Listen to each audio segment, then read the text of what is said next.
everybody, and welcome to the ultimate Weeb Wrap Up.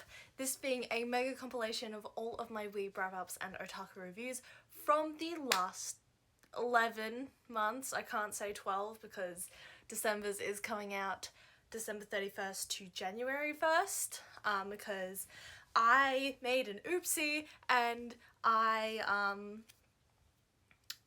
made a January Otaku review, and then starting in February and March I made it bi-monthly, which has led the end of the Weeb Wrap Up to fall on another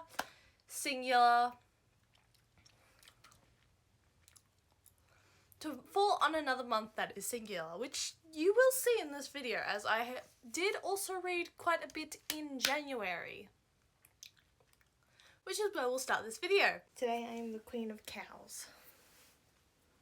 And yes, this is a pajama shirt, but I didn't buy it to be a pajama shirt.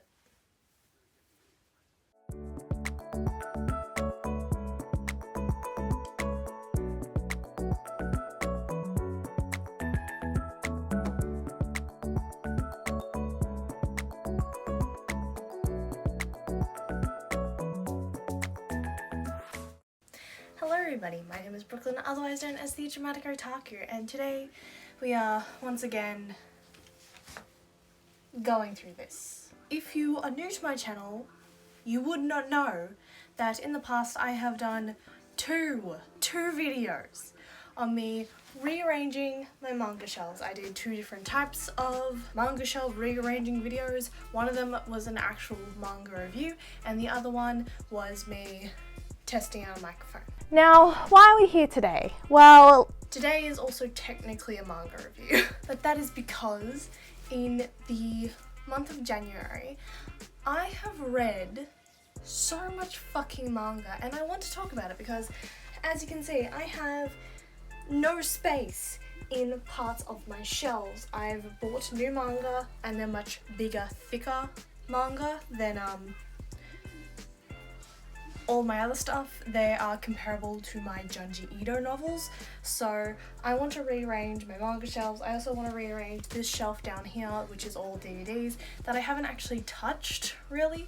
All I've really done is moved the DVDs from up here to this shelf, down to this shelf. I want to make more space on this shelf down here for it as well, so maybe I can put more figures down there, because currently is just Psyduck. But we're doing an overhaul of 4 of these boxes. The Sailor Moon one remains as it is. I did the Sailor Moon shelf in my last shelf changing video, and I'm actually really happy with it how it is. I really want to add more Sailor Moon stuff to it. I'm also starting like this so that I can show you guys my top shelf, because I also want to rearrange this. As you can see, I now have Boo. I also recently purchased this little Hello Kitty lamp, and I promise you it is a lamp if you just press it really hard. But the problem with this Hello Kitty lamp is that it fades very quickly. It's not meant to do that. You can also see that it is very, very dirty and very, very scuffed. Yeah, I got this for $5 at not Toys R Us, Toy World, and I thought she'd be cute. She is cute. She's purple, which is my favorite color, which I'm very happy about, and she's Hello Kitty, but she doesn't really work as she was advertised. You have to press really hard on this really hard plastic, and she's only alight for a little bit. She's meant to light up longer than this, so yeah. I want to put her somewhere. I think all the other figures I'm fine with, but it depends on where I put like all my other like little Pop Funko figures as well. So yeah, we're going to be overhauling this entire area today, and we're actually going to start on the floor. So this is my DVD section. As you can see by the footage, that I completely bleached in purple because I thought it'd be cool. It's not really cool. It is all DVDs with this little wireless Pusheen speaker that I got secondhand, as well as my boy, my one, my only Psyduck. He is a plushie that I got from my partner from Critical Hit. I have these cat glasses that my cats fucking hated, so now they're Cydox glasses. He's also the protector of my Switch charger since I tend to smush it back here. Now I'm starting with this rather than fully dismantling my shelves. One, to make sure that there's not a mess around my entire room, but also because I know for a fact this is the only pigeonhole that's going to have DVDs in it, and it's the only one that will have the same contents going in it that need to come out. So yeah, I've also got a little portable DVD player as well. I have a specific way of organizing my DVDs. So for one, as you can see, all the Blu-rays go together because I hate having different levels of DVDs. So all the Blu-rays go together. Unfortunately, that's really annoying because these three here are all my free DVDs, and as you can see, two of them, the first and the third seasons, are Blu-ray. The second season is just a DVD, which makes me frustrated since I want to keep these together by series. The only series that's in DVD form that's up on my shelves somewhere else is the Sailor Moon series, and it's predominantly the movies, so yeah. I've also got all of my Blu-rays here. There is actually some movies that I haven't watched, or movies and series that I haven't watched in here. For example, Astra Lost in Space. I got recommended this from TikTok because I found this back in the Among Us craze, and this is essentially Among Us but anime. The reason why I haven't finished watching it, I've watched the first 2 or 3 episodes, and it is very similar to Among Us, I can say that. But the reason I haven't watched it is because I could never fully get into it. Like, I kind of want to watch it, but I could never fully get into it. Like, I couldn't. Mainly because when you watch anime via DVDs, you are in it for the long haul. If you're watching on a streaming service, you can pause, stop, and whatever, and it'll be at the same spot. If you pause on a DVD player, you could possibly scratch the DVD, or at least that's the fucking thing that I was taught as a kid. You could be scratching or damaging the disc. So you're sort of just watching the entire thing, and it's really awkward. But there are some things where you have to get them on DVD because you cannot find them anywhere else. One of those being Eden of the East. Now I bought this from eBay because it's out of print and I cannot find it on any streaming services. So I fucking love Eden of the East. It's my favorite anime, and this is the entire series plus the 2 movies that come after it, and I love it. And I got it on Blu-ray via eBay because it is out of print. I've also got Fruits Basket. I've also, in this section specifically, because it's just like anime movies, but it's also live action movies from Asia. So I've got Train to Busan. I've got the live action Death Note. This is the second fucking Death Note movie, which I think is based off of the light novel, I can't remember. But I also have the original 2 movies, which is really weird because this is based off of the first part of Death Note. I believe this is based off of the light novel of Death Note, and I actually haven't paid attention to this one because I've watched the first 2 of these, and yeah. I also have movies based off of anime, so I've got Alita Battle Angel. I didn't actually like Alita all that much, at least the movie. I would really like to watch the actual anime or read the manga. I couldn't get into Alita, really. It's just not my cup of tea.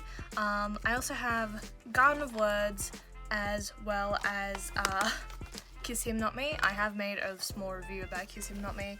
I actually like it a fair amount. So I also have Western starred anime like Avatar: The Last Airbender, because I know that Avatar is on Netflix, but I also bought the series. I do also have the complete box set of Legend of Korra.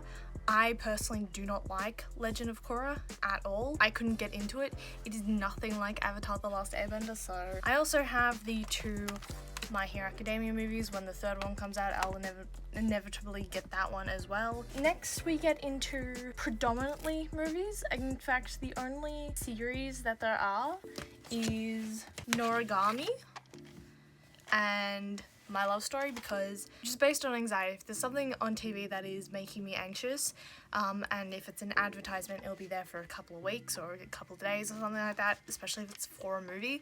I tend to put on one of these anime or one of these anime movies to calm my nerves. These are at the front because they're my go-to in the background anime. I fucking love the Noragami series. I would highly recommend it, and I really want to read the manga, so I've got a few up there that I haven't started reading because I want to start collecting them first. And then My Love Story is super cute. I would highly recommend it. Then the rest of these are all movies. And this is just the second row. There is another row behind it. So all of these anime movies, obviously here is all Ghibli films, as you can see by the little Ghibli gold seal here. I really like collecting the Ghibli movies. I like having the physical movies over watching them on streaming platforms, though I really want to get Ariete because I haven't actually gotten Ariete yet, but I have watched it, and The Cat Returns. Okay, so I'd like to expand my physical DVDs. The ones that I have in my collection physically, I don't watch on streaming services. I would rather get out the DVD than do that. Next, we have Mary and the Witch's Flower. I put it between the Ghibli films and all the other anime films because it's basically a Ghibli film. Everyone compared it to Studio Ghibli when it first came out, so I put it there. Next would be, we've got one of my favorite movies of all time, Your Name. I loved it so much that I actually got the DVD. We've also got my little collection of Studio Chizu films. I really love Studio Chizu. Yeah, I would assume my Bell reviews come out, but I have these 3 films here. I had Summer Wars for a time. So I had Summer Wars for a little time. I never watched it because I had, as I said, ordered Eden of the East off of eBay, and the seller accidentally sent me Summer Wars.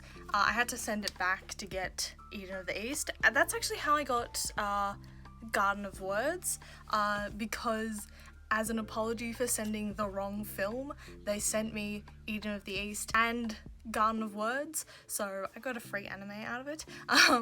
But yes, I also have, I have Mirai, The Girl Who Leapt Through Time, and my favorite all-time film, I'd say, Wolf Children. And then we have the classic Paprika. Now, I've watched Paprika, but I haven't actually fully taken it in properly.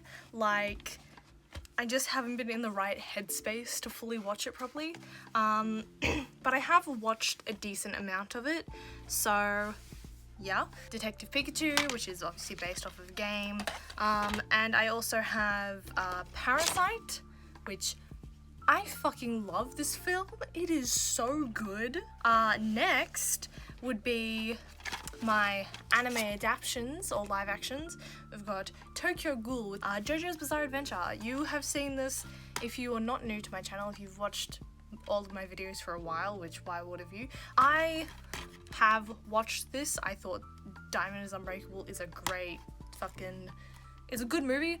I really want to watch the JoJo series to get to the Diamond is Unbreakable part, because that was actually a really good watch. I actually liked it, so I want to watch it in the actual anime. The problem is part 1 is so fucking boring. And next we have one that I haven't watched, but I would really like to, because apparently it is incredibly similar to the Hunger Games, which is Battle Royale. I really want to watch this film, and I haven't yet because I didn't want it to be another Paprika or another Tokyo Ghoul. I really wanted to put my full attention towards this film, so I haven't watched it yet. But moving on to the last little bit of my anime drawer, we've got Legend of Korra.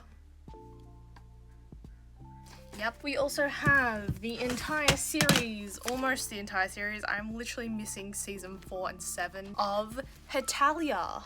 Yes, so I used to be a Italian, so I have almost all seasons of Hetalia and Paint It White. I do want to get season 4 just so I have all seasons of Hetalia, just because my completionist brain wants it all. So I might get that season, I'm not sure though. I also have the complete first season of Assassination Classroom. I fucking loved Assassination Classroom. I would really like to get the full second season as well, but stupid fucking Funimation puts it in parts like this, and they're like $50 each. So it's like, fuck you, Funimation. I got this, which is Banana. This is a very cute anime. It's similar to Hetalia in the fact that it is like 5-minute episodes. I think these are actually 2-minute episodes, but it is about cats that are bananas, and it's a very cute little anime. Next we have Black Butler Season 2 plus OVA collection. Next is Future Diary or Mirai Nikki. I've watched about half of this, and again, it is because I was not mentally healthy. This one's different to Paprika and Tokyo Ghoul. I actually was paying attention to the series for I think the first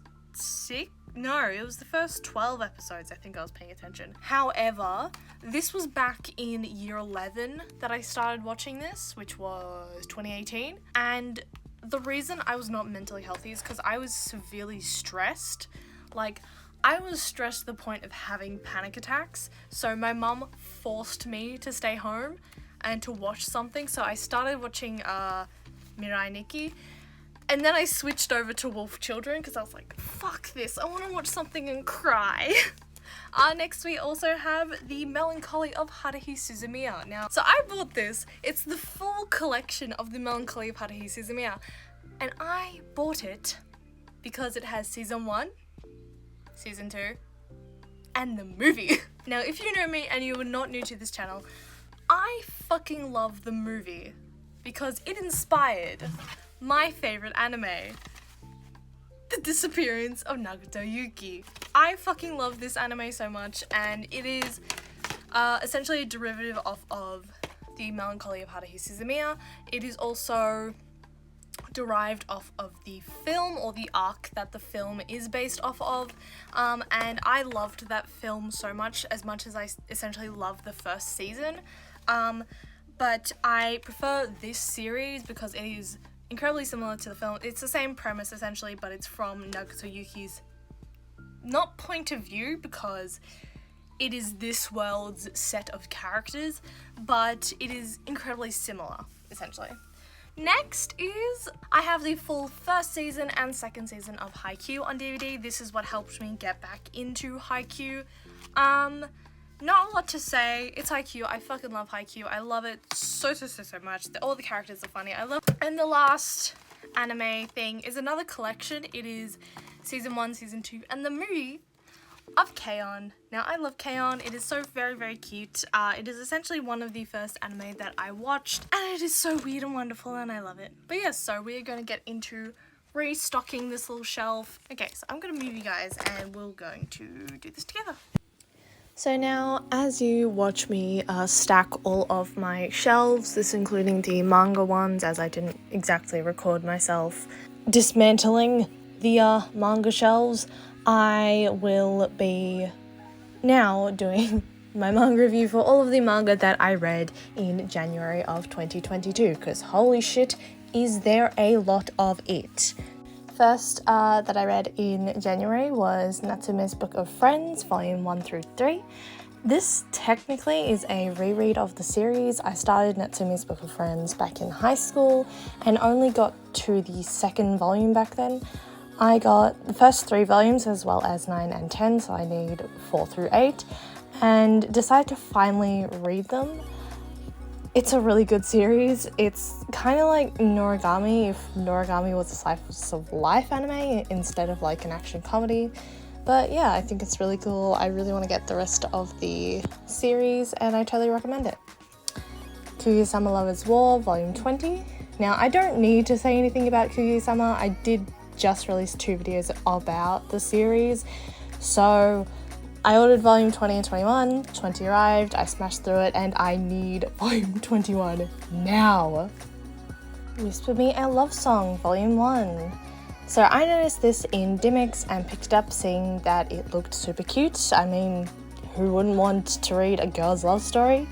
And it is super cute. Now, I haven't read Given, but the concept kind of gives me similar vibes. But Whisper Me a Love Song is about a miscommunication of love between the two main characters on the cover, and I adore it.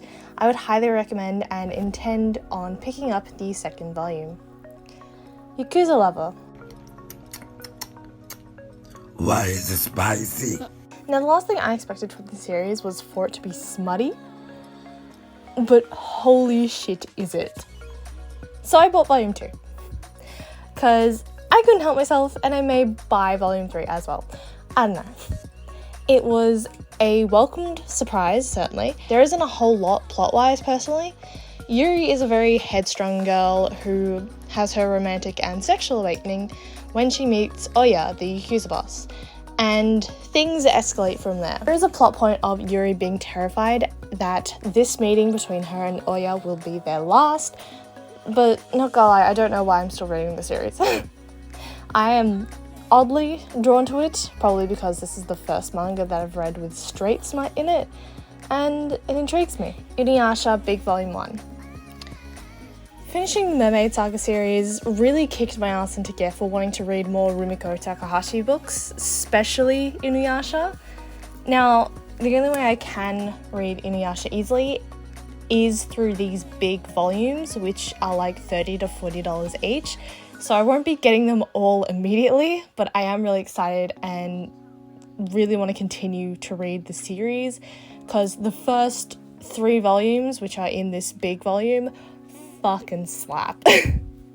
And after the manga, I will definitely be watching the Inuyasha anime. Heartstopper.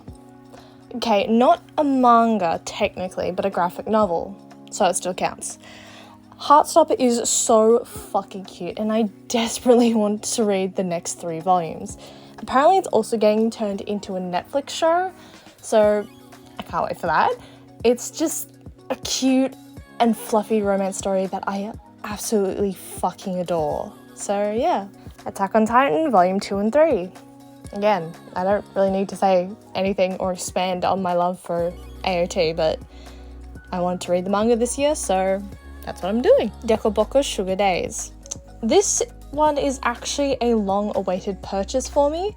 I read Dekoboko Sugar Days a long time ago, back in my Fujoshi phase, and I read it online and fell in love with how cute it was. I couldn't find the physical copy anywhere, and I finally found it on Booktopia. It's a very cute BL book. Essentially, it's Mans has a height complex because his best friend and crush is taller than him and far cuter than him. And from there, hijinks ensues. It's a super cute and super adorable one-shot. Yeah. Go for it, Nakamura. I bought this for the countless art memes replicating the cover of the book, and it's actually super cute. Nakamura is head over heels for his classmate and is desperately trying to be his friend so that maybe one day they could be more.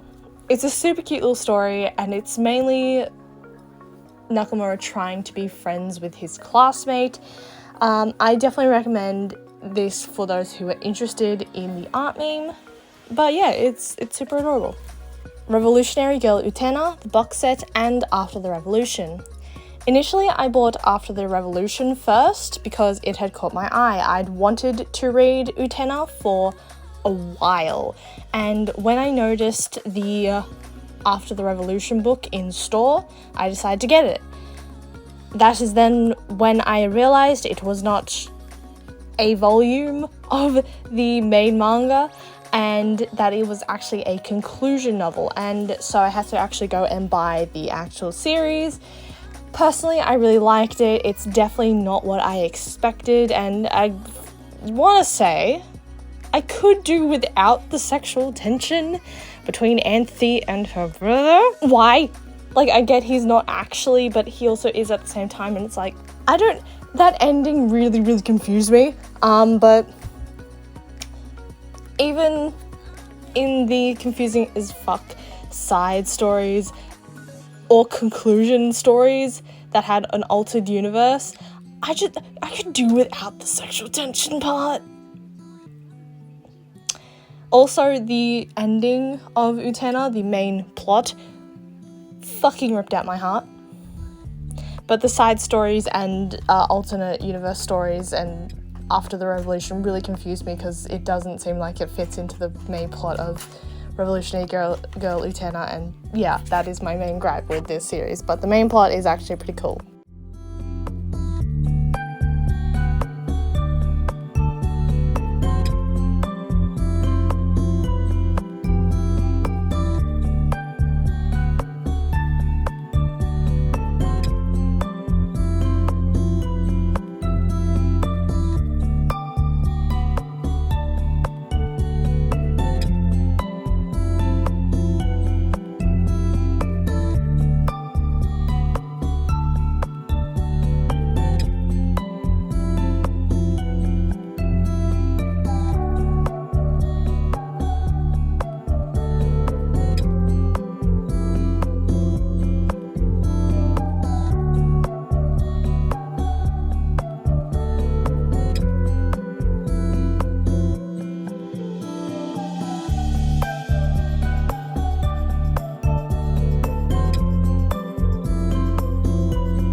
So that is all from me for this video begins. I do have to leave a warning for these topics here, as I do mention them with some of the books that I have read and some of the anime that I have seen for these last 2 months. If you want to leave the video here, completely fine. Enjoy your day, and I hope to see you next time. I attempted to do a cosplay of Nagato Yuki, but I couldn't decide if I wanted to do Haruhi Suzumiya Nagato Yuki or the disappearance of Nagato Yuki. So I've got this amalgamation of both. And no, I did not have enough materials to make the big hat, so I have this one that does not fit on my head. Hello everybody, my name is Yuki Nagato, and welcome to the Dramatic Otaku. Today we'll be talking about the monthly review of anime and manga that the owner of this channel, Brooklyn, has read over the last 2 months. So Attack on Titan is not going to be in this video, especially since it hasn't technically finished in March. So it doesn't go into my February-March favourites, though throughout the most of March I have been watching Attack on Titan. We're going to be starting with manga first, and we'll be going by month, starting with February. So, beginning with manga, we're going to be starting with what I read in February. Now, February is not very content heavy for me in terms of watching anime and reading manga. As I said, I've been watching Attack on Titan for the last 2 months. However, in terms of watching other anime, I wasn't really invested because I was starting school and I was trying to learn Japanese and all of this and this and this. So when it comes to manga that I read, or I should say graphic novels that I read, because the first couple books that I read in the start of February was the rest of the Heartstopper series. Now this is technically a graphic novel and not manga. As you can see, the first volume is nowhere in my manga shelves, so I don't really put it with my manga stuff, but it is still a graphic novel and I still want to talk about this series because I actually really enjoy it. Now, there is a 5th volume coming out for the series. I don't think it's coming out for a year, and there's a Netflix series coming out around Heartstopper. I'm going to watch that series because genuinely I adore this little series of books. But yes, I absolutely adore the Heartstopper series. I do have some opinions about it. Volume 4 specifically, shit hits the fan really quickly in terms of main character Charlie's mental health, and this is not, it is and it is not a series that I would recommend. It is a series if you really wanted to read a queer love story. I really love this because I myself am bisexual. I could see a lot of myself in Nick, and I really like this series because of the amount of representation it has. It has like a predominantly queer main cast with a few like straight members. They have like trans representation, bisexual representation, gay representation, lesbian representation, and the story also does talk a lot about mental health. Now, personally, if this was just a cute queer romance story and just that, it should have stopped at volume 3. Volume 4 had an unexpected change for me, and that was the spoilers, mental decline, very sharp mental decline of Charlie. Now, most of volume 4 is spoken from Nick's perspective, as he is partially struggling with the fact that his partner, Charlie, has to go to a mental hospital because he has had such a sharp decline in his mental health. This series specifically talks a lot about bullying, talks a lot about eating disorders, especially in this last volume here. It talks about depression, anxiety, the whole sort of mental health shebang. It is really good to talk about these things, especially in queer love stories, and that is what I like about this series. However, the topics brought up in this story is potentially very triggering, and I noticed because there were certain topics that were very triggering to my anxiety. It is just a lot. It is very good to talk about these things in these kinds of books, and especially in queer love stories. However, for those who are recovering or who get significantly triggered by certain events, I would not suggest this book just for your mental health. Or if I did suggest this book, I would suggest you stop at volume 1. It is cute enough in volume 1. There is a bit of a cliffhanger which makes you want to read into volume 2, but volume 2 is where sort of the triggering content starts, as there is conversations about cutting. So, very good series. I love it.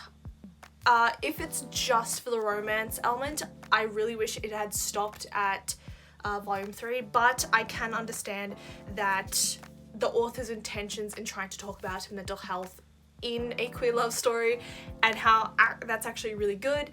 But going into this whole series, I genuinely thought it was just going to be a queer love story, and it's gone beyond that. So it's both good and bad in that factor. Am I going to pick up volume 5? I don't think so. Personally, because there was a point in volume 4 as well where I think this series could have ended. Which part was it? Yeah, the ending, literally the ending of volume 4, I thought was a perfect ending to the series. It didn't really need to be expanded on. Obviously, there were things that were like stuff that need to be tweaked, but I don't think I'm gonna pick up after volume 5. I think volume 4 ends just fine. If I do get my hands on volume 5, maybe I'll continue to read this series, but I don't know, only time can tell. Currently, my eyes are sort of going towards a different queer graphic novel love series that I really want to read, but I cannot currently afford because I'm doing, at the very most, $30 per manga shop. That when I go into the city and shop for manga, I am like limiting it to only $30, and these, I believe, are exactly 30, or they're like 45 or something like that. I don't remember. But the one that I want to read is 45, so I won't be able to read that for a while, especially with some of the manga that I do want to read. Now, this is a manga and anime video. It is predominantly about manga and anime. That is predominantly what I am about. So let's move into the anime portion of this video. Sorry, the manga portion of this video. So we've got Kaguya-sama Volume 21. I really do not need to sing the praises of Kaguya-sama. I really like this volume, as Volume 21 is essentially the start of the final big main arc of Kaguya-sama Lovers' War, with the main protagonists, Kaguya and Shirogane, going into third year. This is said at the very last page of the manga. The final stage begins, I believe.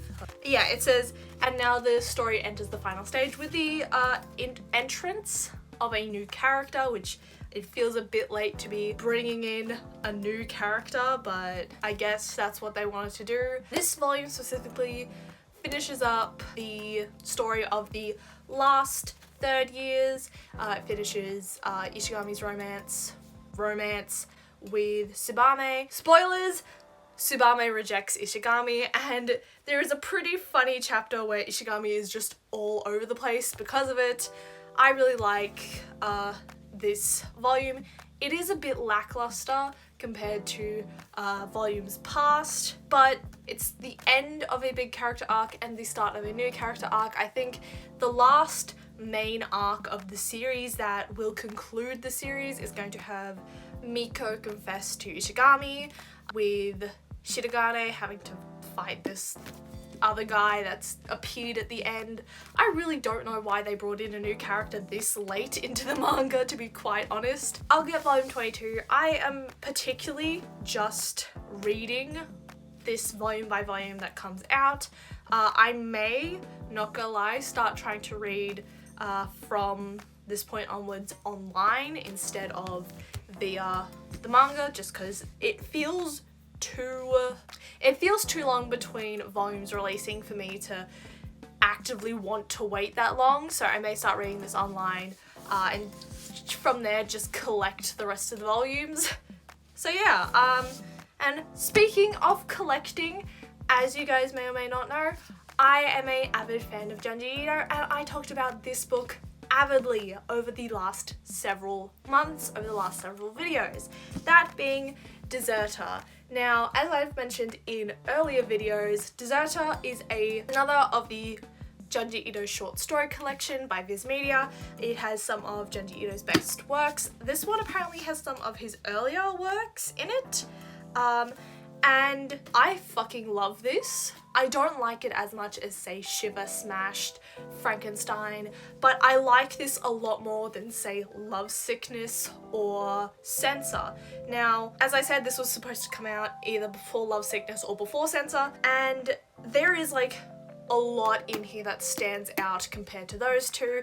Censor obviously is a long form story, so it is different to this, but when it comes to Love Sickness, I much prefer this one, mainly because there is a lot of variety in this book, and Love Sickness felt like it could be a censor of sorts. If Love Sickness came out as its own story, I probably would have been fine with it, but since it came out as being part of the short story collection, it felt a little lackluster. This, while not as good as, say, Shiver or Smashed, that probably being because those are Junji Ito's greatest stories, or most well-renowned, this one is really, really good. So, a few standout stories. Now, before I mention anything, 2 stories that are in here I'd already read online. One of them being Bullied, which I fucking love and hate that story so much.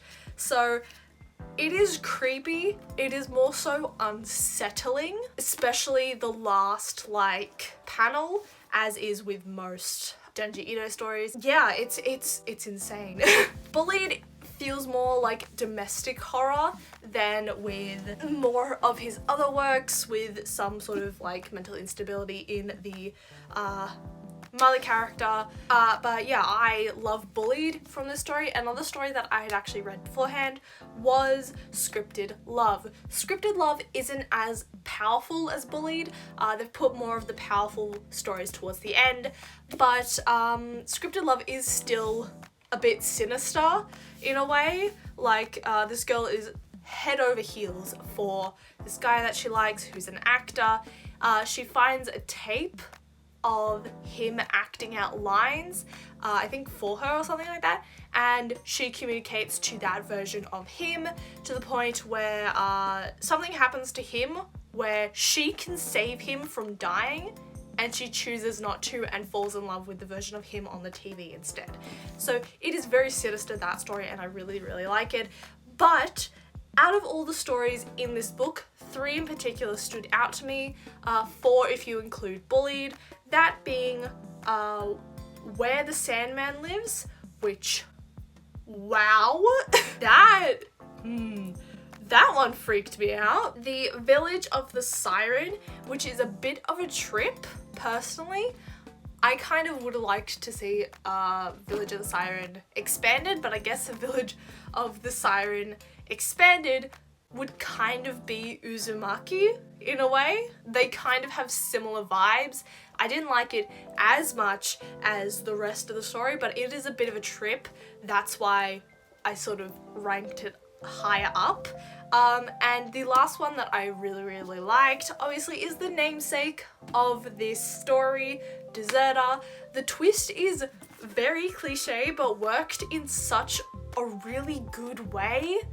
Like, it is the most cliche trope. Spoilers, with Deserter, this family has kept their old family friend who is a deserter of war in their shed for upwards of 8 years, and they are essentially torturing him because he is the direct cause of one of the older sisters dying because she got shot by an American plane or something like that during like the Second World War. Come to find out, when they go up to the room where the deserter is, because they think he's been alive the entire time and having dinner with them, and like they're just fed up with him despite being like, oh, we're so happy, can't believe that this is happening, we're still in a war. They're completely lying to him. They go up to his little room that he runs in and out of, and it turns out he's been dead the whole time. And just the last panel really sold this for me. It is very cliche. He's been dead the whole time. You were like torturing a ghost. But it really freaks out the family, and it is genuinely a really good ending for how cliche it is. But yeah, so that is my February manga and graphic novel review. Let's go into March.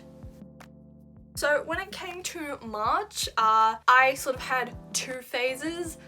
So I had one half the month where I was very, very stressed out because I was about to dye my hair, and it cost a stupid amount of money to the point where I cannot afford to buy manga for the next couple of months, especially because I want to buy editing software. So I will not have money nor be able to purchase manga for the next couple of months, thus why I'm doing these videos bi-monthly.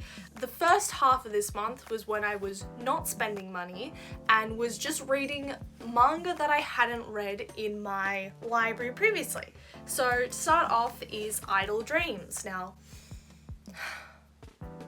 I actually really fucking like this book. Like, this is a really compelling story. So this is the main character here. I cannot remember her name. Chikage is the name of this woman here. She's 31 and she, in her teens, at the end of junior high, used to be the, like, not the princess of the school. She was very much admired for her looks, and she was super popular. Everyone loved her, and she's 31, going to her junior high school reunion, and she is the plainest one there. She's 31, she's a virgin, she doesn't drink, she's really plain, and she just doesn't have the best time. She recognizes one of her classmates, talks to him, and everything goes downhill for her from there. It gets to the point where she's like, I don't want to be like this anymore. I want to start over. And she goes to drown herself when the classmate that she talked to happens to catch her. Long story short, this classmate is a pharmacist, and their business was working on a age-reducing drug or something like that, and he offers it to Chikage, which she takes, which reverts her back to a 15-year-old in body. This only happens in like 8-hour intervals, and first thing that happens when she's reverted back to being 15 is she gets scouted by a modeling agency. Yep, so she continuously goes back to being this 15-year-old, continues to take the drug. She still lives her 31-year-old self when she reverts back in body, goes to work like normal, but will also do this modeling and idol work. And this idol, who's very, very popular, who is also 15, who's actually 15, becomes her like teacher, teaches her how to be an idol and do all this. And he is also her first kiss and looks like her crush from when she was actually 15. Now, as bad as I've made that out to be, because that's the vibe I was originally getting, this does get better in volume 1, which you love to see. It's no fucking Water Dragon's Bride where you have to wait till volume 2 to understand what's happening with the story.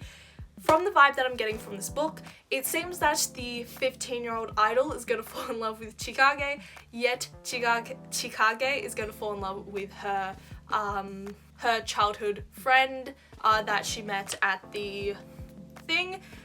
I don't think there's going to be any romantic tension between the idol and Chikage whatsoever, and it's really nice to feel that coming from the book. There is no vibes whatsoever that Chikage is even interested in the idol. She just admires him because he looks like she just initially admires him because he looks like her former crush, but she's able to be like, well, he's not, he's 15, but he's a very admirable kid. That's why I really like this series and am intrigued to like see how this progresses in the future.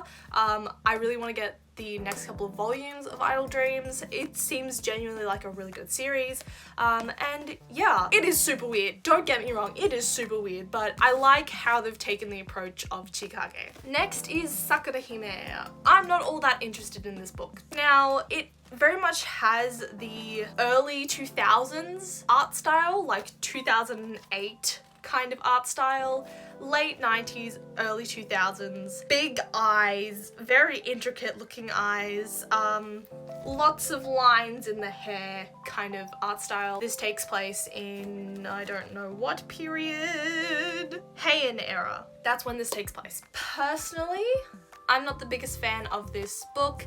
It has this whole like setup where like Sakura Hime is like not happy to be married, but then she finds out the emperor who she's going to marry is like really nice, and they're really nice together, and she starts to fall in love, but turns out, backstab, he wants to kill her because she is a descendant of Princess Kaguya, the legendary princess of the moon. If she dies, his family will stop a curse that's occurring. Very action heavy in the first volume alone, and I'm not a huge fan of that personally. It's got low-key Sailor Moon vibes, but it's just not my style really. I'm not gonna pick this up. It is very pretty, but I'm not as invested in this as I was invested in this. Now next is another three-parter. I read the first 3 volumes of Given. I do want to continue this series. If you do not know what Given is, it is a BL series about these 2 characters here.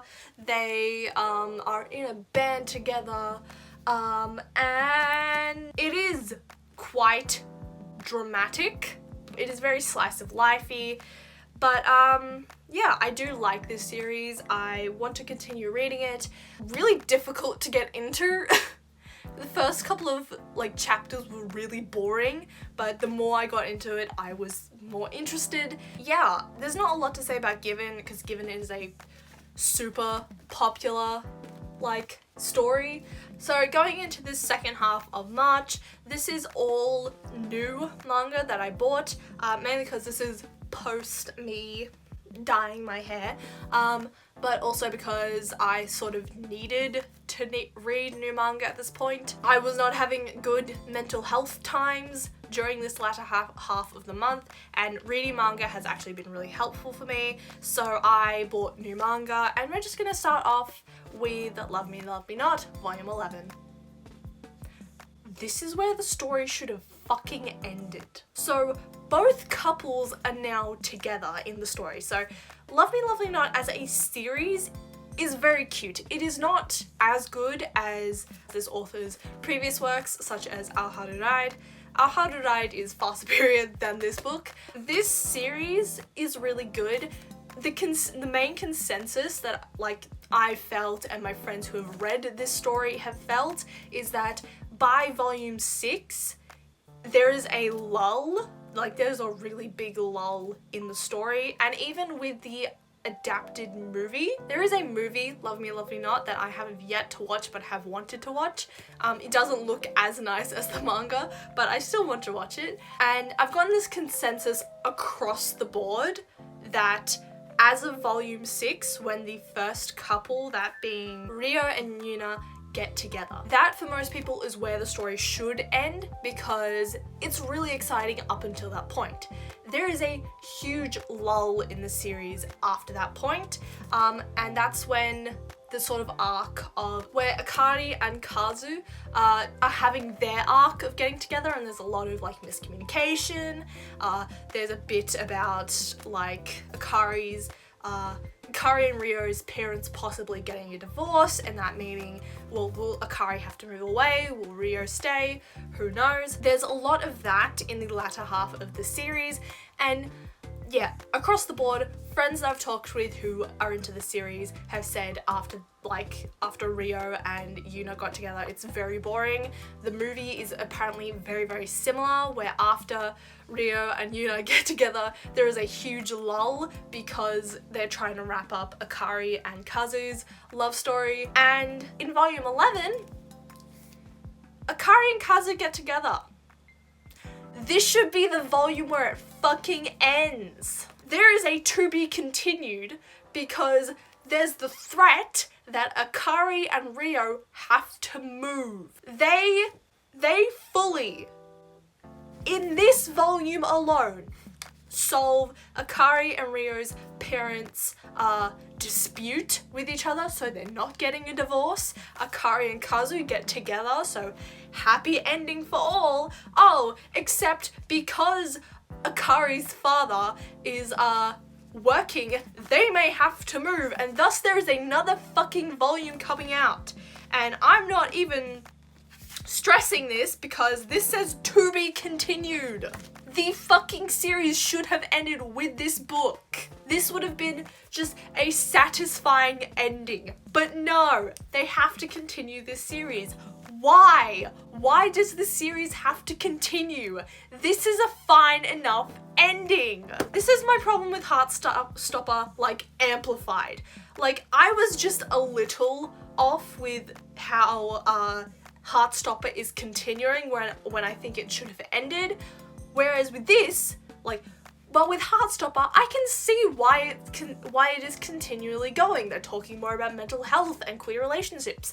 This should have just point blank stopped. Will I get volume 12? Probably. I'm in it. I'm just gonna collect the full series, but I'm not happy that this didn't end in this volume. If they're trying to get it to 13 volumes like with Our Haru Ride, okay, but like maybe you should have pushed out Rio and Yuna's love story just a smidgen more then, because everything wraps up in this manga.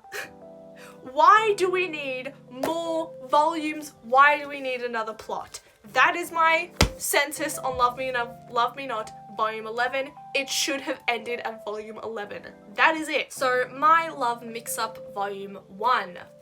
So I decided to get this based on I got 2 recommendations for this one book, one from my friend and the other from a YouTube video. I really have wanted to get into more queer love stories, and this one is actually pretty good. So My Love Mix-Up is between these 2 characters specifically. This is our main character here. This story is basically a huge misunderstanding where this character here is in love with this character here.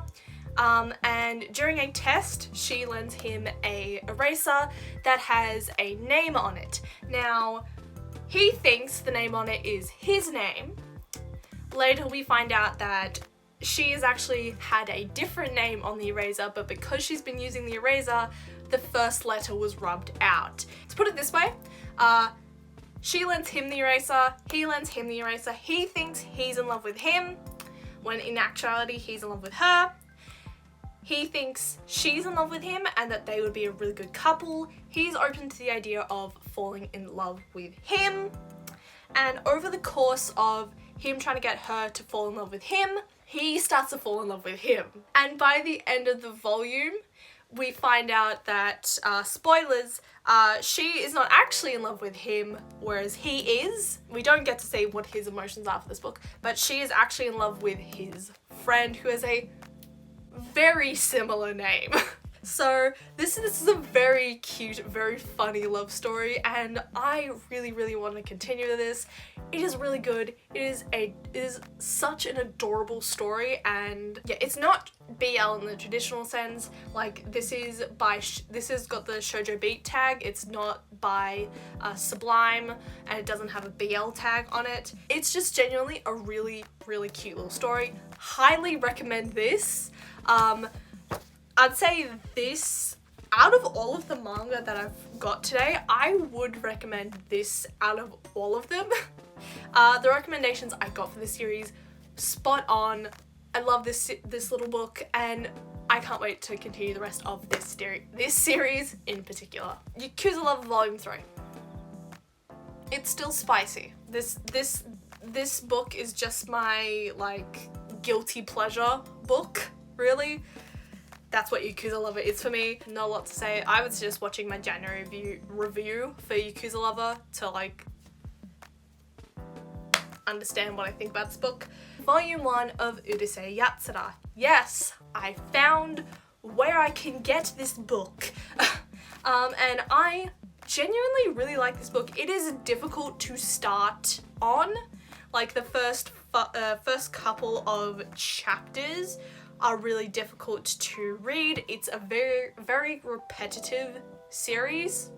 But this is only the first volume. It's a series by Rumiko Takahashi, who made the Inuyasha franchise as well as Mermaid Saga. Urusei Yatsura is getting a anime revival as of this year. That's why I really wanted to start the manga for Urusei Yatsura.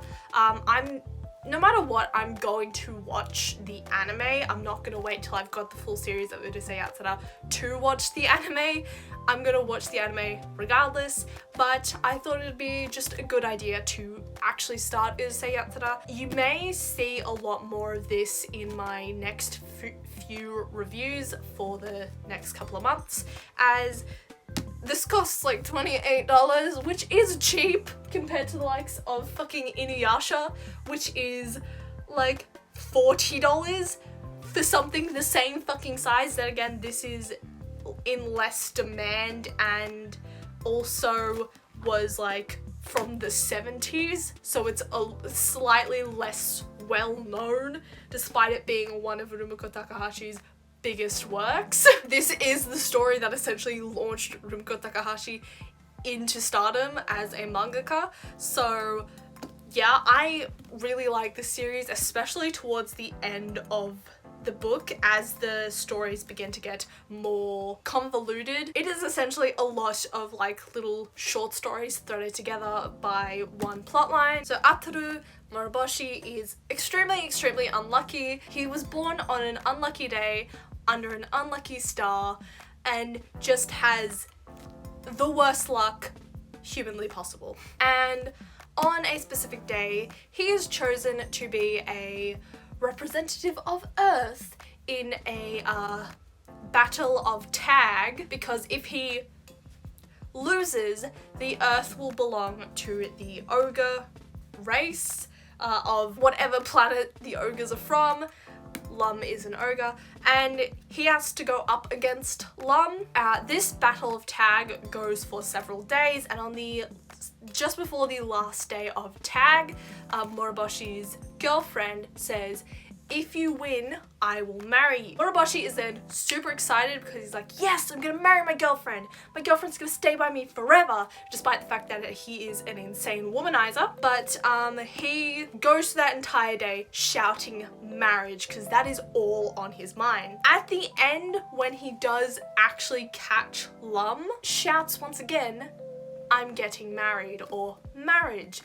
Lum mistakes this for a proposal because Moriboshi's luck is just that shit. From there, hijinks ensues. Lum is head over heels for Moriboshi. She very frequently attacks him because he is flirting with his girlfriend, and then both of them attack him because he's flirting with other women and other space princesses and etc. This story at the start is very repetitive again, so it's very difficult to read at the start, but as it progresses, it's a lot more fun, the stories are longer, there is a lot of the same themes of Moriboshi's unlucky, something happens, he ends up being wildly hurt by either Lum, his girlfriend, or some other outside forces. People widely know Moriboshi as the savior of Earth, but also the really unlucky kid, so shit keeps happening because of him. That is Urusei Yatsura, or at least the first volume in a nutshell. I really like this series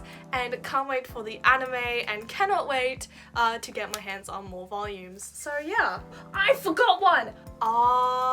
Fuck, I forgot one. The last manga that I have for today for March, and I forgot this because I actually just got this today. This was supposed to come 2 or 3 months ago with Revolutionary Girl Utena and all of those volumes of manga, but this is Thigh High Reira Hanamaru Academy. So this is something that I found on TikTok, and it was basically sold as men in skirts. But this series, first of all, the cover is fucking gorgeous. Like, this is a stupidly gorgeous manga for like the contents of it. The main characters aren't these two, as you may think. It is this one up here and occasionally this character here. These two characters remind me of Hinata from Haikyuu and Ida from My Hero Academia.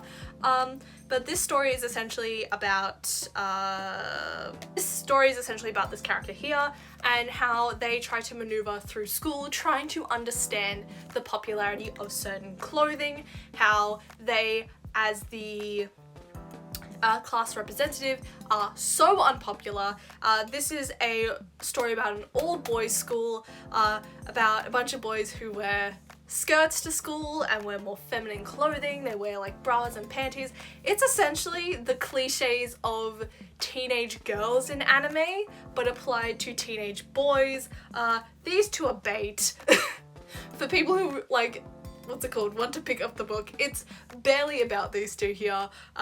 This is a really funny series. I'm gonna pick up volume 2 of this because, first of all, as I said, manga, fucking gorgeous. The art style is so pretty, and so is like the cover. This has to be one of the prettier manga covers, especially the back, that I've ever picked up. And it's really weird seeing the contents of the manga saying that this is like the prettiest cover of a manga that I have. But yeah, I got it today and smashed through it. It's really, really good and actually quite funny. But yes, so I'm gonna be continuing Thigh High. It's really weird. I would kind of recommend it only a little bit. It's kind of weird, and yeah, it is basically applying the struggles of a slice of life teen girl in anime to teen boys wearing skirts. So yeah, I really like Thigh High, and maybe you will too. So yes, I am currently reading this. You guys won't see like the full story of that until next time that I do a video like this. But yes, so that has been my manga portion of this video. Obviously this is really long, but trust me, the next section is actually going to be quite short. So let's move into my February anime. Okay, so I'm going to insert the clip from my updated 2022 anime video of me talking about Demon Slayer Season 2, because that's all I watched in February other than like Attack on Titan. Holy shit! So I have watched the second season to its fullest. Like I said in the last video, I binged it after the full series had been released, and I absolutely adore the second season. Demon Slayer is one of those series where it goes almost exactly by the book and then adds more to it, and adds more in a good way. It adds on to backstories of certain characters. For example, the start of season 2, the Rengoku first episode, I don't think, from memory, it appears in the manga whatsoever, so that was a really nice addition to the series. There are also some very small scenes in the Red Light District arc that they added upon that I fucking loved. Okay, a little bit of a lie, I did also watch for the first time The Tale of Princess Kaguya from Studio Ghibli. It's a really beautiful movie. Is it my favourite Studio Ghibli movie? No. The visuals are absolutely gorgeous. I love it. The movie did make me cry at the end. But yeah, I really like this movie. Maybe you guys will like it too. But we're gonna move straight into March. Now, March is very different. I watched 3 full series, not including, again, Attack on Titan for this little section. Now, when I say I watched 3 full series, I mean I started one of these series in January when it was released, and I'm talking about it now that it has been finished. I started with the Netflix series Kotoro Lives Alone. It is an interesting series. It is very funny. I love the series. I laughed quite a bit at this series, especially in the beginning.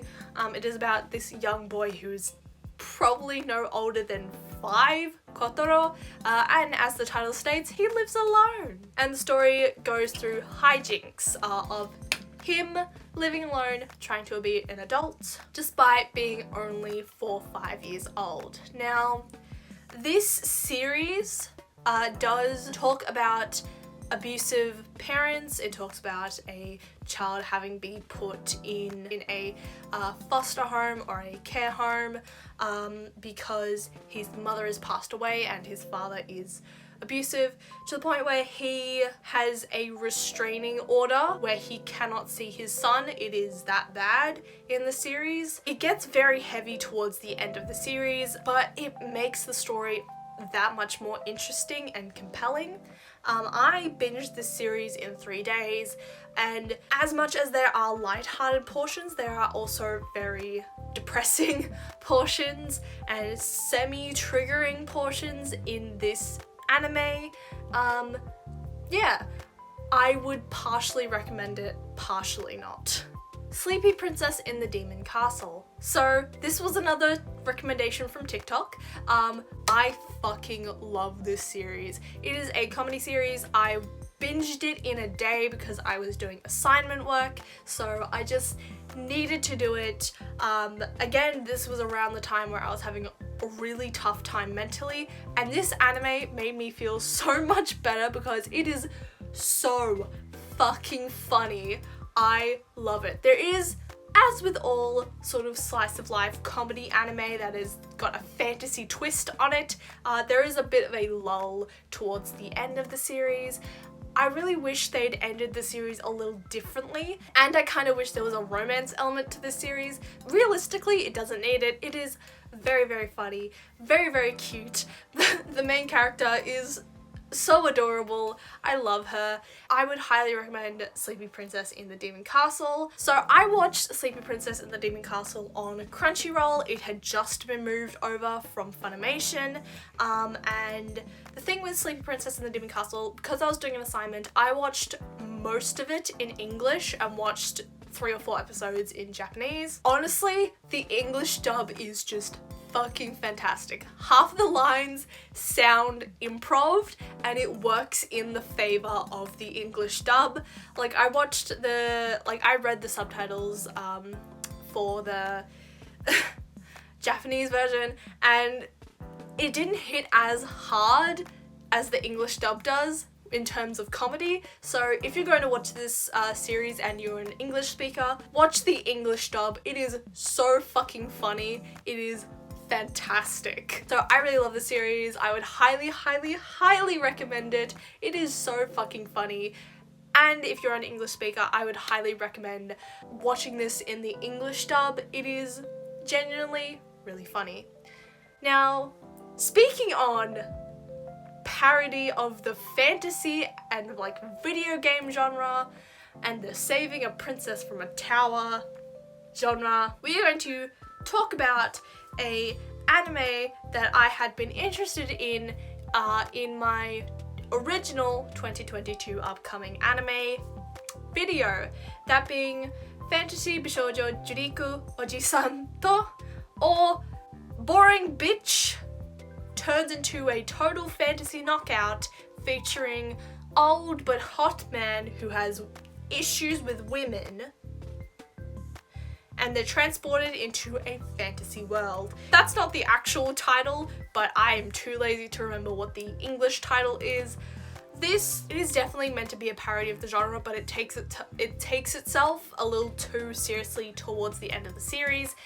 That being said, I really wanted to like this series. Legitimately, the first couple of episodes were like pretty good. I was like, okay, I can see what this is. It's kind of funny. I'm laughing a little bit. I can continue the series, definitely. I stopped at episode 4. The first couple of episodes were really decent, but it hit a wall hard with pacing and it just became really boring really fast. Like, I watched the rest of the series today, and watched is in a very big quotation marks. So I watched from episode 5 onwards because that's where I needed to watch from. I fell asleep after episode 5. When I woke up twice. I woke up once during episode 8, then proceeded to very quickly fall asleep again until I got to episode 11. This is the first time I've ever fallen asleep during an anime.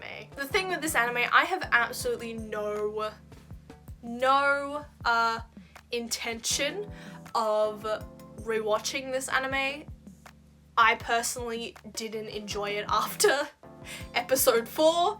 Episode 5 was extremely boring. I got through halfway through episode 6 before falling asleep, and I was just bored. I really wanted to like this series. It started off really well, and some of the comedy was like solid. After that, I was just not having fun. I was just sort of watching it to be like, okay, I can watch this without abandoning the series. Falling asleep, I guess, counts as me watching it. I mean, it's playing while I'm unconscious and I wake up to it at episode 8 and then episode 11. So yeah, I personally don't like this series. I really wanted to. The concept is kind of funny.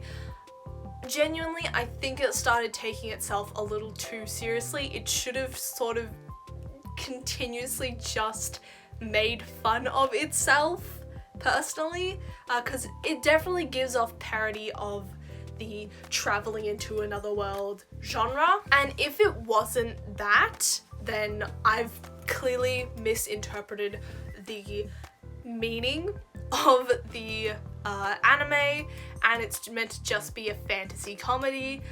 If that is the case, then it does its job as a fantasy comedy, but when it gave the impression that it's parody, you can kind of see where I'm coming from, right?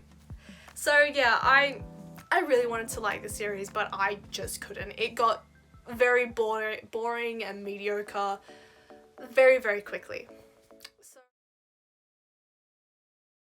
So the whole reason why I'm making this video is because I do want to talk about spring anime while it is still spring. Technically for me it is autumn going on winter right now, I believe. We are slowly getting into the summer seasons of anime, and I haven't even checked the summer seasons of anime yet, but I want to talk about the spring anime, as some of these series are in their 8th episode and will soon finish at 12. Some of these will go on to 25, meaning they'll be straight into the summer season, and I just want to talk about these before starting more summer anime and talking about more anime news. I have been watching, as I said, roughly 10 different seasons of anime, or 10 different animes, should I say. And they're all simulcasting at the same time. Now, you could be wondering, Brooklyn, how the fuck are you watching all this anime? I have a schedule, a literal physical schedule that I use to keep track with what anime is airing on this day. And I've been using this since April. So, as you can see, there's a fair amount of writing here. There's also some series that I have dropped or intended to start but just straight up didn't, because I want to binge it at the end of its series. We're gonna be going into that. I have a list that helps me mentally get through what anime is on what day, and I've been keeping up with that. There have been a couple of weeks where I've had to like just binge a shit ton of anime in one day to keep up to date, which I did actually do that today as well. This has been very helpful with all the anime that I've been wanting to watch. So what anime have I been watching in spring of 2022? I personally have a schedule where it's not necessarily on the days they come out, but the days I started watching them, if that makes sense. And there is 2 series that I will talk about first of all that I haven't started, or have started but dropped immediately because too overwhelming, too many series at once. So that would be I think it's Shikimori's Not Just Cute. That is the first series. I haven't started it. It looks very adorable. I like the art style. The thing with spring anime this quarter is a lot of the art styles are very similar. Like, by that I mean it's got like the same shiny palette, the same like pastel colors. Obviously it's spring, so you'd assume pastel colors. But yeah, I wanted to watch Shikimori, but just didn't really appease to me all that much. Like, I've got a lot of slice of life anime, I've got 2 or 3 romance anime, and with, obviously because it's again spring is like the huge influx of slice of life and romance anime, and having another one on top of that was just like, do I really want that? So I didn't watch Shikimori. I want to watch that after it's finished airing, and I don't know if that's going to be a 12 episode season or a 24 episode season, or 25 episode season, should I say. The next one that I started but then dropped after episode 2 was Aoashi. Now, I think I mentioned this in when I was like doing the Najimi Osana video. I don't know how to describe Aoashi. It is a very typical shonen sports anime compared to the other 2 sports anime that will be on this list.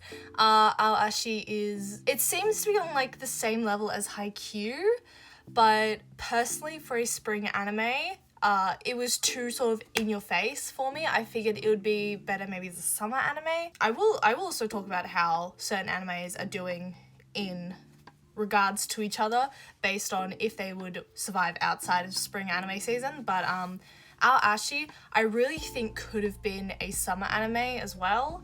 It seems a lot more like a summer anime. Personally, Aoashi was just too much, if that makes sense, where Shikimori was too much like other anime, or at least it did look like that on the surface.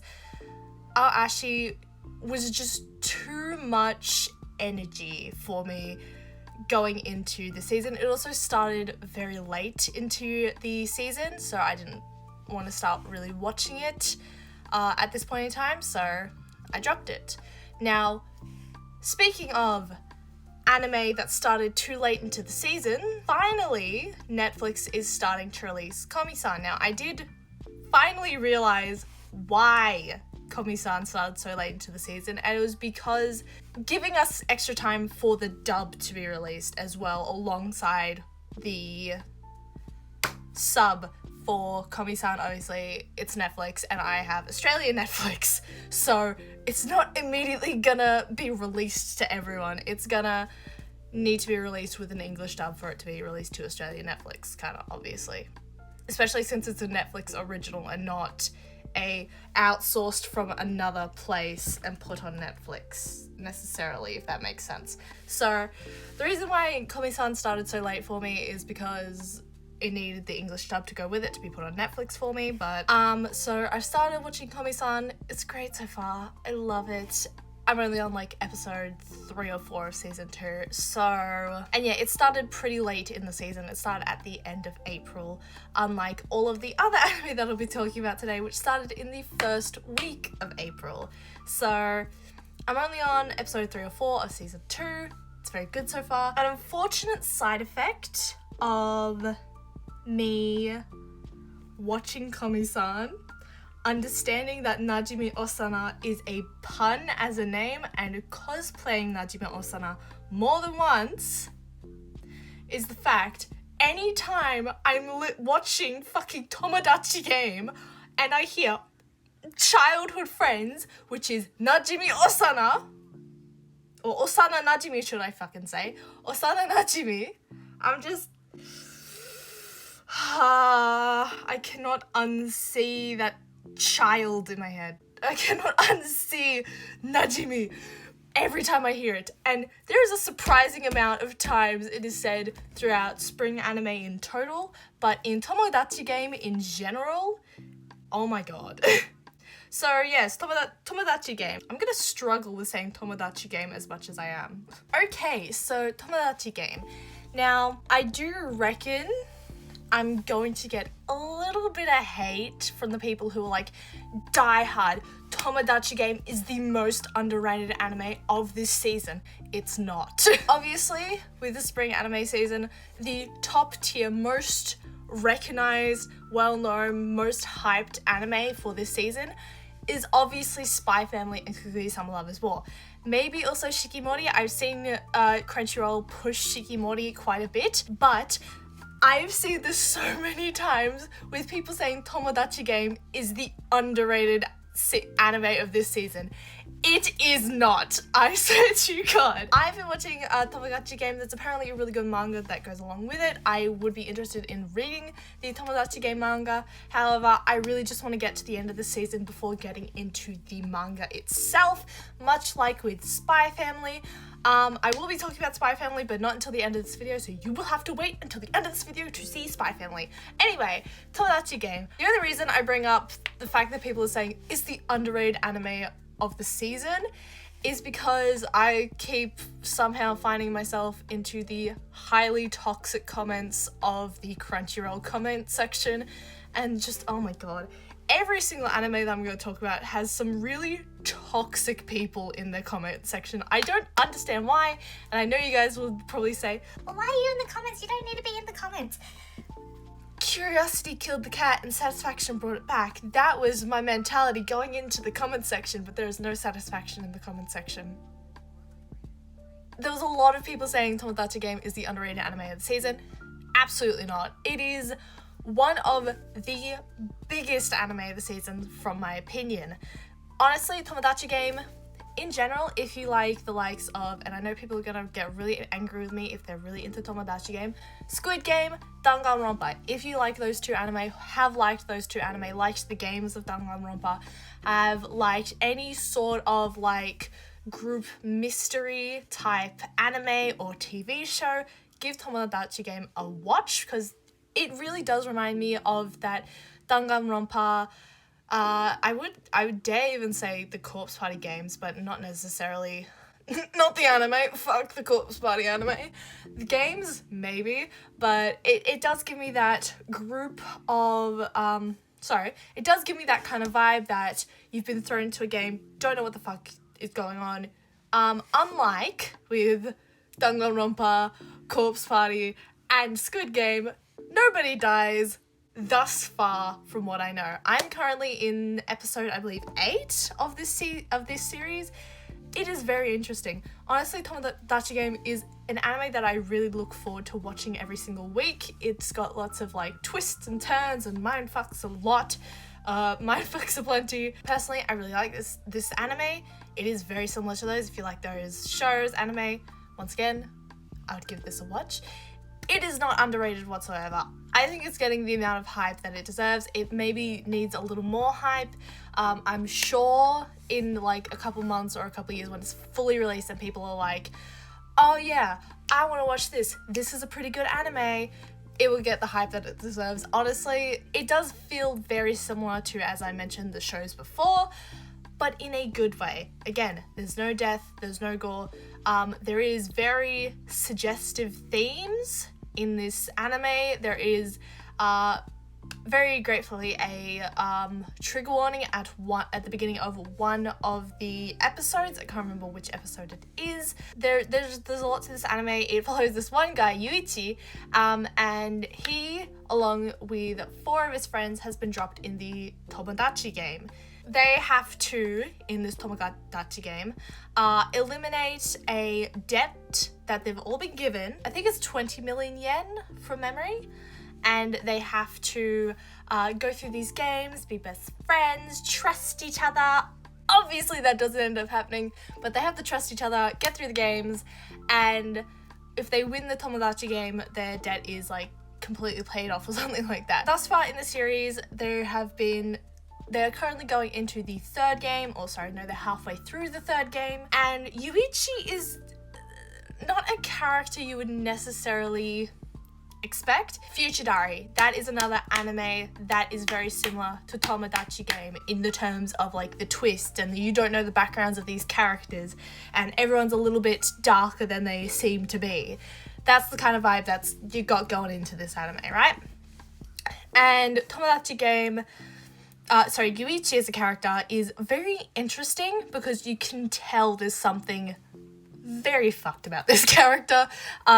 He's had a poor upbringing. He has to choose between money and friends. The series is pretty good. The first game intrigues you. It only goes for about 1.5 episodes. The second game does drag on a little bit. It goes for about 4 episodes from memory. Honestly, I almost dropped Tomodachi game because of that, because I felt like it could be condensed a little bit more. And they're going into the 3rd game, and I reckon the 3rd game will go on for 3 or 4 episodes. It's already gone on for 2 episodes. So, yeah, there is a lot to be unraveled in this anime and a lot to think about. Thankfully, you don't have to go into huge analysis into some of the things that go on in this series. There is at one point a little plot twist. This anime is very twists and turns, may I say, but there's a little twist where Yuichi outs one of his friends as being the person who put them into the Tomodachi game, because no one knows who put everyone into the Tomodachi game. I won't say who it is, but Yuichi outs them, and on one of the episodes they said, well, if you look back at the different rounds, you'll see what they did, and I'm just sitting there going, please don't make me fucking do that. Please tell me they'll sum it up. They do in the very next episode. They sum up what exactly has happened and how Yuichi has like exposed the traitor. But at some points it'll be like, well, we've given you this little crumb of information, but we're not gonna give you the rest of it just yet. You're gonna have to wait, or maybe theorize about it, or read the manga. So Tomodachi game is very twisty and turny, and like you get all of these different like scenarios of how the fuck is this gonna play out? How do you fix this? How did that character figure that out? So it's like, yeah, it's one of those anime. And the reason why I don't think it's underrated is because it stands out, okay? It stands out of all of the fucking anime that's like slice of life, that is romance. A lot of the anime that I'll be talking about is slice of life and romance and sports-ish. I say ish because there's 2 anime. One is directly a sports anime, and I consider dance technically kind of a sports anime, but not really at the same time. That's why I say sports-ish. But Tomodachi game is different from the rest of those anime. It is a very strong, mysterious anime. I personally really like mystery anime or anime with mysterious elements that all ties up at the end of the series. I hope this fucking series does that. Knowing how Tomodachi Game is going, it will probably have more than one season, depending on how many volumes of the manga there is. I haven't checked. And as a whole, I really, really love Tomodachi Game. It is a really good anime. I wouldn't say it's hugely standout, but it is definitely not underrated. I would highly suggest this and give it a watch. I give it 8 out of 10 thus far, halfway through the series. I probably should also mention that with all of these series, I did say I was halfway through them. All of these series, with the exception of Komi-san, I am roughly in like episode 7, 8, and 9 of each of these anime. The next series that we will be talking about is one of those sports anime that I mentioned earlier. We're going to be talking about Love or Play. Now, I am very disappointed in Love or Play. Honestly, it started off on such a good note. Such a good note. I thought it gave off the initial vibes I did talk about in my Osana Najimi video, was that it gave off the vibes of it's trying to be free and high Q at the same time. I've still gotten that vibe throughout the series thus far, and I reckon it's going to be 25 episodes long. Maybe it'll be 12. I highly doubt it'll be 12, but maybe it'll be 12 episodes. That is because Love or Play started off really strong. It had a really good concept. The first episode was spectacular. It didn't tell you too much, but didn't also keep information from you, if that makes sense, right? Second and third episode was pretty good.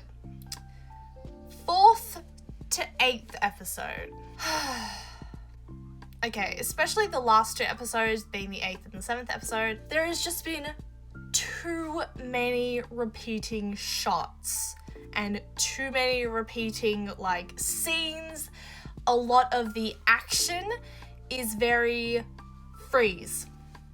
I'm going to show you this one picture, and they probably didn't have a huge budget when making Love or Play, but just there are a lot of threads there that could feed in to the anime and make it better and make it more interesting.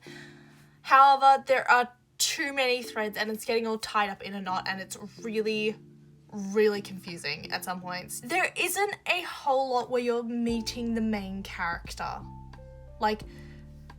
This guy's the main character, and there's just not... You're meant to be following his story, and you just aren't, right? And it doesn't do it in the same way that Free does it or Haikyuu does it. Usually with sports anime like this, there is a solid through line, and that is the main character's plot. That is Hinata's plot. That is Haru's plot. You don't get it with this guy. You'll get him sometimes. Not often. And I just cannot connect with him whatsoever. And that thing I mentioned where there's a lot of repeating shots, I think it's in episode 7 alone, which is Willpower. There is 6 or 7 times the same shot of the captain standing in front of a poster is shown. Okay, so a slight correction here. What I meant to say was, in one episode there is roughly 6 or 7 different flashbacks, but they're for the most insignificant moments. There's 2 specific flashbacks that are just completely insignificant to the plot, in my humble opinion, and they get played multiple times in one episode, which all tallies up to about 6 or 7 different flashbacks for these 2 moments combined. This is a bit excessive. I would expect this throughout the series as a whole, not in one episode. This anime really did have potential for me, and I am going to keep watching it, see how many episodes it gets to. I'm going to keep watching it, see if it gets better, but at this point, it's just I know production quality goes down as the anime progresses, but this is... it is a very pretty anime, for what it's worth. Some of the characters are amazing. There is this one character who is literally just starting to learn how to play badminton. They are my favorite. They are so adorable. There's also just a weird amount of the older sister in this anime. The main character's older sister, you wouldn't think she's in it as much as she is. She is in it a lot and is apparent. It seems to be a big part of the story, despite not being in it as much as she probably should be if she is a big part of the story, if that makes sense. So the basic plot is the main character wants to play badminton, wants to like go up against his like idol and like play badminton with them, against them, stuff like that, and like make each other better. But when he gets into high school, he meets a bunch of new friends, and in the first episode, the main character has a whole little crisis because he's leaving his best friends behind. When he gets into high school, that's gone. His best friends don't come up again until episode 8. But he meets a bunch of friends and he's trying to keep up with school and he's trying to like do badminton and he's getting like hounded on by his idol, who's apparently a big bully who has a crush on his older sister, and it's just like, what is going on? I will applaud this anime for being somewhat realistic in the terms of like doing his sport and then going home and studying and all that shit. It's realistic. Is it entertaining? No! Love All Play does have its moments.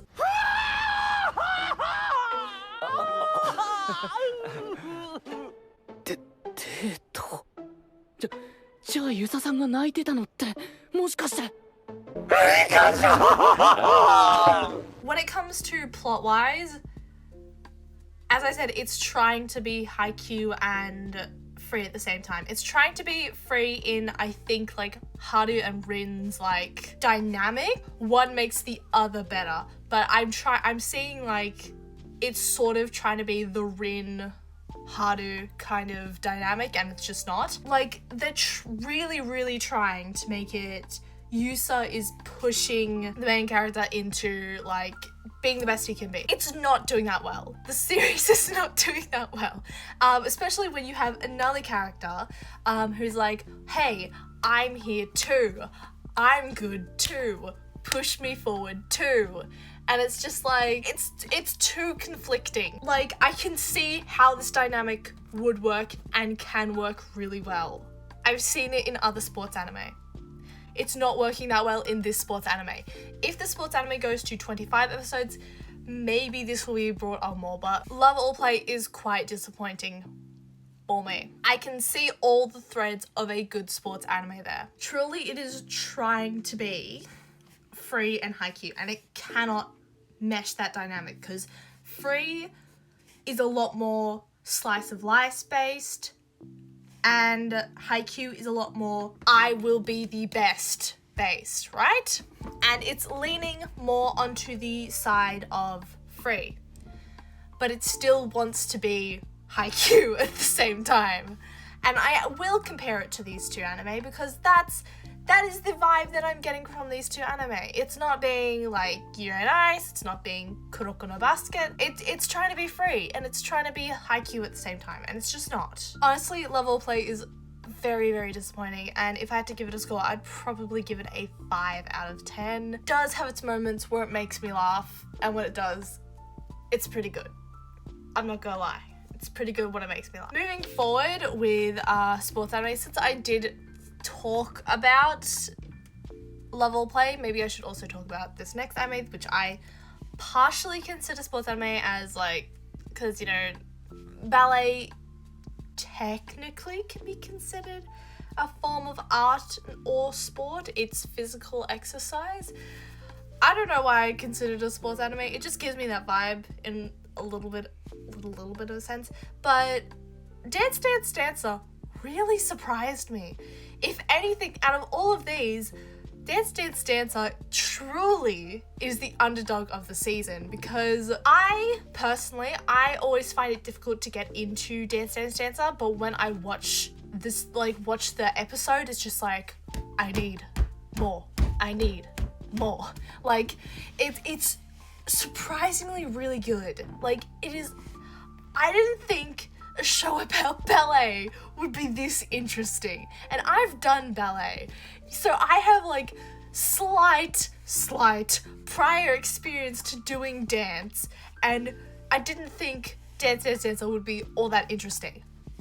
It is so interesting. Okay, so you have this boy. So you've got the main character, Junpei. He is like, at the start of the series, he's like trying to be this manly man. I'm a manly man. I am the only man in my family, and I am the best. I'm masculine as fuck.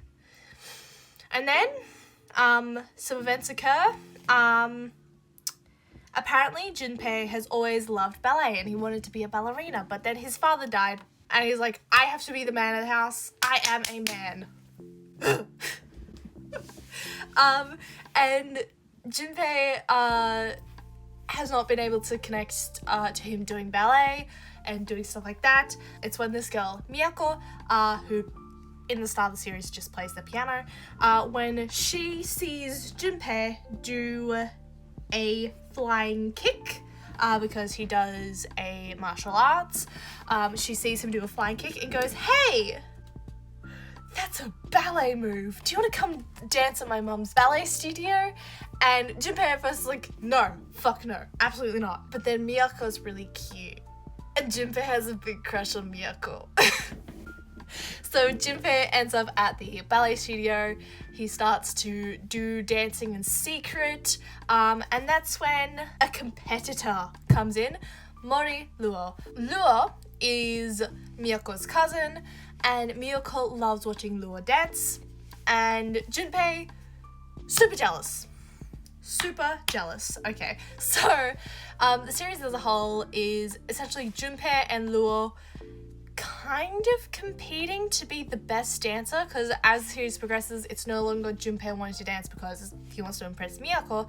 It is Junpei wanting to dance because he's reigniting his love for ballet that he had as a kid before his dad died. So it is just so interesting seeing Junpei progress as a dancer, and like his turmoil with like the really prissy ballet world that's like really uptight, and then like him being himself and just wanting to dance and wanting to like have a good time, feel his emotions in the music, and like get sparks and like crackles of enjoyment, and just is such a good series.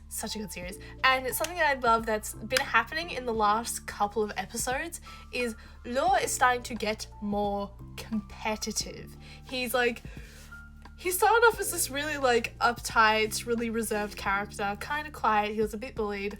In the last two episodes, which has been episodes 7 and 8, he has become feral, which I fucking love. He's become so feral towards Junpei because he's like competing with Junpei, but then Junpei's not competing with him, so Junpei's like, who are you competing with? So their dynamic is the one that like Level Play is trying to do, where Junpei's getting better and he's trying to bring Luo with him. He wants to be on the same dancing level as Luo, and Luo gets so offended that Junpei wants to be anything like him.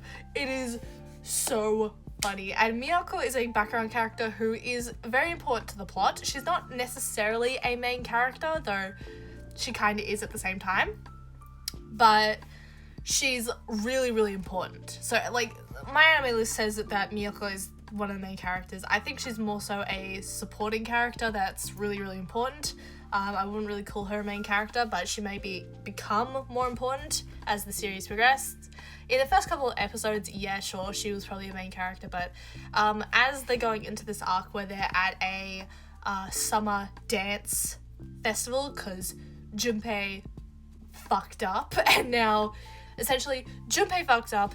The only way that he can fix things if he gets this lady to acknowledge him as a dancer, as a ballet dancer, and if he does, then he will have no longer fucked up.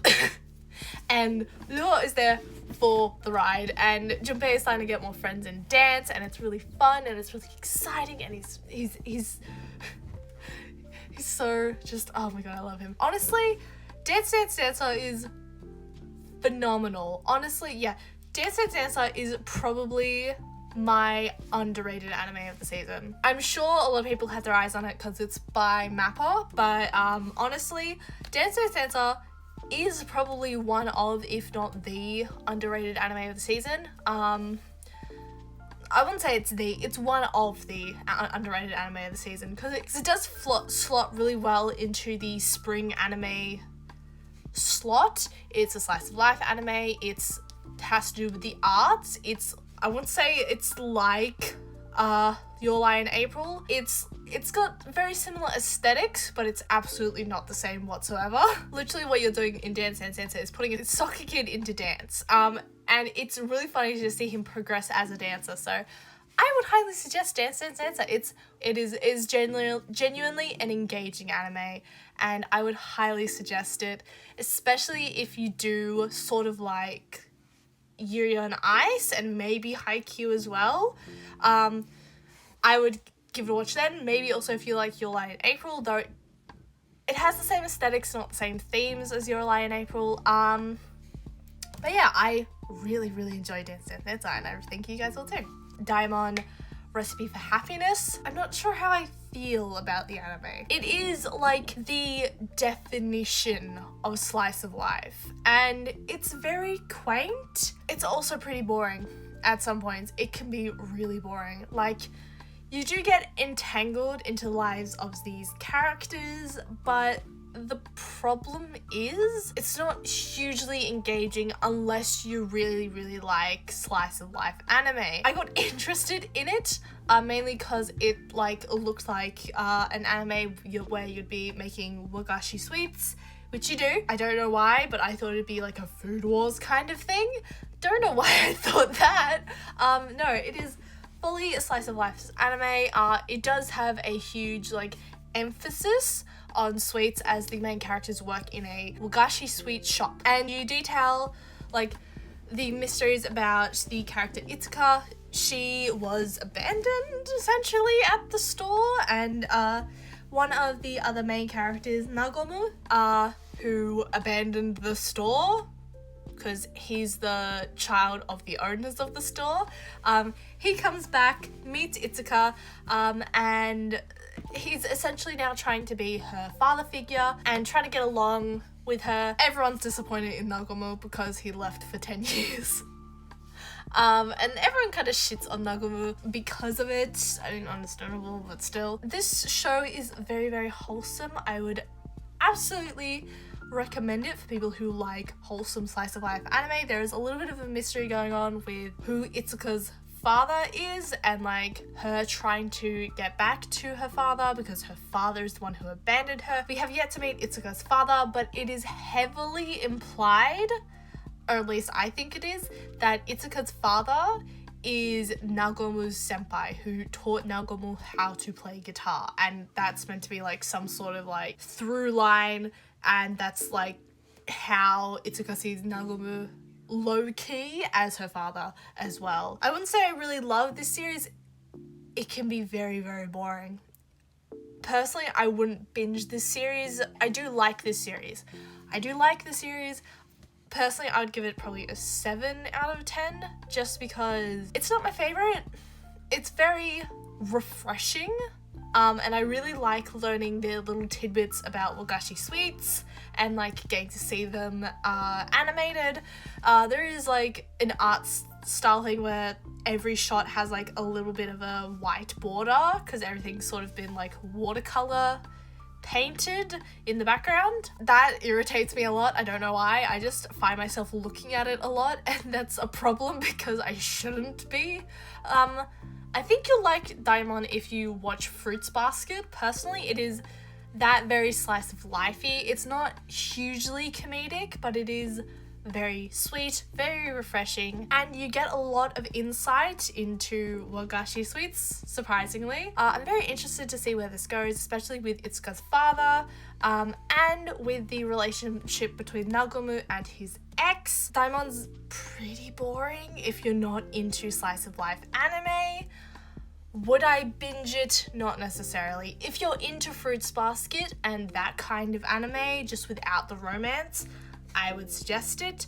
But otherwise, it's a pretty cute, pretty good anime. If you want to know stuff about like wagashi sweets, maybe then watch it as well, because it's pretty cute. It's not hugely informative, but it is pretty cute and does actually give you a little bit of information about the histories or folklore or stuff like that around certain wagashi sweets and why certain wagashi sweets look different ways in different parts of Japan. Okay, now that's all been said, I get to talk about some of my favorite with the last 4 anime I get to talk about are some of my favorite, if not my absolute top tier favorite animes of this season. So we're gonna start with the one that actually surprised me. It was a late entry into the list of anime that I wanted to watch, and that is Heroines Run the Show.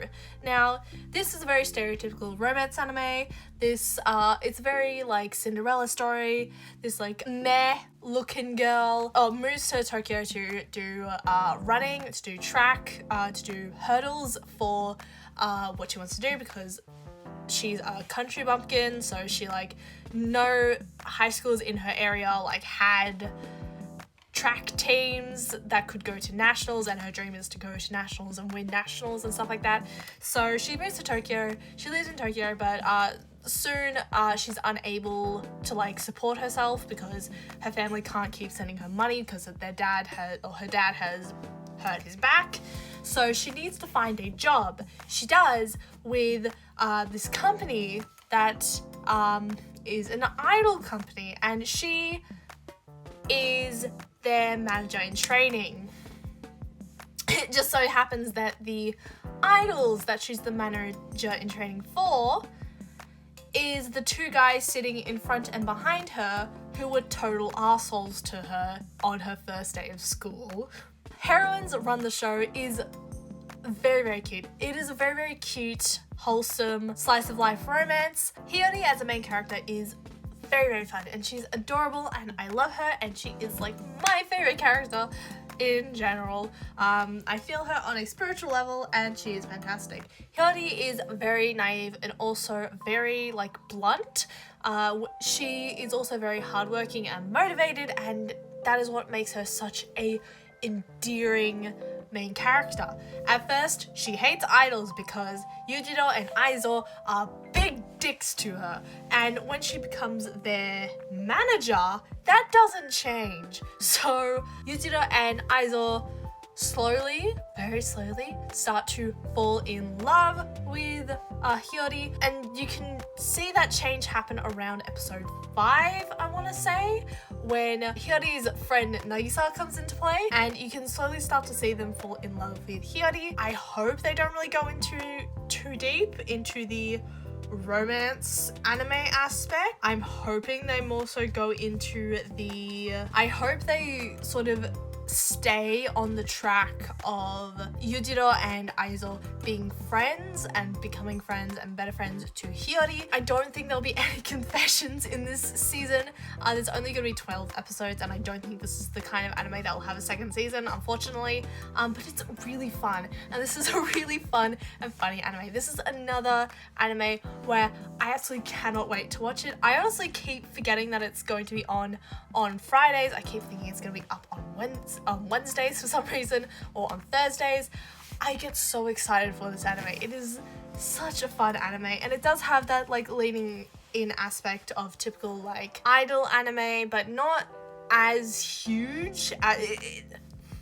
When I say idol anime, I think I feel a lot more like it's similar to Magical Girl Ore, in the sense that the idol part is like half part of the story, but isn't the main focus of the story, where the main focus of the story is obviously the main characters and behind the scenes. It feels very much like a webtoon, and I cannot remember the name of the webtoon that I was reading, but it was an idol webtoon, and while you did get to see aspects of the idol's life, as an idol, you also got to see mostly the idol's life behind the scenes. So that's what this anime is, and I really enjoy it. It's really funny. Yeah, I really enjoy it. It is very fitting of spring anime, but also is very wholesome, very cute. I would highly recommend. It is a solid 9 out of 10 for me. Personally, I would really like it if it didn't lean into the romance aspect, but I know it's going to, and it's gonna be really cute when it does.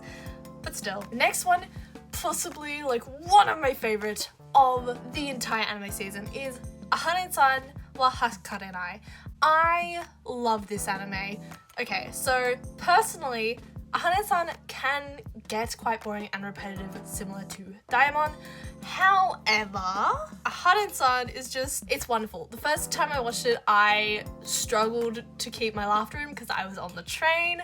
And I was going to continue watching it on the train, except for the fact that things happened where I didn't need to go into the city. It is the type of anime where you can watch it anywhere, and it's really, really funny, and it's adorable, and Aharen-san herself is adorable, and it's very subversion humor where you think something's gonna happen and something else completely happens, and yeah, there are certain episodes where it feels like it's on repeat, especially in the dynamics between Raido and Aharen-san, where Raido will challenge Aharen-san to something and then he always loses, and there is a slight essence of like a Chibanya kind of character going on with Raido, with him over analyzing everything in like the most absurd scenarios going on. There's like this ongoing joke where if Aharen-san is good at something, him and Aharen-san can be the best at it, at the world, beat the world, be together forever, and be the best of pals. And I love it, and it's really, really funny. It does get repetitive. Admittedly, this anime does get repetitive, but I tune in every week because there's always something funny and always something meme-worthy to screenshot. This is like the meme-worthy like anime. It is adorable. The aesthetics are adorable. I love it. I fear that it may be starting to go into the romance aspect, and I'm pretty sure from memory I described it in my upcoming 2022 anime video as a romance anime, and I think one of the tags for it is a romance anime, but it is predominantly a comedy anime.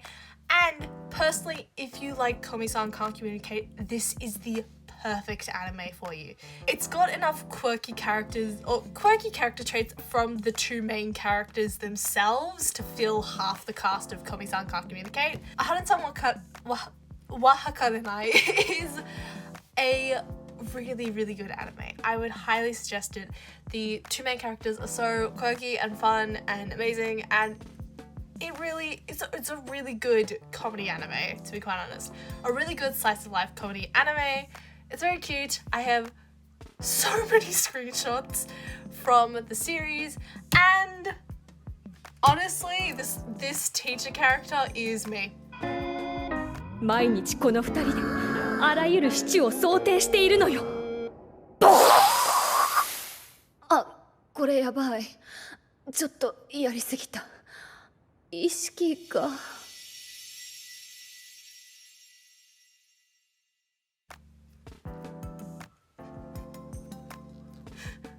There's like so much relatability and just so many laughs I've had with this series. It does get a little bit boring and repetitive, as do most anime, as does most comedy anime, but I would highly recommend Aharen-san wa Hakarenai. I wasn't expecting a lot from this anime when I first looked at it. Like when I first saw the poster to see what was coming up, I didn't expect a lot from this anime. This anime is quite possibly, if not definitely, is my absolute favorite anime of spring 2022. It's my favorite of the non-super popular. It's my favorite of the non-hyper super popular anime. But it is possibly, quite possibly, one of my favorites for spring of 2022. あわれ、あわら、あわれっと。Now we can talk about Kaguya-sama and Spy Family. I've said this multiple times.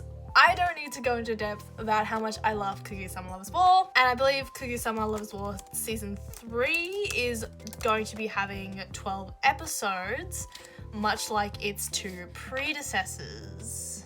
So as of this week, Kaguya-sama Love is War will be going into its 8th episode, and much like I predicted, it's going into the cultural festival arc. With it going into episode 8, I am actually starting to get worried that we won't see little Kaguya and the after effect of the cultural festival. However, episode 7 has set up the cultural festival, meaning that the next episode is most likely going to be the cultural festival. I reckon there'll be 2 episodes on the cultural festival, this possibly being number 8 and number 9. Hopefully that leaves 10, 11, and 12 for the afters of the cultural festival. But I do have to say, I am in love with this season. As with all seasons of Kaguya-sama, I love them. But just, what was it, episode 5, where it was Chika and Shirogane rapping the entire episode. I was so worried that they'd skipped over that for one episode because they showed it and they hinted at it, but I didn't. I was so worried that they were just going to take out that section completely, because I loved that chapter from the manga and it did have to do with Shirogane and Hayasaka arc. It did have a lot to do with that, and I'm assuming season 4 will further go into depth for that arc. Very, very worried that we won't get little Kaguya. I will be so disappointed if we don't get little Kaguya in this season. With 5 episodes left of Kaguya-sama season 3, it is so highly likely that we will get little Kaguya, and I think the next episode, if not the next 2 episodes, because there is a lot of content to pack into the cultural festival. You have Ishigami accidentally confessing to Tsubame. We have obviously the Kaguya and Shirogane kiss going on. We have Chika going on the hunt and doing random shit. I think we also have a little section dedicated towards Hayasaka and Kaguya. And also we have Miko and the bonfire, and that has been set up in episode 7, which makes me think episode 8 is going to be the start of the cultural festival, and the second part of the cultural festival will be in episode 2, much like what they did with the sports festival. Now, I want to go back to the rap episode for a second, because they did, much like with the Chika Fujiwara Chika dance ending that they had, I think, for episode 1. Episode 5 of season 3 had its very own personal ending, with my non-fiction as the ending theme. I fucking loved it. They fully leaned into that in that episode. Also, I was not expecting to hear Chika say fuck and motherfucker and imply BL in that episode. 私は知りたい男同士の行為応援するべき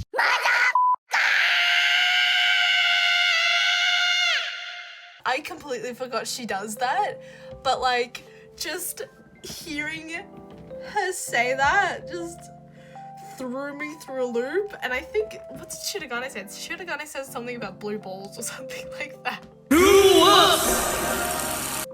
It was really funny, and I want those sound bites forever. Like, oh my god, I love them. I love them.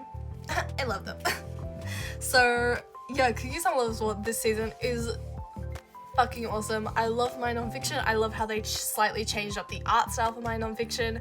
I've been listening to the full version of that song on repeat because it's so good and I love it. I love how the fucking voice actors themselves rapped, obviously, because they kind of had to. And yeah, I didn't expect it to be as good as it was, but it was really fucking good. I also love the little reference to Queen in that episode that Kaguya does. It's so good. I just love it. I just love it. It wouldn't be fair to rate Kaguya-sama Love is War because it's like my favorite anime of all time, other than like these 2 others that I like.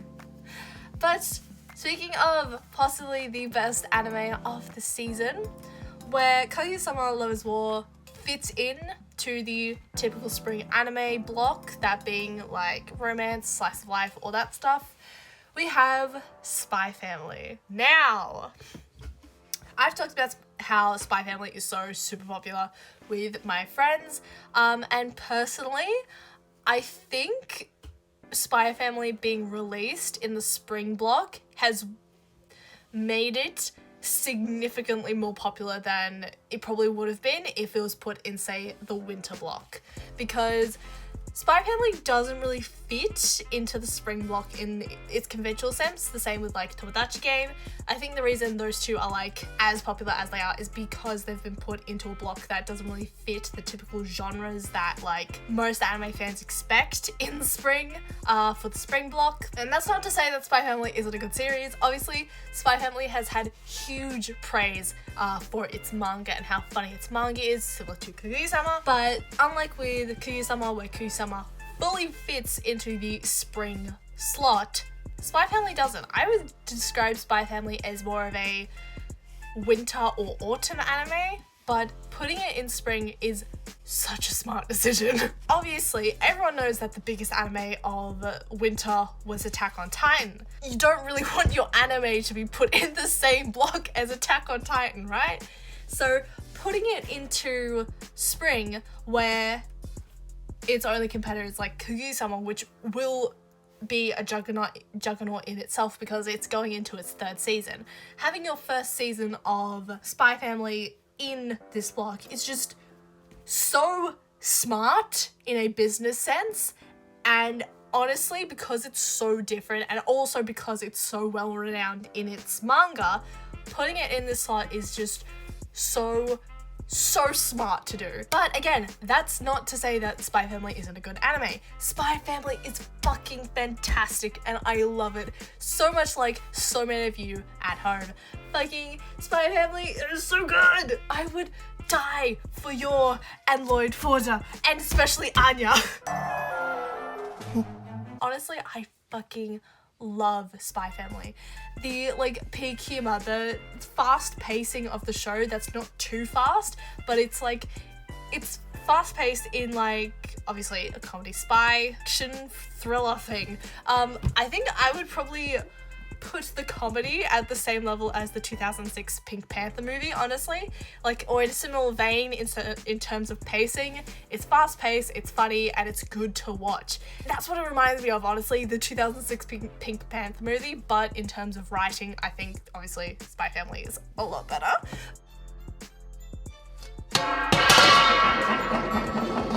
謝罪の受け入れ完全拒否だと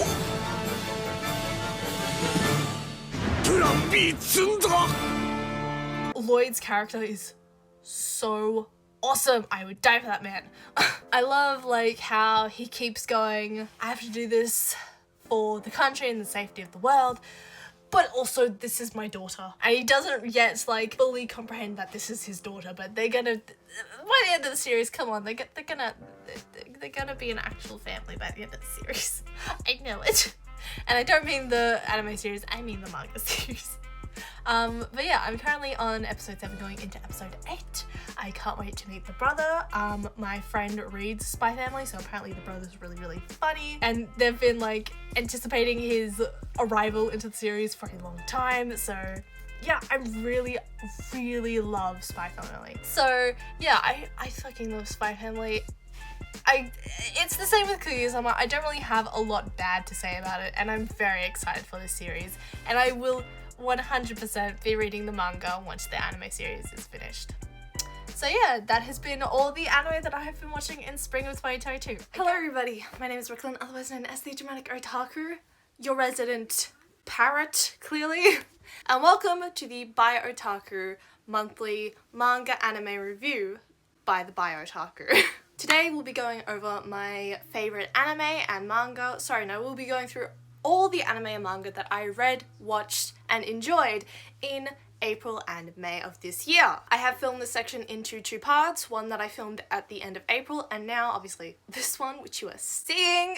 However, unlike with the last manga and anime review that I did, which would be February and March, but unlike that video, I'm not going to be going by manga and anime, mainly because unfortunately in May I didn't watch any anime. Okay, that might be a slight lie. I did in fact watch quite a bit of anime. A lot of fucking anime, if you will. Anyway, let's get on with the video. Okay, so we're gonna be starting with April manga. So first things first, I went through 5 individual novels of manga in April. Over the past couple of months, my mental health has not been the best, so I've been predominantly on the hunt for cute queer love stories, and like I've also really wanted to get more Junji Ito novels that I haven't had.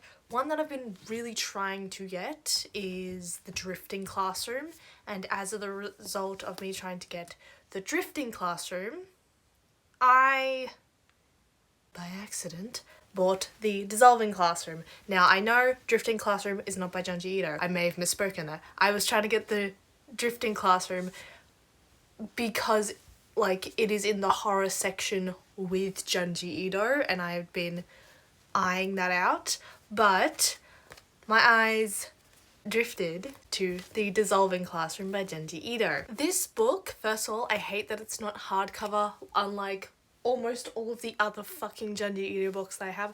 The only other soft paperback that I have of Junji Ito is Yonamu, so it's like, cool.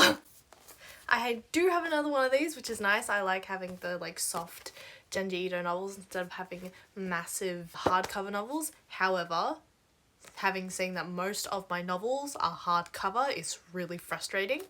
But The Dissolving Classroom is so this story details the Azawa siblings, Yuma and I think it's Chizumi and Yuma. And as with all Junji Ito stories, these two, while being the focus of the story, they are the villains. They are the monsters, much like in Tomie. Now, Chizumi and Yuma are very strange, and the whole story goes through a series of short stories in which they are terrorizing the fuck out of everyone.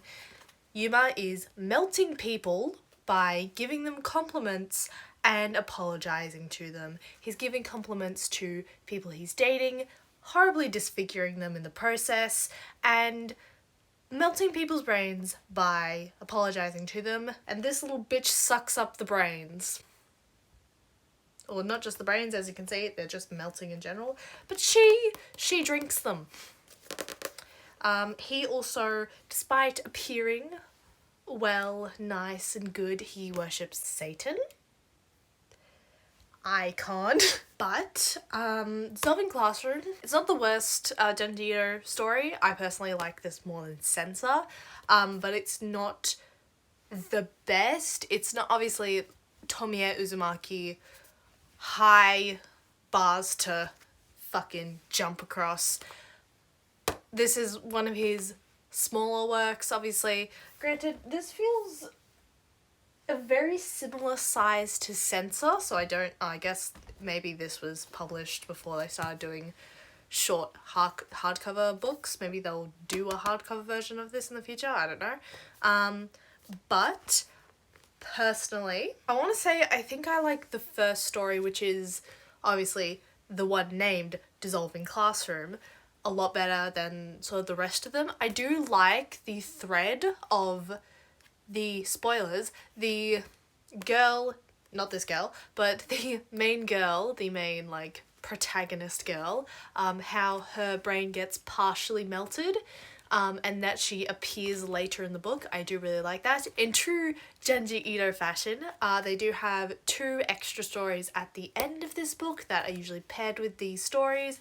That being The Return, which I'm not too fond of, and Children of the Earth, which is, not gonna lie, giving me Amigara Fault vibes, but with children.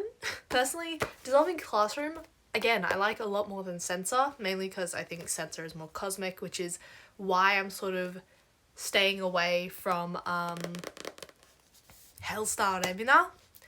It's because it's more cosmic stuff. I really don't like stuff to do with space. But this, I'd give it a solid 6, 7, 8 out of 10, maybe 7.5 out of 10 if I have to rate all the Junji. Maybe I do that for a video. Maybe I rate the Junji Ito novels that I've read. But that was probably the latest thing that I read in April. Like, that was like a last day of April kind kind of thing that I read. First thing that I read in April, which technically I had been reading in the end of March. I think I mentioned it in my last video, or my last review, was Cutie Honey A Go-Go. Now I definitely did mention Cutie Honey A Go-Go in my last video. This is a reboot of the original series Cutie Honey. I thought Cutie Honey was a anime only adaptation, such as the likes of like Yuri on Ice. However, it's not, obviously. This is a reboot of the original manga series, and I picked this up thinking it was a one-shot. See, I think the point of this, because I've just checked, it does not have a to be continued in it, but I think it has like, what it's supposed to do is send you to the original series, which I really do want to do. I kind of want to see if I can find the original manga series for Cutie Honey. Also because this version of Cutie Honey is apparently different from the original version. The original version had Cutie Honey being an actual high school student, and her friend, who is the main character in this novel, being again another high school student. This is a lot. It has 2 arcs to it. The first part where you're just introducing Cutie Honey, having the main character be trying to pursue Cutie Honey as in she is a policewoman, and Cutie Honey just appeared out of nowhere and started slashing up villains. That kind of pursue. I do get major lesbian vibes from that policewoman character though. I don't know why. This is a lot to explain, and I partially dissociated when reading this book. It is very interesting, but a little difficult to get through unless you are super into it, which I'm gonna be honest, I'm not. It is a decent read, especially if you're into, because this says it's from the creators of Devilman and Neon Genesis Evangelion. I guess if you're into that, definitely if you're into Devilman, because I know for a fact the Devilman anime had a crossover with Cutie Honey. So if you're interested in the likes of like Devilman and like or particularly like the original Devilman, if you're into the Cutie Honey series or the original Cutie Honey series, I'd give this a pick up and a go. Otherwise, it's not really my kind of thing. I would be interested in seeing the original Cutie Honey, especially since I'm trying to get into more older manga. Like, I've been getting into like Rumiko Takahashi. I kind of want to see Devilman in manga form. If Devilman is also a manga, I'm pretty sure Devilman is also a manga. I do also want to pick up the original Cutie Honey series. So it has done its job in pointing me in the direction of the original series. And I might give the original Cutie Honey series a watch if I feel up to it. But yeah, so Cutie Honey A Go-Go. The aesthetics, gorgeous. I give this one like solid 5-6. It's okay, I can read it. I didn't get the most enjoyment out of it. It is also a very pretty book. I like the like 70s aesthetic of it, obviously, because I'm pretty sure Cutie Honey and Devilman came out in the 70s, so. And moving on to the last of the April manga, this is the full series that I picked up, and this was a recommendation that I picked up on. Again, I've been looking for queer stories to read, and I have read a few queer stories as of April and May, but in April specifically, I picked up That Blue Sky Feeling. Now, I initially saw this in All Star Comics when I picked up Cutie Honey A Go-Go. There was a little LGBT display with a bunch of books, and this was front and center in the display. At first, because in All Star Comics I couldn't pick up and open the book because each book comes in their own individual slip, I thought this might be boys love. It's not, which is a really good thing. So happy this is not boys love. So That Blue Sky Feeling is a very healthy take onto queerness and like gayness. So it is about this boy Noshiro, and he is transferring into a new school when he meets Sanada.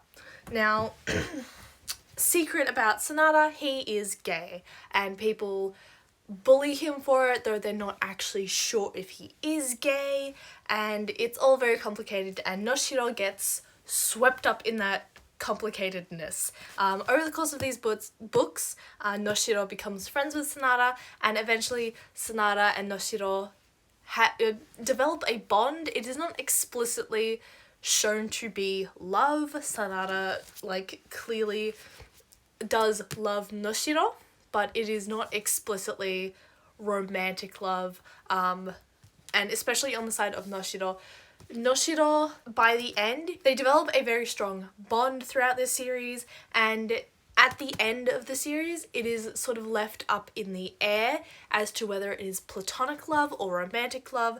Noshiro is on a journey of self-discovery by the end of this book. And I think that's like an awesome, really healthy way of exploring gayness and like being gay and the queer experience. I really enjoyed, like, especially all the confusion that Noshiro had throughout this story, because it felt relatable, to be 100% honest. It's like trying to understand and be a really good friend and ally towards Sanada, while also partially dealing with feelings that is like, I don't know how to feel about this. I've never really had attraction towards girls, but do I have an attraction towards boys? That sort of thing. And in the end of the book, and you can see on the back, happily ever after isn't the same for everybody. In the last book, which this is only 3 volumes long, so if you want a long-ish but kind of short series that's queer and that isn't inherently romantic, it is very slice of life, then I would highly suggest this series. But in this book, at the very end of the book, spoilers, they have a little scene. It's framed like a confession scene, but it's not actually a true confession scene. And at the end, essentially, Noshiro is saying that he does really care for Sanada, but it is left up in the air because he himself doesn't understand if it's romantic or platonic love. And I like to think that it's platonic love, and it's like, this is your best friend, stuff like that. Guy pals, clearly. But no, I like to think that because they're also really young, I think they're 16 in this book. I could be wrong. I'm pretty sure they're 16. It's good to, like, think of a really healthy relationship, especially when Noshiro is starting his own journey into thinking about his romantic feelings. Also in this story, it is deals with Sanada's side, he deals with a lot of, like, coming out to people and trying to, like, connect with people that, like, he's very close to. And there is this girl, this one here, and she is essentially completely unaware at the start of the book. And it goes, throughout the story, it goes through their relationship as she partially has a crush on him, but obviously he's gay. He cannot return her feelings. So the story is a journey of self-discovery for both of its main characters. This one, obviously for Noshiro, it's a self-discovery of what is it like to love someone? What is it like to feel romantic or platonic or familial or whatever kind of love with another person, especially one of the same gender that you just met. And for Sanada, it is opening up. It is opening up to his friends, to people he trusts, and only people he trusts. He doesn't need to come out for anybody.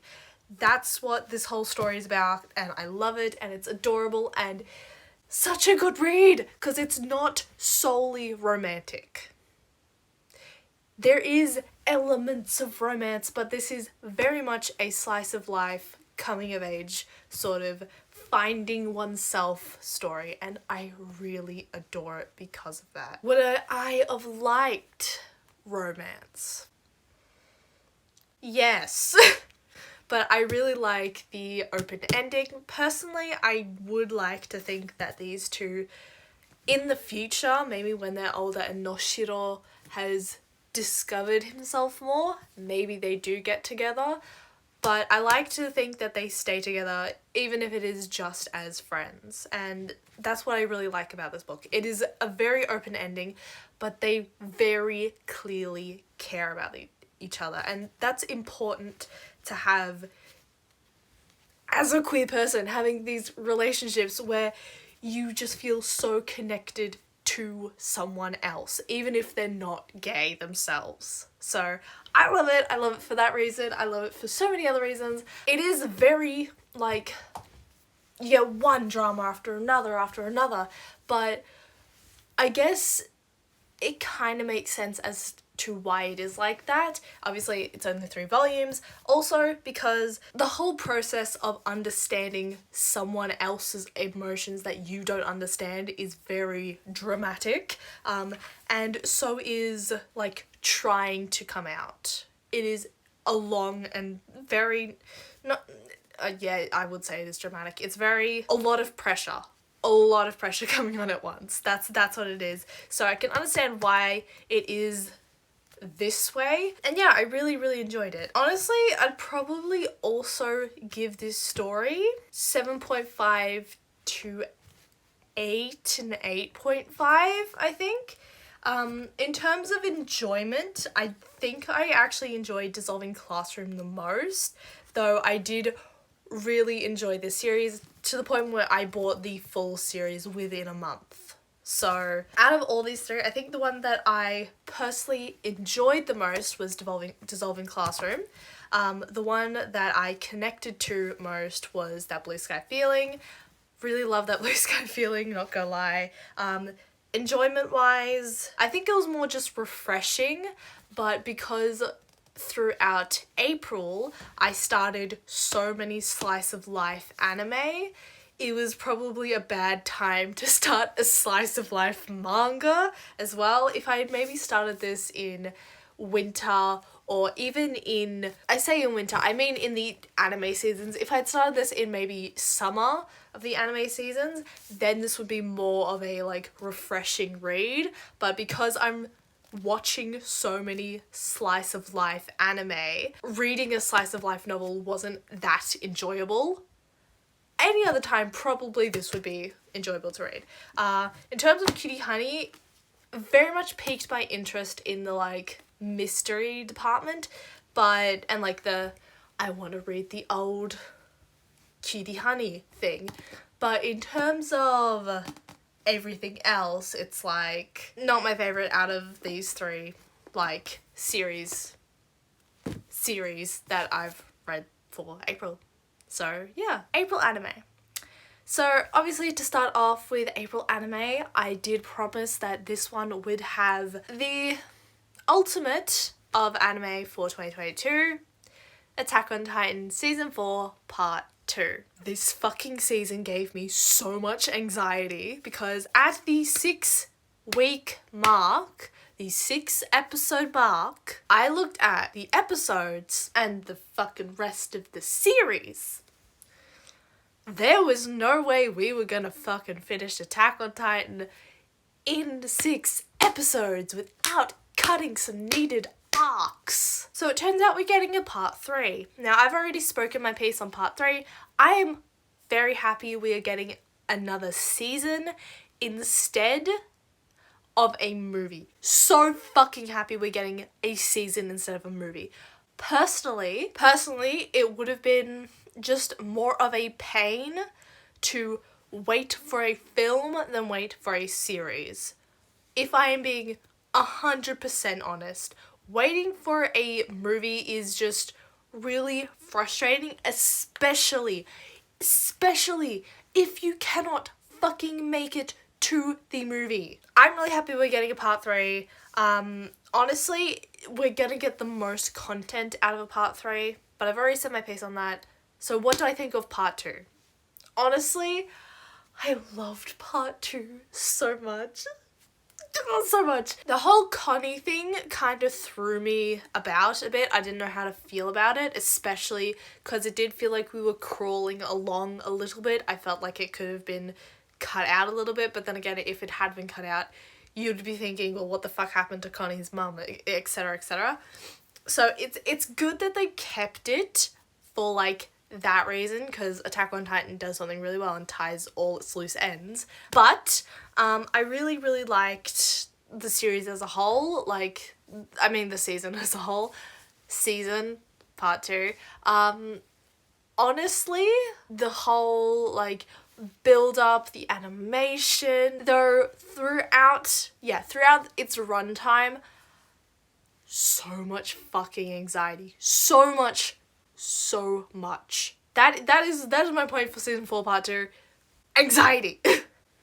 Though it was awesome to like wake up on a Monday, watch the episode and be like, fuck yeah, anime. Seeing the rumbling actually happen. Also, the last episode, the fucking colossal titans were swimming.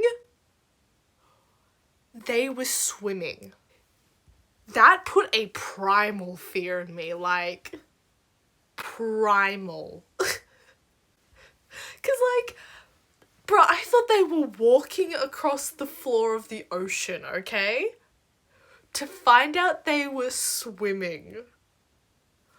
That's insane. It's just the little things in Attack on Titan that make it just batshit crazy. Honestly. Sorry, that was the start of April anime. The movie released by Netflix, Bubble.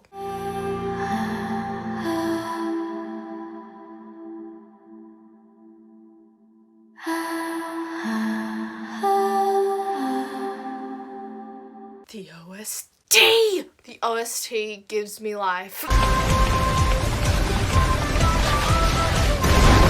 The best way I can describe the movie Bubble is sentient bubbles, The Little Mermaid, and philosophy. That doesn't make me spiral.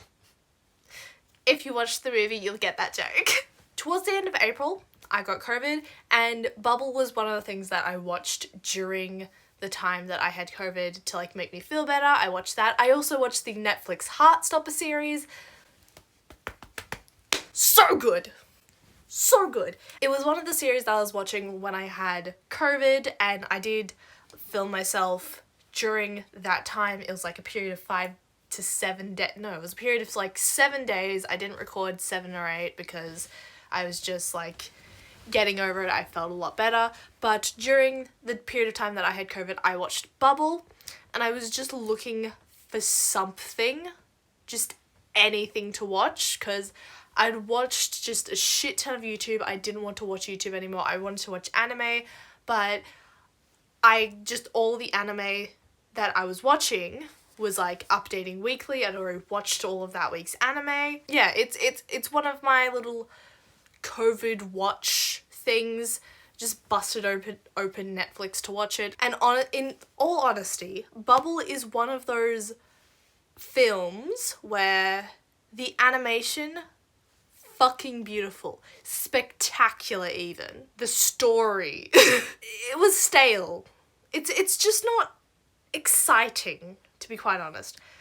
Like, I felt there was this constant slow building climax, and then the climax was like in the last 5 to 10 minutes of the fucking film. And even then, the climax wasn't even a what the fuck or a oh my god kind of climax. It was supposed to be like that, like from the way the story was being told, it was supposed to be that, but it wasn't. It was supposed to be sad. The ending was supposed to be a sad ending. That is what it set itself up to be. It was gonna be that like silent voice kind of thing, though I didn't fucking understand silent voice when I watched it back then, and I don't feel like watching it now because I didn't find enjoyment in silent voice. It was trying to be something like that, but it just, with the way that it was paced and the way that like it showed the relationships between characters and the backstories to characters, it just didn't do that. It wasn't sad. It was just kind of like, we all knew it was coming. I hadn't connected to any of the characters whatsoever. Because essentially, they kind of just retold The Little Mermaid, and they were kind of explicit in the fact that they were retelling The Little Mermaid.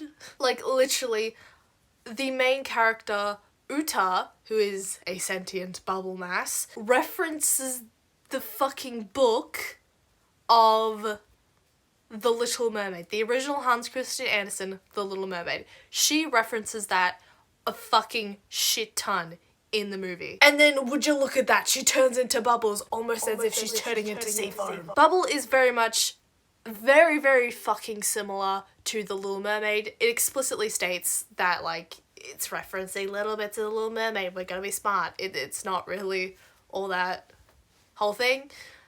That's not to say it's not a good movie to watch if you're sick. It was a fun, very visually appeasing film to watch, and the little song that Uta sings,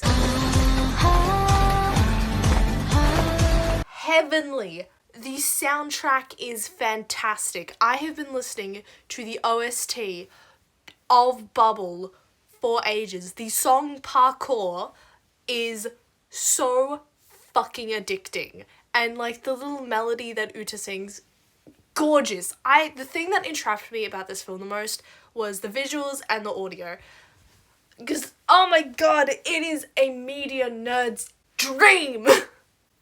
Like, the sounds are gorgeous, like the way that the music sounds like bubbles. I don't know how the fuck they made Uta sound like she was singing like a bubble, or how like the fucking, if you listen to the song Parkour, it sounds like bubbles.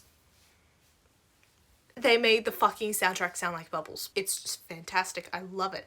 The visuals, fucking gorgeous. And with what I mentioned with philosophy, the philosophical undertones that are also kind of in your face, like the Little Mermaid thing, especially at the end, didn't make me spiral. Not gonna lie, the whole spiral references just made me think Uzumaki, not gonna lie, because the philosophical intent is almost exactly the same. The philosophy is exactly the same.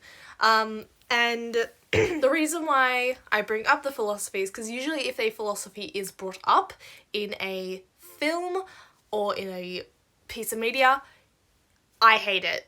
It triggers my anxiety and I just fucking hate it because it makes me spiral into fucking existentialism. So, or into an existential crisis, should I say. This film didn't make me go really anxious like I was scared it was going to when I heard like the philosophy books and all the science shit that's brought up in like the film that Uta learns. Very glad that that didn't happen because I didn't need to have an anxiety attack on top of COVID. I also liked Uta because it does have like a very post-apocalyptic setting. However, it's not in a post-apocalyptic world, and unlike with other Netflix anime series such as like Japan Sinks 2020, obviously, as you can probably tell by my discomfort, I'm not at all comfortable with natural disaster shows, and I liked Uta because it gave a post-apocalyptic setting while not being in a post-apocalypse or being in the middle of a natural disaster, because it was a supernatural disaster. And it was especially located into one zone because it was in a giant fucking bubble. And having it be a supernatural disaster, it didn't trigger my anxiety, so I liked that. I liked that aspect particularly. If the setting of Uta had been caused because of a natural disaster. Storytelling was so fucking stale, but a good show, a good movie to watch while you're sick. And if you are a like art nerd or an audio nerd or just a media nerd in general, this is a good movie to watch for the visuals and for the soundtrack, especially the visuals. However, a film should not be rated just by its visuals. If you want a movie just to watch for fun, don't pick Bubble.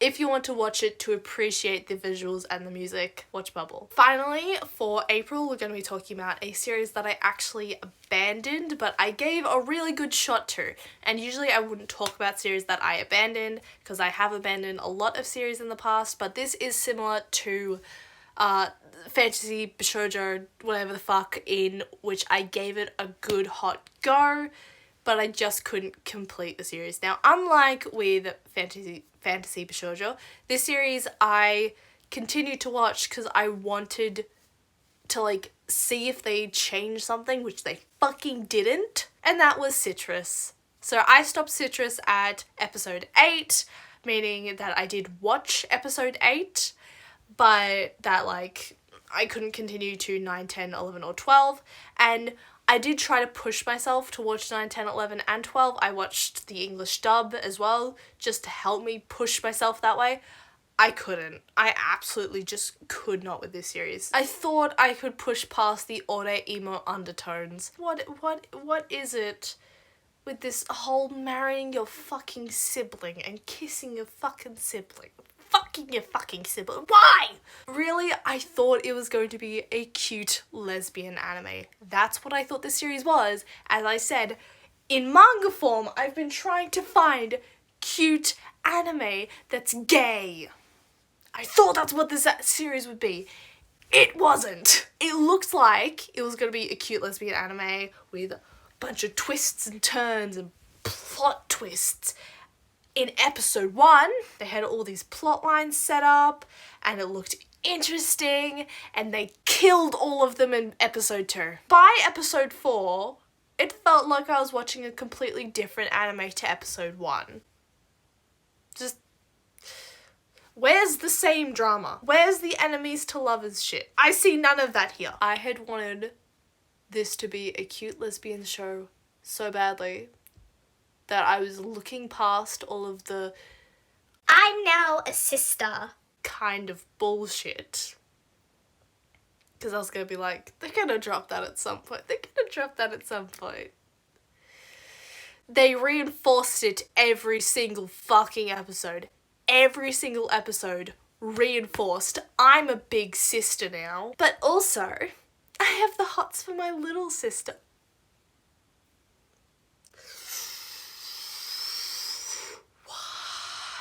They cram it down your throat so hard, and it just made me so physically uncomfortable. I thought Citrus would be the lesbian given. It's not. It is not that. I see nothing. If someone has watched the full series and something changes in like 11 and 12, then do tell me, because then maybe I will actually give 9, 10, 11 and 12 a shot. But like, at this point, I don't want to watch it anymore. I'll give the series as a whole 4.5 to 5 out of 10. Genuinely, in the series, there were parts that I laughed at that I thought was fun or thought was cute. It had its moments, but I just wanted a cute lesbian anime. Can someone recommend me a cute lesbian anime? I need more lesbian animes. Let's move on to May. And we're back! Yes, as I mentioned earlier, I won't be able to do anime for May. Again, you'll have to look at my last video, Spring 2022 Anime, for that information on what anime I've been watching in May. But I have been reading quite a bit of manga, so let's just jump into it, starting with Inuyasha Volume 2. Now, I'm not gonna lie, it was really difficult to get into reading this, as it was with, like, Urusei Yatsura. Even the first Inuyasha volume, it was very difficult to, like, start reading. I'm finding that more and more recently, and you'll hear me echo the same thought process with a lot of the books that I'm going to be talking about today. I started off reading this quite distractedly. Like, I knew what was happening from the last volume, but it just took a while to get into it, and I do have volume 3 on my little cart over here. But again, with that book, similar to this book, very difficult to get into, but that's just a me thing. I find it very difficult to talk about manga that I haven't just started in a review sense, because, you know, I'm midway through a book, midway through a series, so it's very difficult to talk about. If you're not new to this channel, if you are a subscriber or a viewer of this channel, you would know I fucking love Rumiko Takahashi novels. ever since I started reading Mermaid Saga, which was my first Rumiko Takahashi novel that I read, I've been trying to get and read all of the Rumiko Takahashi books. So this is the second volume, second big volume of Inuyasha. I'm collecting the Viz Big novels. This goes through, I believe, volumes 4, 5, and 6 of the original Inuyasha series.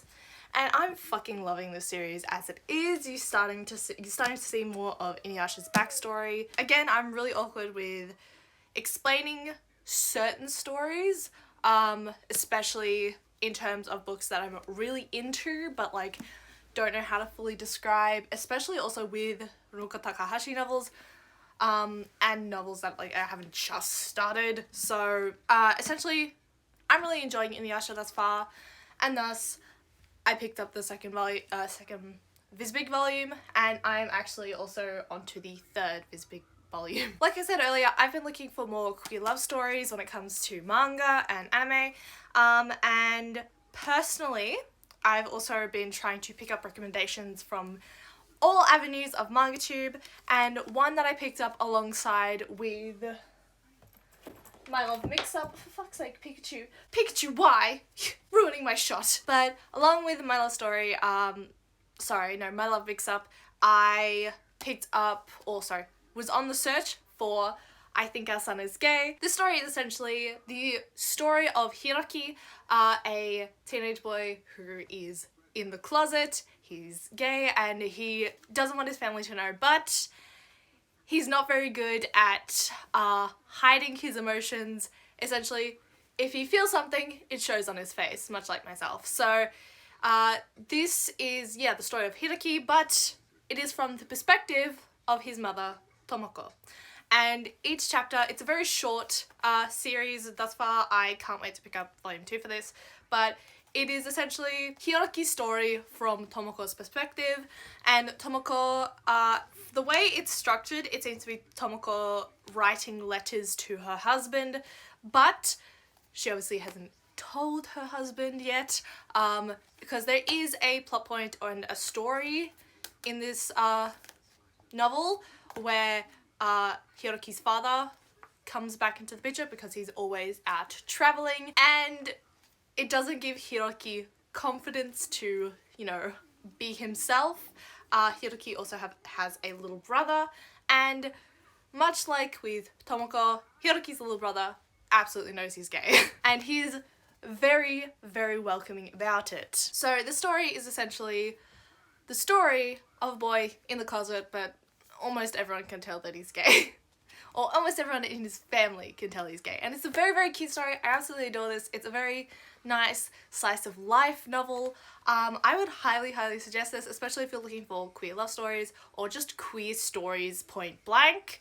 I shouldn't really say queer love stories because this is slice of life and it is from the mother's perspective. And it's wonderful. I haven't done its due diligence, but it's such a cute little story. I smashed this out in like an hour to half an hour after I got home from the city, and I love this. I really want to pick up volume 2. Such a cute little story, and yeah, I would highly recommend it, especially if you are looking for queer stories in manga and anime. Idle Dreams volumes 2 and 3. I do recall saying something about this series when I reviewed volume 1. Let's take a little trip down memory lane. I don't think there's gonna be any romantic tension between the idol and Chikage whatsoever, and it's really nice to feel that coming from the book. There is no vibes whatsoever that Chikage is even interested in the idol. So I take that back. For fuck's sake. In volume 3 of Idle Dreams, our main character, as her 15-year-old self, gets confessed to by one of the younger idols, this guy here, because he has feelings for her, because she's the first person to not be super obsessed with him. I don't I can't fucking remember. He's a side character and he looks low-key like her friend character here. She, in this volume as well, I'm pretty sure it's in just across these volumes, our protagonist meets back up with her first childhood love, and the two male adults in the situation are fighting over Chikage and are like, I'm in love, she's mine, I love her. And Haru comes back into the conversation. He breaks up with his girlfriend, which is like the main driving plot for Chikage wanting to die in the first novel. And he's like, actually, I really like Chikage. I want to be with Chikage now. And he doesn't know about the idol stuff. He just assumes that the idol version of Chikage is one of Chikage's like nieces or nephews. I hate that she's actually dating one of the characters who is half her fucking age, but I will in fact continue to collect and read this series because it is intriguing. I'm just really annoyed that bruh, you had my hopes up. I thought it would just be smooth sailing, but no, it's manga. Of course it's not that. It's entertainment. Of course it's not gonna be like that. I still like this series. The aesthetics, the plot line is pretty interesting. I do in fact like it for that. But there is just aspects that I don't like. But it's manga. Of course it's gonna be a little bit woo. So yeah, that was Idle Dreams, and I will continue collecting and reading the series. This is a bit of a guilty pleasure for me. It's very cute, and yeah, I've already talked about Idle Dreams before on this channel, so. And from one romance series to another, we have Whisper Me a Love Song. Yes, another continuation of a series that I started, I think, last video. So Whisper Me a Love Song, if you don't know, is a cute Yuri romance. It's not Yuri, it's a cute lesbian romance, and it is fucking adorable. And I can safely say in volume 3, the two main characters get together. It's amazing. But, spoilers, obviously if you haven't read it. But Whisper Me a Love Song is that cute Yuri lesbian romance that I fucking needed, and there's drama, and it's amazing and adorable. I love these so much. Much like with Inuyasha, it was very difficult to get into reading these. I don't know why. Again, it was probably having to do with my mental health at the time. But these heal my soul. It's very slice of lifey, and the elements of romance are kind of downplayed a little bit. I want to say downplayed, but it's a romance novel, so it's not really downplayed, but you know what I'm talking about. I hope you do anyway. I personally fucking love this series. I love the main characters, Yori and Himari. Yori is best girl, but yeah, so this is super cute. I can't wait to get volumes 4 and 5 for this. I would like to see more of Yori's dad. He is a DILF, and I can confidently say that. If you want a cute lesbian romance, I would give this a go. It's so cute. You get to see a lot with this. You get to see Himari's struggles with trying to realize, am I actually in love with Yori, or do I just like her music? It's starting to get into a really interesting aspect as of the end of volume 3, because obviously you have the main characters together, but you also have one of the characters in love with one of the main characters, and then you also have the fact that in volume 1 it's mentioned that the reason Yori was singing with the band that she's in is because the main singer dropped out last minute, and as of volume 3 you get to see the singer again because she's super jealous that she's been replaced by Yori. So I'm very excited with this series. I am really enjoying it. It's super cute. I actually like the slice of life aspects a little more than the romance aspects, which is surprising, but not at all like disheartening for anyone who does want the romantic aspect of this series. It is super cute. Highly suggest it, especially if you want something that's like girls love but not typical girls love, you know? But yeah, so that has been all for May manga, May anime. So we already talked about how I discuss May anime in my spring 2022 anime video, but I do want to bring up something because I hadn't watched Kugi-sama or Spy Family episode 8 at that point. I am in love with what they've done with episode 8 of Kugi-sama because of that referencing to the manga and putting actual manga panels into the episode. It feels like just a love letter to the manga as a whole and like a love letter to the series as a whole. I really adore it. I don't know why. Some people might think it's lazy having the manga panels instead of animating it, but personally I fucking adore it. I don't know why I adore it so much, but when I saw it I'm just like, oh my god, that's the manga! Oh my god, that's how Shirogane looks in the manga, oh my god. So yeah, I'm super excited. The cultural festival arc has definitely started, and I'm hoping that the next 2 episodes, because there are now 4 episodes left of the series, the next 2 episodes are probably going to be of the cultural festival. I wouldn't put it past the series to use the full 4 episodes, but with the like focus on like mentioning Christmas and mentioning the fact that like that if Kaya doesn't ask out Shirogane before Christmas, then she won't spend Christmas with Shirogane, then I don't think it would be like smart to start season 4 with that arc. I think it's better if it ends up in season 3, though with the pacing thus far I wouldn't be surprised if it was put into season 4. Then again, when I did originally make that prediction, I did say that it could end either way, and personally it does seem to be ending either way. It could be that the cultural festival arc goes for like 3.5 episodes. However, with the like, if you think of media and the media worlds and stuff like that, it is more likely that one of the episodes is going to end with Kaguya and Shirogane kissing. If you didn't know, that happens. Spoilers, that fucking happens.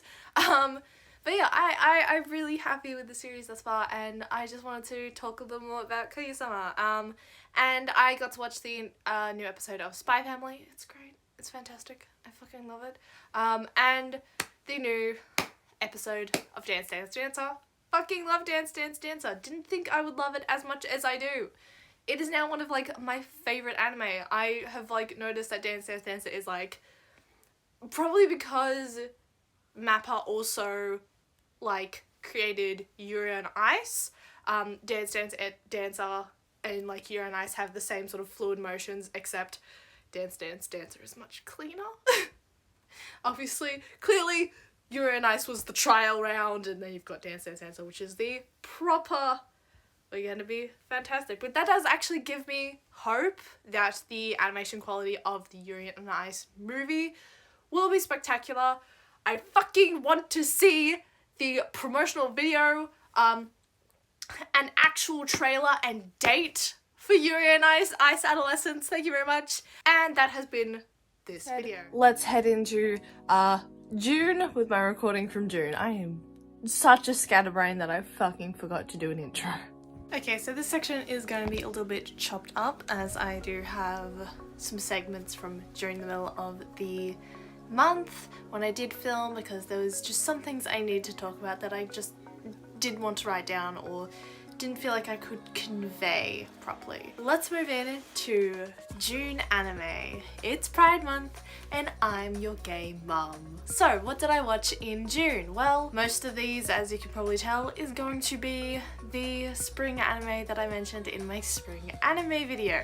This is wrapping up at the end of all the series. What is my opinion of each and every one of these series, starting with Daimon Recipe for Happiness. So I give Daimon Recipe for Happiness overall a 6 out of 10. I only give it the score because it is so painstakingly boring.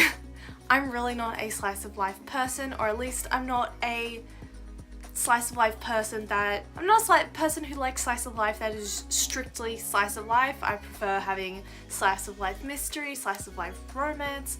I'm just not a full, all wholesome, sugary, sunshine and snow and goodness slice of life kind of person, and that's what Daimon Recipe for Happiness is. It is that kind of show. The show as a whole was very draining to watch as someone who isn't as into slice of life.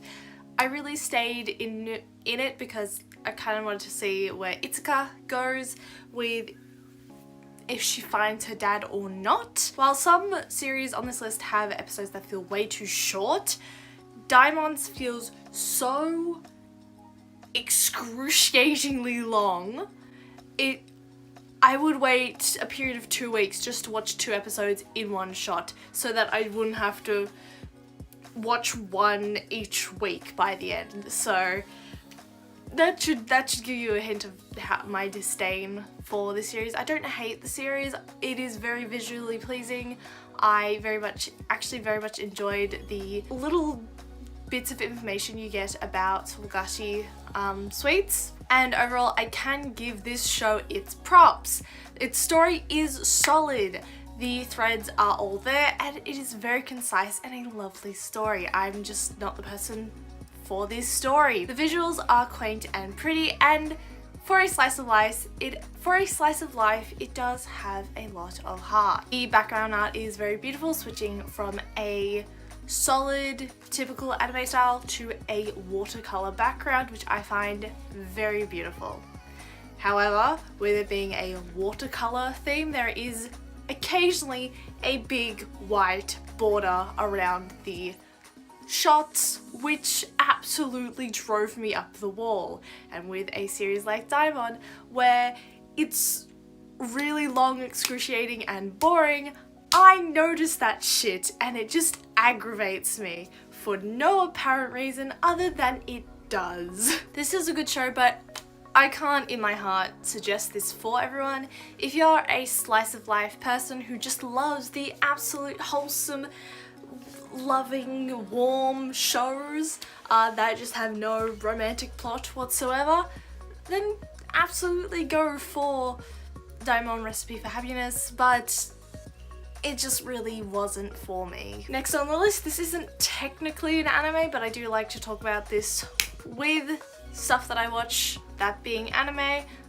I did break this rule before with Heartstopper in my manga in the first bi-monthly thing that I did. Anyway, we're going to be talking about Battle Royale. Yes, it's not an anime, however, it is a cult classic in its own right, so I must talk about it.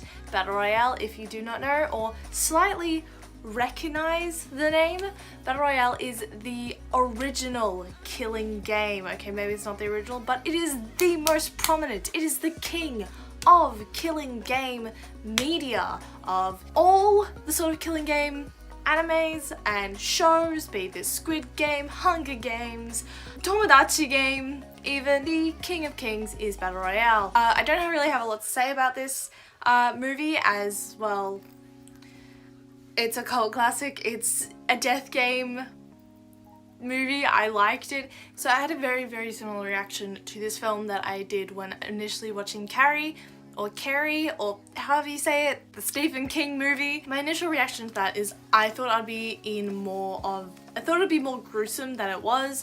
I guess I'm just more prone to, I'm better at watching horror movies than I thought I was. I'm a lot less scared. The main thing with Battle Royale is a lot of death and gore. It very much gave me like Assassination Classroom vibes, especially with the uniforms that they were wearing, as I was sort of watching it. So I guess that, plus the fact that I'd watched Carrie and like Squid Game, which is a lot more gruesome personally, to Battle Royale, and because I'd seen so many other death game media types of like horror movies and horror anime and horror manga and all that sort of stuff, I was kind of predisposed to the type of deaths that happen in this movie.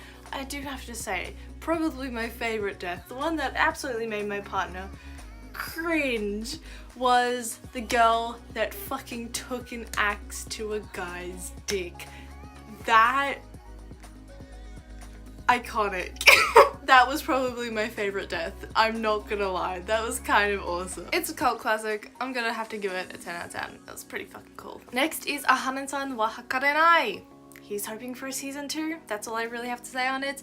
The end of the series is very sweet and very wholesome. There's 2 sort of uneasy episodes where you don't really know what's happening with its 2 protagonists. Are they together? Are they not together? Will they? Won't they? That sort of stuff. But I kind of hope for season 2 they set it up for, if there is a season 2 we can run off that, but there's not likely going to be a season 2 for a show like Ahanen-san wa Hakarenai. I still loved it. I give it an 8 out of 10. Tomodachi Game. These guys are fucking banking on a season 2. Honestly, this anime lost steam towards the end of the season, especially during the second game. The second game personally went on for way too long. The pacing was really kind of off with Tomodachi Game, and I just felt like it dragged and dragged and dragged, especially when I got to the third game. The third game just was not interesting. By the fourth game, and by fourth game I kind of mean the fake out game that they did for one episode, I was not paying attention during that episode. I had sort of lost all steam to watch the entire series by that point. I wasn't really interested, but I kept going, and these guys are begging for a season 2. Will I watch season 2 if it does come out? Maybe, probably, but it's not likely. I'm not too hot on this anime. It's definitely kind of overrated for what it's worth. It starts off fantastic. The anime really knew how to grip you in. It just absolutely lost steam by the end of the series. So as a whole, I give Tomodachi Game a 7 out of 10. Now, speaking of an anime that fucking deserves a season 2, let's talk about Dance Dance Dancer. So I've just watched episode 10 of Dance Dance Dancer, and I want to put into perspective my thoughts now, because I know for a fact that in 2 weeks from now, when the fucking anime ends, I won't be able to remember this. And I want to make this point in my video. So, Dance Dance Dancer, I fucking adore. It is such a good anime, and it's really compelling in the way that maybe Yuri on Ice wasn't. And I only say that because Mappa did Yuri on Ice and is now doing Dance Dance Dancer, and just Dance Dance Dancer is a much deeper story, and it's fantastic, and I love it for that reason. Not only are you following Junpei, who's learning to be in touch with his love for ballet. Episode 10 is all about Miyako and Luo, and I fucking love it. Okay, the reason I wanted to bring this up is because you all saw, presumably, my last bi-monthly Otaku month anime and manga review. You saw that in April I watched Citrus, thinking it was lesbian romance, and instead it is insert Sweet Home Alabama joke. That thing also is pretty much in Dance Dance Dancer through Luo and Miyako, because Luo has a crush on Miyako, but it is because Luo has no one else but Miyako, and the Miyako part is a little bit up in the air and it is very uncomfortable. But the reason why I'm giving Dance Dance Dancer a shot, or I'm not giving fucking Citrus a shot, is mainly because, obviously, 1, Citrus really shoves it in your face, but 2, I allowed myself to be spoiled for the manga of Dance Dance Dancer, and essentially where Junpei ends up in Dance Dance Dancer. And not only is the storyline in general, what the actual story delves into, really interesting, and I will be reading the scans for Dance Dance Dancer in the future. I probably will have started to read them by the time this video goes up. I'm giving this one a shot despite those themes that make me really, really uncomfortable, and also something that's making me uncomfortable is that Junpei is starting to have some sort of connection with a girl way younger than him. And it's the girl from the like jumping, I'll just put the clip in here. This girl, he's starting to have some form of connection like that, and they're setting it up, but they're not outwardly giving romantic things. And I have spoiled myself for the manga, and what's it called? Apparently the manga goes through a few years, so a couple years down the line something happens between these two characters, right?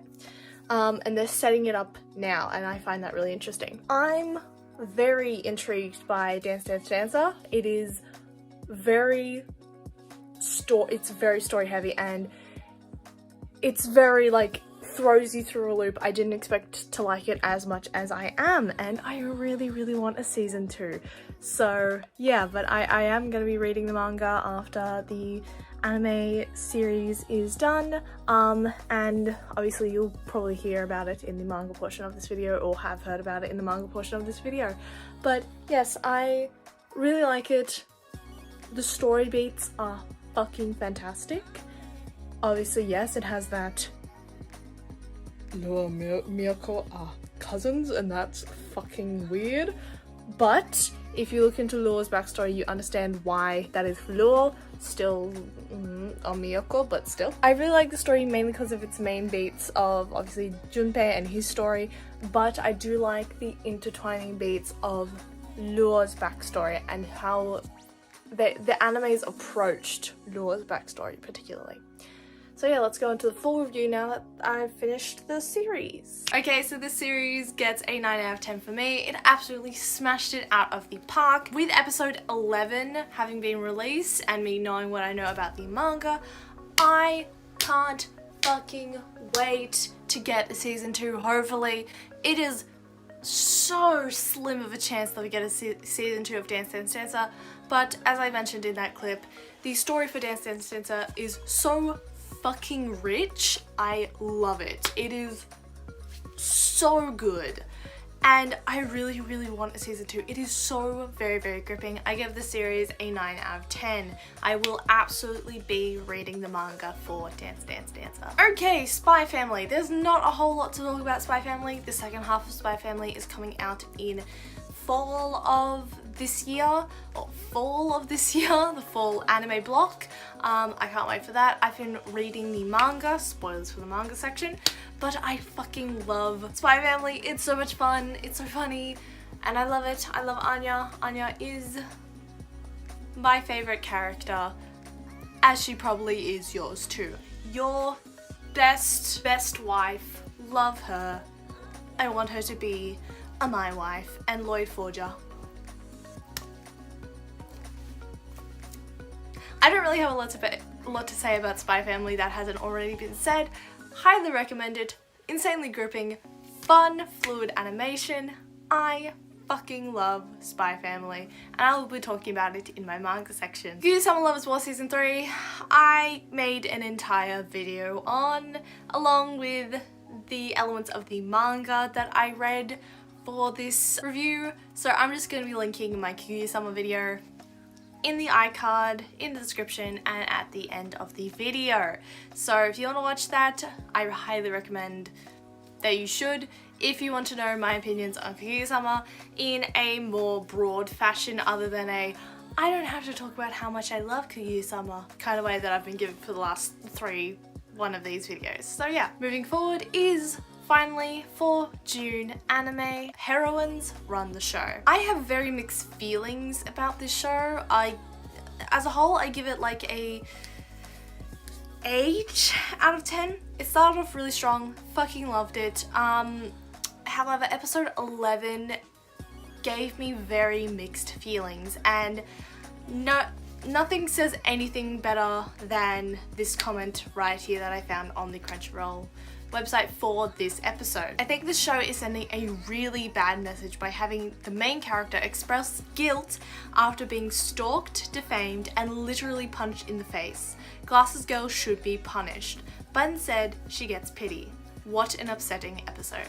So episode 11 is a confrontational episode. So the last 3 to 4 episodes of the series tackle controversy for the idols of this anime, and it's really telling of idol culture in Japan, which is the bad thing about this anime. Clearly, with it being a representation of idol culture in Japan, it's probably taken differently in Japan than it is here, but it is honestly really kind of toxic. So Hiyori and the two members of Lip Lip, they are stalked, taken photos of, and those photos are posted online. Hiyori's face and identity aren't shown, but a lot of hate is directed at her and the band. Now, these were posted online by her friend, who is an insane Lip Lip fan. And in episode 11, she confronts Hiyori. The way they take it is Hiyori feels bad for hurting her friend's feelings, when in reality, her friend is the one who hurt her. She should not be the one that is apologizing or feeling guilty for this. And as the comment that I just read states, it is really upsetting for the way that this series ended to have ended the way it did, because it is favoring the toxicity of idol culture, which I just really hate. It's so bloody toxic, and it just paints a really poor picture for an anime. I'm very glad they didn't go down the romantic route like I thought they would. However, to have killed off the show at the end like this is just bastardizing the entire fucking anime. I thought the ending of the entire thing was very cute, how she got the glasses girl into the final countdown concert, but the whole thing was sort of overshadowed by the fact that Hiyori was essentially having a fight with her friend, that she was justifiably upset that her friend did this, and yet she's the one who ended up apologizing to her friend. It's just, I'm very disappointed with how this ended. Up until that point, I was very happy with the show. I thought it was a very cute show. For that, I give it a 6 or 7, I give it 7 or 8 out of 10. For the way that the show ended, I give it a 6 out of 10. I am very disappointed with how this show ended. It is still a very good show. If you like idol shows, then I would give this a watch. Just with the ending, it is very disappointing and reinforces Japan's highly toxic fan idol culture. So yeah, do this how you please. The show itself is very cute. I don't see it getting a season 2. I don't really want it to get a season 2. By the end of the series, they completely drop the fact that Hiyori wants to be a track star, that she wants to go to nationals and all that stuff. It's again really upsetting to see, but that's what the series is. Personally, I give this a 7, 6, 7, maybe 6.5 out of 10, just because of the way that the last 4 episodes were handled and the way that the last 4 episodes went. It is the day after I've got my wisdom teeth taken out, and I shouldn't probably be talking, but I don't want to fucking talk about this anime at all after today, and that's Level Play. Mainly because I'm ditching this anime. It is so physically disappointing. So disappointing. I had such high hopes for this anime, and it's not good. It's not good. Okay, so when your standards are high Q and free and all that, and you can see the plot lines and the developments for a good sports anime, and this anime just falls fucking flat, especially when you've had an anime like Dance Dance Dancer, which in the way that Dance Dance Dancer was paced, it could be a sports anime, and that's why I partially classified it as a sports anime. Level Play, so disappointing. If you want my full opinion on Level Play, then go to my last video where I talk about Level Play, which is Spring Anime 2022. I've abandoned this anime after 12 episodes.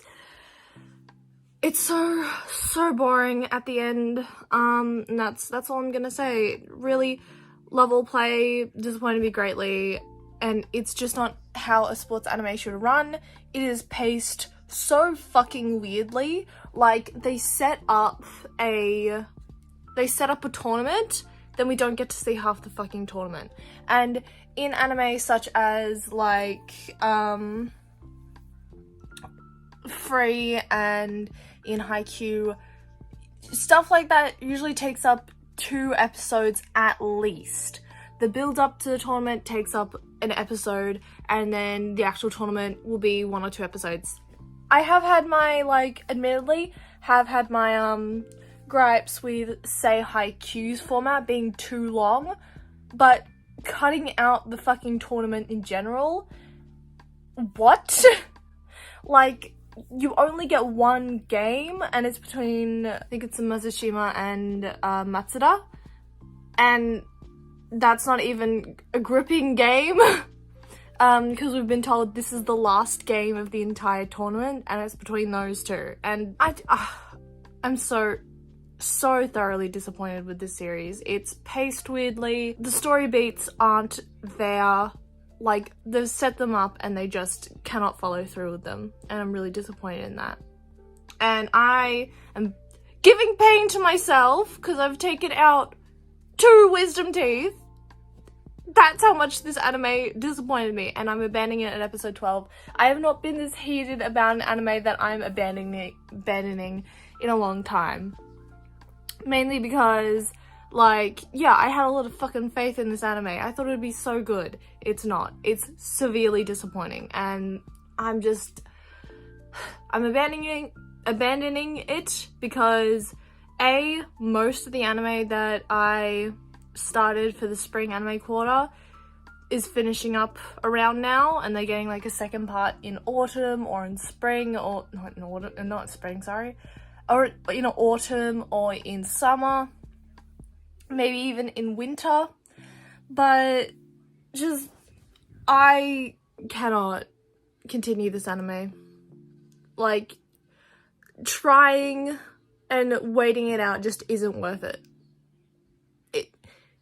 If I was interested in it, I would be interested in it by now. Like, there's other anime on this list where, yeah, it got sour by the end, but it fucking ended.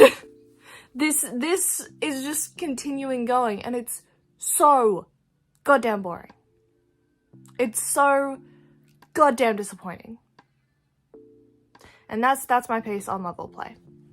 I give this series 4.5 5 out of 10. It really disappointed me. So yeah, that is my June anime. Now moving on to June manga. So in June, I made a pact to myself, don't buy manga in June, you are poor. So I didn't buy manga in June. Instead, I got myself a subscription to the Shonen Jump app. This isn't an ad. If it was, I wouldn't be fucking paying a subscription to Shonen Jump. But I held myself back from buying manga this month. I did read an actual physical volume of manga, that being my Inuyasha Volume 3. Again, I don't really like to talk about series midway through me reading them. I read Volume 3, it was very fun. Really loving Inuyasha thus far. It really bothers me that it feels like, okay, this could wrap up soon, and then I know there's like 18 of those fucking Viz Big volumes, possibly up to 23. So I'm just like, I'm sitting here for a long fucking time for this series. Anyway, the series that I really want to talk about for this portion of the video is Spy Family. Now, I will put a pin in Spy Family for a second. Again, Kaguya-sama Lovers War. I read up to chapter 266, that being volume 22 onwards, to the latest chapters that have been translated for us. So that is what I read. Again, it will be in my Kaguya-sama video, that will be in the iCard, in the description, and linked at the end of the video. So, what did I think of Spy Family? Because again, I got to read that on the Shonen Jump app. I am currently up to date with Spy Family in the manga form. What did I think of it? I fucking love it. Oh, I love it. I have screenshotted so many panels to use as reaction panels because Anya is such a mood. I fucking love Anya in this series. I also read the arc that is soon coming in the anime, which is the arc where they introduce Bond. I love Bond so much. He's so cute. Oh, he's so amazing. I absolutely adore this series. I adore how Anya and Bond can bond. It's so cute. I love it. I love it. Oh my god. I also fucking adore the arc where Yor is on that yacht and she is taking care of that mafia family, mainly because we finally get to see a lot of Yor, and I love Yor so much. Oh my god, because a lot of Spy Family right now is very, especially in the anime, is very Lloyd Forger heavy, and he is the main protagonist of the series, so it does make sense. But to see a whole arc dedicated to Yor, so good. And that arc birthed my favorite reaction image that I use on Instagram all the fucking time, which is this. Oh, Anya, you fucking genius. I love her so much. I have so many screenshots for reaction images for Anya. She is so sweet and so cute. Honestly, my favorite arc thus far has to be Yor's arc. We also got to see a bit of Lloyd's backstory in the manga. I love it. I also love the little interactions between, I forgot his name, I only know his name as Curly because it is curly fucking hair, and of Bond. Their interactions together is so super cute and really funny. I love that when Bond is doused in water, he's a super skinny dog. It is so funny. And I fucking love this series. I can't wait to see where this series goes because it is definitely not gonna end anytime soon. It has a just long road ahead of it and I'm very excited to see where it goes. So yeah, that has been essentially all of my manga that I read in June. I have been trying to get into horror manga. I have a whole big old list of horror manga that I want to get. I'm gonna try and keep up my not buying manga in July as well. On the topic of horror manga, I did read a horror manga that actually ended up turning out to be a yaoi as well, which was Heartless, which is about a man and the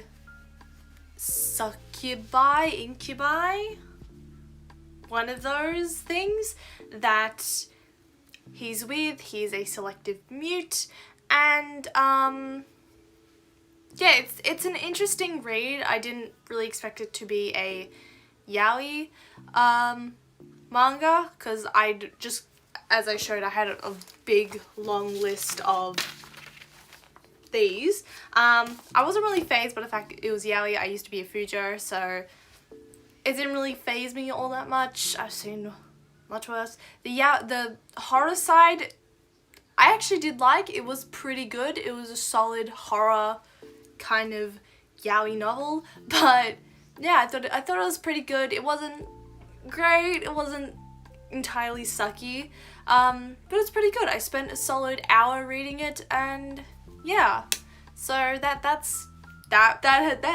has been my manga for June. Now let's take it to July. Okay, so I know this is a manga. I've probably already said this, but I need to fucking talk about this book. So I'm gonna smash out two things that aren't manga and anime at the start of this video. That being this book by Jiran J. Zhao. I am so sorry if I have fucked that in any sense, but we're talking about Iron Widow. So I love this book. This is the queer representation we needed, and it's by a queer person.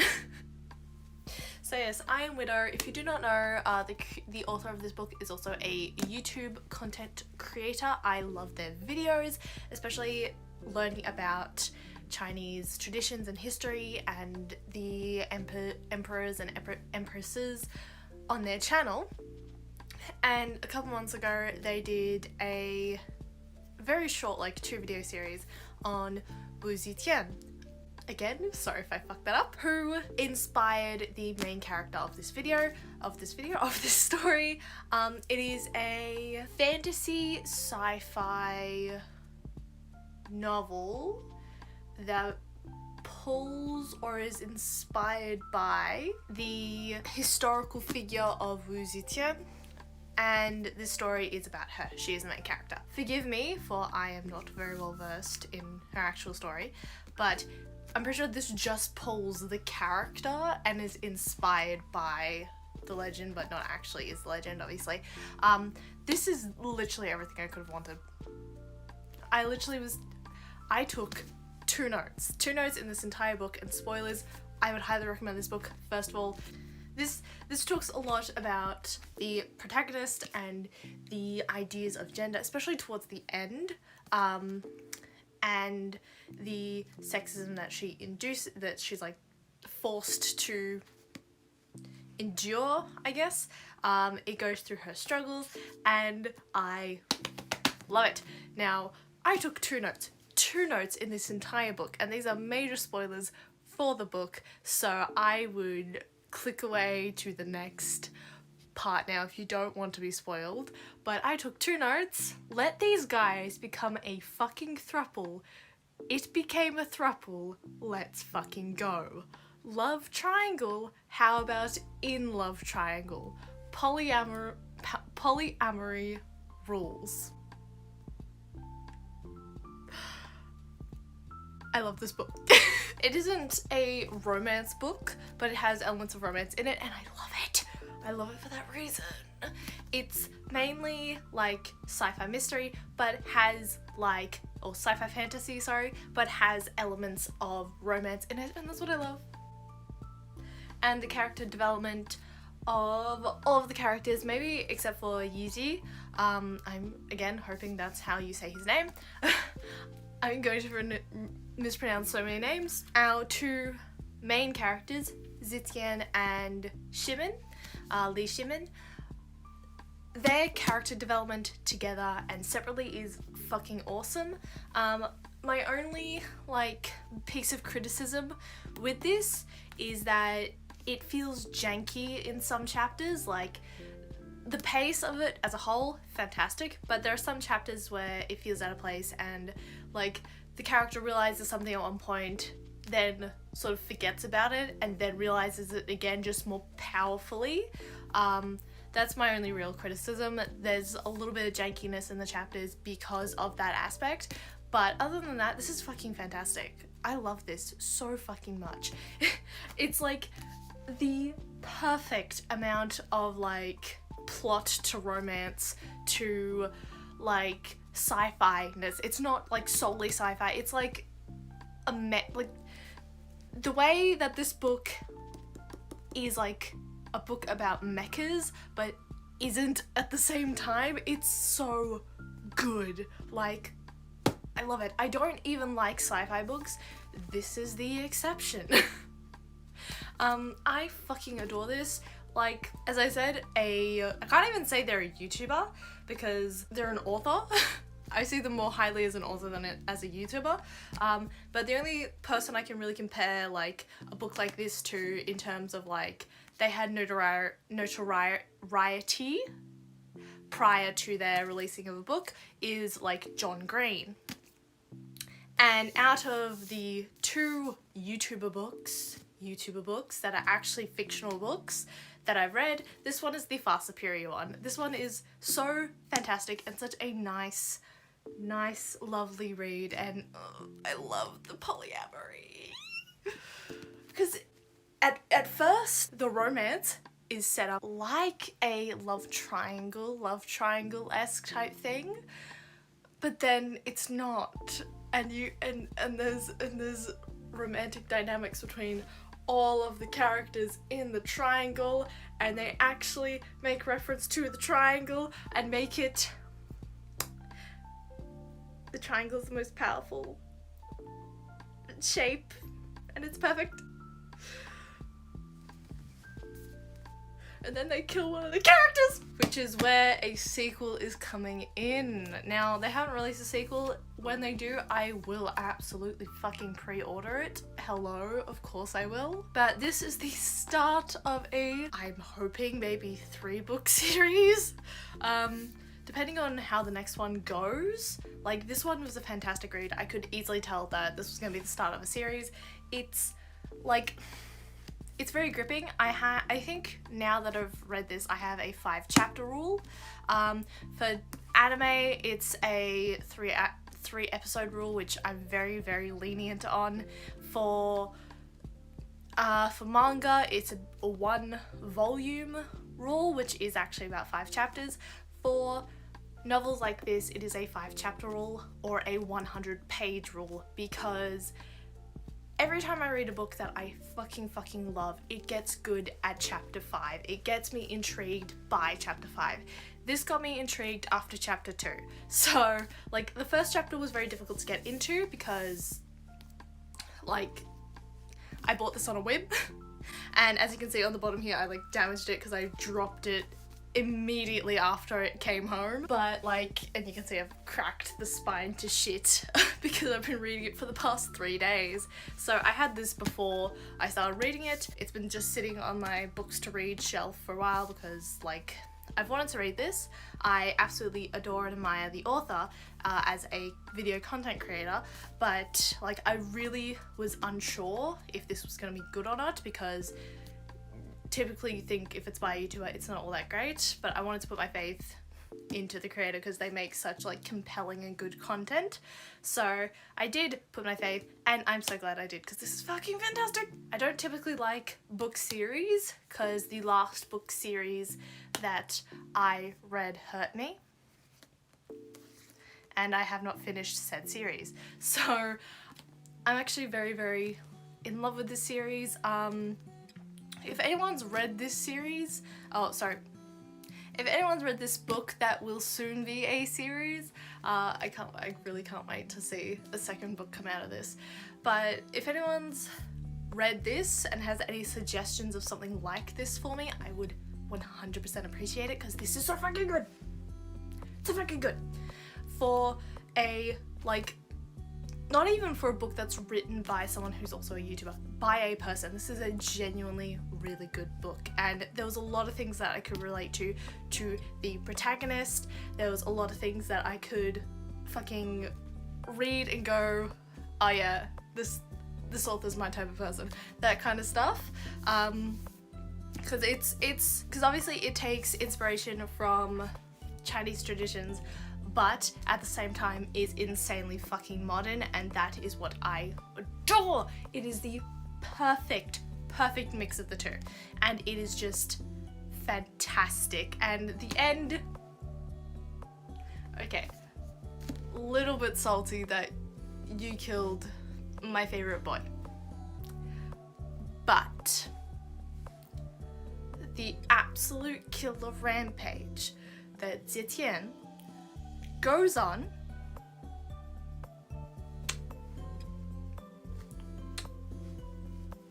chef's kiss. We love, we adore. I also like that you didn't technically kill him, because the epilogue says otherwise. I love it. I love it so much. This is such a good book. I would highly recommend it. Don't go into it thinking it's a romance book. It is so much more than that. It is a journey of self-discovery and trust, and oh, I love it. I love it so much. Queer masterpiece. I was gonna say feminism masterpiece, which it kind of is, but it is also inherently queer, so I'm just gonna call it a queer masterpiece. Also a feminism masterpiece, but still, I love it. It's amazing, and I think it is now one of my new favorite books. So yes, that is my review of Iron Widow. I love it. Okay, now that I've spoiled the shit out of Iron Widow, I want to talk about Thor, Love and Thunder, because I went to go see this with my mum. I went, like, it's in the middle of July, so I went like July 17th, I think. Something you need to realize before watching Thor, Love and Thunder, it is the rom-com, the cheesy rom-com of the Marvel Cinematic Universe. The thing about this is that I'd heard from, like, I follow content creators who review films, and they all said it was, like, it's a rom-com and it's got like really cheesy comedy and all that sort of stuff, and it kind of crams it down your throat. I absolutely see that. I can totally see that. Going into it, if you think it's going to be a Marvel film, like a Marvel film, like you think it's like action and the little bit of comedy here and there, no, it's not gonna be that. You have to go into it thinking it's trying to be a comedy movie with a little bit of action, right? And knowing that it was supposed to be this like low-key cheesy rom-com, which I'm assuming it wasn't supposed to be, but something like that made it a lot better for me. Did having my mum genuinely laugh at it make it a little bit better, because when she laughs at something, I know it's really fucking cheesy because she genuinely laughs at that kind of shit. It is a little bit hard to tell if I was laughing at my mum laughing at the film or laughing at the film itself. There was a few moments where it was like sort of cringe laughing, but like the thing is, don't take this movie too seriously. Have a good time when watching it, essentially. I enjoyed it for that factor. I got uncomfortable, particularly when Natalie Portman's character talked about cancer. That is my own personal prerogative because of my family history and because of the fact that I was having odd period cramps on that day, so my brain just went, something's wrong. Not necessarily the plotline. I thought it was very brave of the fucking producers to kill off a character by something that isn't necessarily the fault of the Avengers or by a galactic level threat, but instead something very human. I thought that was fantastic. Honestly, a very nice, peaceful way that isn't totally tragic of this character to have it. Like, it is absolutely tragic, but not like completely tragic, like the hero could have saved their love interest by killing the villain. It's not like that whatsoever. It's definitely tragic in the hero couldn't have prevented it at all. That's what I kind of like about this death. Personally, out of all the deaths that we face in the MCU, with like this could have been prevented technically by the superheroes, this death couldn't have been prevented by the superheroes, and that's kind of what I like about the death. It's a death that feels more justified of the character. She went out being a literal hero and died by no fault of anyone else, really. A blameless death, if you will. And I guess that's what makes the death somewhat more tragic. And yeah, that is a tragic part of it. Something I would like to note about the ending of the film that I caught instantly. So a lot of the comedy, it felt like they were like holding up a sign in front of you, like you're in a studio audience and they're just holding up a sign going, laugh. That's what the comedy felt like half the time. Some of the more subtle stuff was pretty funny. I also love I love the Dwayne The Rock Johnson joke at the end. Genuinely funny. But the thing, I also really like the Bow God, but the thing that I caught instantly when watching the end, and when I say the end I mean like the movie end, not the after credit scene, but the movie end, is that the girl that plays the daughter of the villain is actually Chris Hemsworth's daughter. And at one point at the very end of the film, Chris Hemsworth's voice breaks character. Like, you know, he usually has the Thor accent. It breaks and he goes back into his normal speaking voice because he's talking to his daughter. And I caught that instantly. I'm sure other people have as well, but like, I think that's very funny to me. I don't know why it's so funny to me. I guess he just couldn't hold his composure enough because it's his literal child, but still. And yeah, that's Thor Love and Thunder was pretty good. I think it's just a good fun thing to watch with your mum who loves comedy films and likes Marvel films and likes the Hemsworths. So good on that. Would I watch it by myself? Yeah, I think I would. I think I'd mainly watch it with other people. That's probably the more fun way to watch it. I do like that it honestly feels like Chris Hemsworth is playing a melodrama character when he plays Thor, and I do very much like it. Thor is probably one of my favorite Avenger films. It's not just because Chris Hemsworth is Australian. Genuinely, I think the films are kind of funny. He can be a dick, but like now later in the films they're sort of playing it up.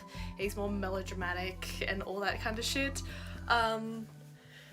And yeah, so I do have an issue with it. Why do all the gods in the universe bow to Zeus? Why Zeus?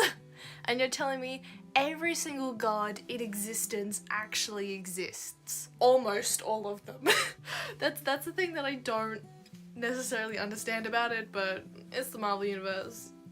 You do you, boo.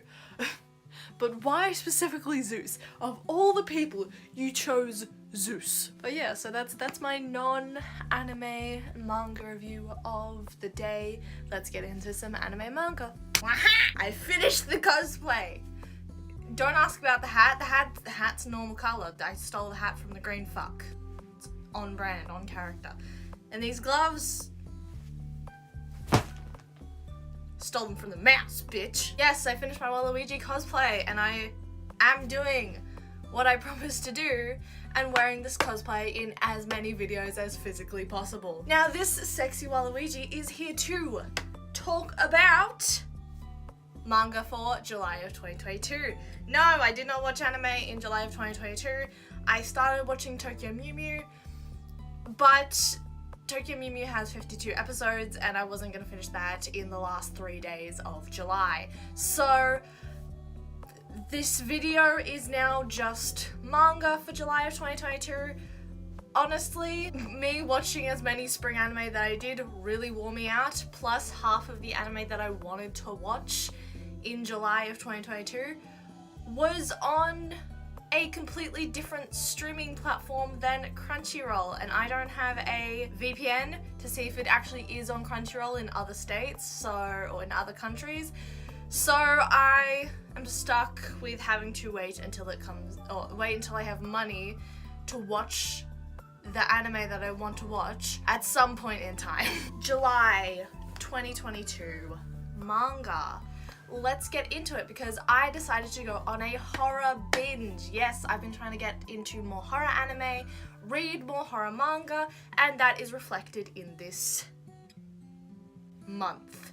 That's the word I was looking for. I was gonna say season. So we're gonna start off with erotic horror, which is a short one-shot series volume novel thing. And it is a series of short horror romance one-shots. Kind of. Overall, kind of average. Each story is completely separate from one another. It honestly gives me fanfic one-shot kind of vibes. I do like that they are all horror romance. They don't you don't typically see romantic horror, and not like romantic as in from the romantic period. I mean romance as a genre and horror as a genre. Intertwining those, typically it is a female protagonist and it is usually their fault something is happening. Now, that is reflected in this novel. 4 of 5 of these stories, the woman is at fault for the events occurring. On accident makes it more romance than horror. It feels a lot more like it's romance with elements of horror, thus the title erotic horror. With 4 of 5 of the stories putting the woman at fault of the events of the story, 2 of them are yandere stories as well. 2 of them include feminine yandere characters. Another story, which ironically is weirdly the most romantic, has a male villain in them, so that's something that I actually like to see in this, with majority of romance horror being putting the woman in the villain role. Having a male in the villain role is something I found a little bit refreshing, and it was also ironically the most romantic one out of all of them. So personally, my favorite story is the final one, Transient Future. It's very Groundhog Day meets The Minority Report meets Future Diary, I guess. It is definitely the best mystery horror. In terms of the romance element of the story, I think the two stories, Hotoru is Waiting and Shinigami Shiku, check the boxes for me at least. Definitely Transient Future is the better horror one, but the other two, Hotoru is Waiting and Shinigami Shiku, definitely better romance, and I actually enjoyed them a lot more, thus they check the boxes for me. I like this particular set of one-shots for the fact that you don't see romantic horror all that often, or gore and romance all that often, so I did quite enjoy that, but it was kind of a meh for me. If you're into romance and like elements of horror in your romance, I would suggest this. If you're a huge horror nut, probably not this. So yeah, moving on, we're gonna quickly dip away from horror for a second for me to talk about Kaguya-sama, and we're going to be talking about individual chapters because I have some notes on chapters 267, 268, and 269. 267. Kaguya's really fixing her problems with money. Of course, that's how that arc fucking ended. 268, this entire scenario feels very familiar. And 269 is very cute. And we also have 13 chapters left, 12 as of the release of this video. So I am very, very excited for the final chapters of Kaguya-sama to come out. Now let's get back to horror. Okay, Variante or Variante. This story is a slow starter to a fucking roaring end conclusion. Up in flames end conclusion, if you would.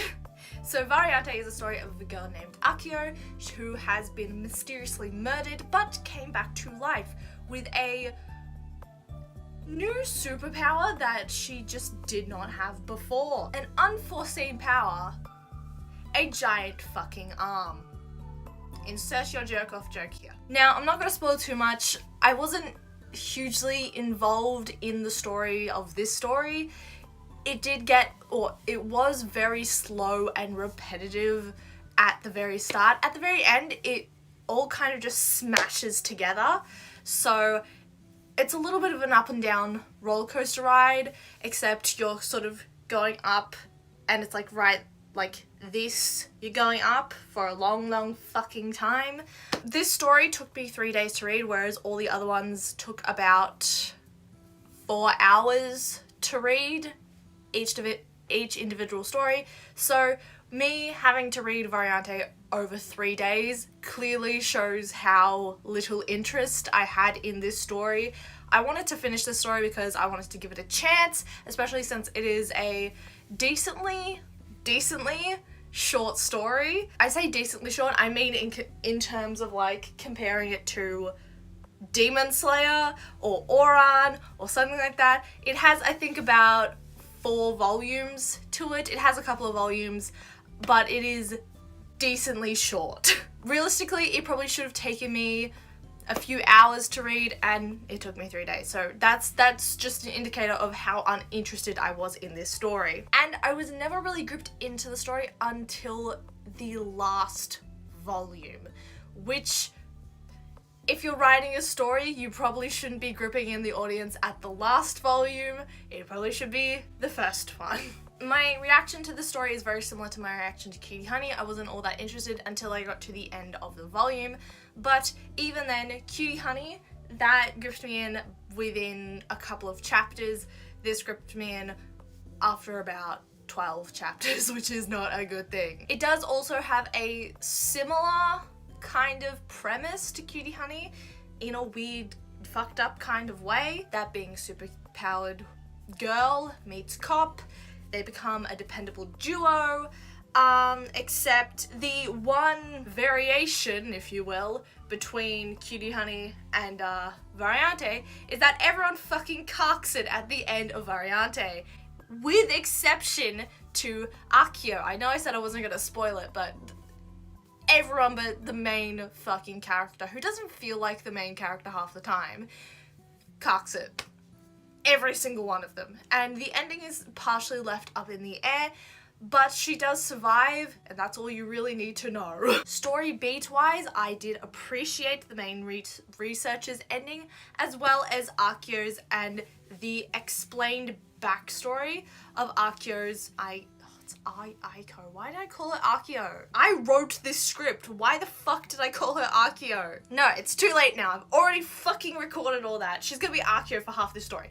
Aiko. The ending to Aiko's story and the explained backstory of how Aiko got the variant arm that she did and how her family dies and why she can sustain this power. It is very satisfying as compared to the likes of some characters in other horror anime just getting a power and being able to control it. Looking at you, Attack on Titan.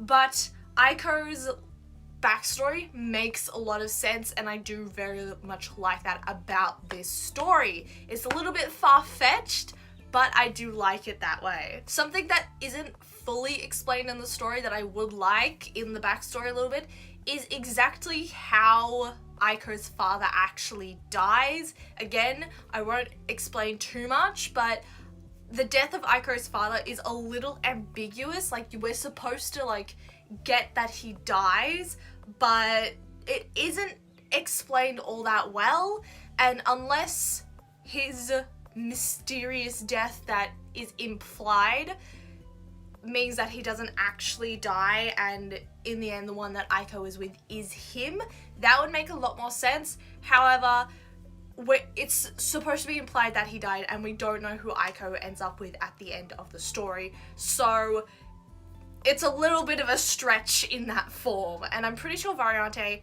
does have a spin-off series out of some form or is intertwined with another manga. I don't exactly remember. It's one of the fucking volumes of anime that is on this list. But yeah, personally, because of the way that I interpreted this manga and the fact that it took me 3 days to actually read this fucking manga with how short it is, I'm gonna give this manga Variante a 6 out of 10. I'm very sorry for fucking up and saying Aiko's name was Akio. Why the fuck did I call her Akio? It's Aiko. Green Worlds. Climate change! A child. Okay, I will say. So I'm not going to give a huge explanation on Green Worlds because it is actually significantly longer than the likes of Variante. And that being said, I read this in about 4 hours, so again, should say a lot about Variante. You have to read this manga in a brain dead state because some of the shit in this story, the fucking amount of plot armor this main character fucking has is stupidly insane, okay? There is a lot in this manga that you just have to accept that's happening. It's a lot. It started off great, but by part 2, because this is a 2-part series, at part 2, I just didn't want to read it anymore. Where was the main character for half of that part? Why are we following this other person? You've just like thrown all the mystery out the window and turned it into a different fucking story at that point. Now, I will say, the fucking scene where the guy taunts the giant dung beetle and then proceeds to get run over by the giant dung beetle is so fucking funny. I love it. Best part of the entire fucking manga. That audibly made me laugh. I've said the plot armor. Why the fuck is there interdimensional time travel in this fucking story? You could have had so many other explanations to the story. Why did this story need interdimensional time travel? What the fuck? I don't like that. This is why you need to read this story at a brain dead level. Oh my god. As I said, this story gets stale after part 1. There are significant loose threads that keep you wanting more. This feels like a giant and then story, and then this happens, and then the dung beetle runs over the guy, and then you're chased by a giant fucking baby. Then the giant baby merges with a little girl, and suddenly there's a big bubble over Tokyo. That's stealing a premise from something else. And then there's just a giant tree that releases zombie pollen. What the fuck? This is a giant and then series. And I am not kidding, all of those instances are in the fucking story. I spent 4.5 hours reading this story. I would read it, ironically, read it to laugh at it with your mates. I would not read this seriously. Do not take this manga seriously. It's a good thing to laugh at, but it crawled on like the baby that was fucking chasing them. Okay. Karada Sagashi. I'm fucking hoping I pronounced that correctly. I didn't get to finish this one. So I read up to volume 2, chapter 13, because that is all of the English scans that I can find for this manga. It's gonna be the same with the next manga that I mentioned, but Karada Sagashi, I want to fucking mention it because it is genuinely really good, and it has a live action movie, I believe, being released later this year.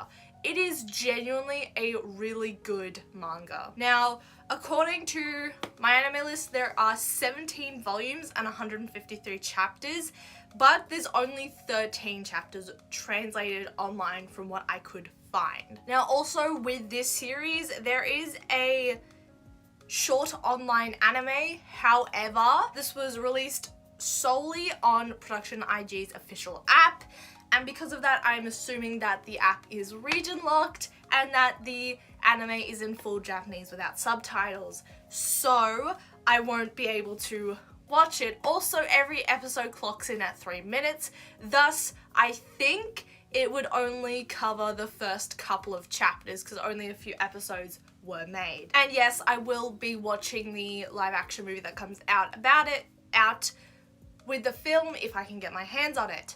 If anyone can direct me as to where to find more English translated chapters, I would greatly appreciate it because I really want to continue reading this manga. It's essentially another death game anime or death game manga, as you've got 6 students, I believe, being thrown into a death game because their friend has been killed. They have to find pieces of their friend's body, and they have to avoid a little girl in a red dress wanting to fucking murk their asses. So, it's very similar to the likes of Corpse Party. If you like Corpse Party, you will probably like Karada Sagashi. The manga is very Corpse Party meets Groundhog Day, as they have to keep reliving the same day until they find all the pieces of their friend's body. So, this is gonna be pretty interesting. I do really want to read the full series. Again, if anyone knows where to get more than 13 chapters of this fucking manga, then I would greatly appreciate it and appreciate you. Since I'm learning Japanese, maybe I will try my damned hardest to try and read it in Japanese eventually. But yeah, so it's also Very Happy Death Day, though I haven't actually watched that film. The premise sounds almost the exact same, except it's a group of people instead of one person, and with far gruesomer visual deaths. So I would 100% recommend this if you can read Japanese, because I can't find more than 13 chapters. I give it a solid like 8 out of 10 because of the first 13 chapters, and seeing as many manga get better after 13 chapters, then I think it's better than the likes of like Variante. Next is another unfinished translation manga, personally, which is Shikabancho Undead. Again, this is essentially 2 volumes, and I've read 7.5 chapters, essentially 8, but one of the chapters was labeled 7.5, so I've read up to 7.5 in terms of chapters. Another example of a series that I can't find more English scans for, but there are more labeled chapters for, essentially. Apparently there is 22 chapters, and again, I can only find the up to 7.5. It's definitely the more solid of the horror manga I've read this month, with Karada Sagashi coming in second, then probably Variante Green Worlds comes last just because the fucking amount of plot armor that character has, I can't even fucking believe it. Oh my fucking god. The visuals don't exactly hit as hard as they should in comparison to the likes of Variante or Karada Sagashi, but this plotline does fix that. The plotline is essentially government corruption. That's the plotline, and it's very, very good. That was my horror manga for this month. I do have one more manga to talk about, and that is Dance Dance Dancer up to chapter 65. Now, Dance Dance Dancer, you guys saw that I talked about Dance Dance Dancer in anime form. I really wanted to read the manga, and surprisingly, a majority of the manga up to like chapter, I think, 50 is in the anime. They do cut out quite a bit of like side character plot. Like in the anime, there is the two main love interests. Well, the manga essentially has a third, which is, she is in Junpei's like friend group in some of the scenes, but she's not mentioned all that much. Like in the manga, she has this whole scene during the middle of when Junpei is trying to like decide if he wants to do ballet or not, where she talks to him on the roof and lifts up her skirt, which comes a little out of left field, but I think that just hits home harder that Dance Dance Dancer probably won't get a season 2 just because of the way that they ended the season, which is fine, but from what I've heard, Dance Dance Dancer has up to 200 chapters already, and they've only got 65 English translated chapters thus far. I will be keeping up with the English translations. I do hope people keep updating the English translations. So yeah, majority of the scans that I've read so far have been stuff that we've already known, with a few extra characters being removed from the anime, as well as some scenes. The rest of the story following what we've gotten up to in the anime all take place a year after the events of the anime. Murao is 14 now, meaning he was 13 in the events of the anime, and in the start of the manga they might have aged him up in the anime from memory, but I'm not too sure. But the manga said he's 14 as the events happening 1 year after the events of the anime. Okay, we've got that down. He's working hard at Oikawa. Oncoming scenes are very drama-packed and drama-heavy, as is with the rest of the Dance Dance Dancer series, franchise, whatever you want to call it. And a lot has happened over a small portion of time. But long story short, Junpei was pushing himself so much that he ends up getting a stress fracture in his foot. He completely disregards that, and on his way to Russia, he gets a call saying that his best friend Hyo-chan, or Hyo, I don't know his full name, so it's gonna be Hyo-chan, which is the guy who essentially goes to his ballet recital, who is the one most against initially Junpei being into ballet, that sort of stuff. You know, the guy who bullies Lua, that guy, Hyo, he gets stabbed in the hand, he gets stabbed in the hand, but Junpei gets a call that Hyo gets stabbed in the hand, but is just referred to as he is stabbed. And he ditches the trip to Russia, expecting that he'll get on a plane the next day and fly off to Russia to be in this recital as a background character. He does not. He doesn't get it, because he went to go help his friend who was stabbed. And that's classified as him abandoning the performance. So, because he went to go help his friend who was stabbed and abandoned the performance, he is now on Oikawa's bad side. We also do find out who that man was who influenced Junpei to be a ballet dancer in the first place, which is awesome. We also get to find out his tragic backstory, which is also awesome. And yeah, also Hyota might be gay or mentally ill, one of the two, or a combination of the two. Essentially, after we find out Hyota was stabbed, we get a little bit of a backstory of how and why he was stabbed. In that backstory, he puts on his sister's dress, expressed that if he was a woman, he would have dated the kid that he was initially bullying in this scenario of which he got stabbed because of how brave he is. So I can't tell if he's some form of le gay or if he is some form of le mentally ill or the both. I don't know which one it is. Possibly both, because it would be cool to have a character who is gay, who isn't a ballet dancer, portrayed in this story, but also there is very clear signs that this character has severe depression and is definitely some form of mentally ill. It is very clear with Hyota that that is there. That is essentially what I've gotten up to in Dance Dance Dancer.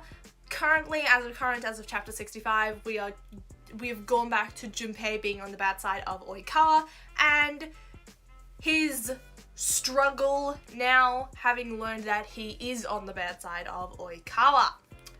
Now, that is all the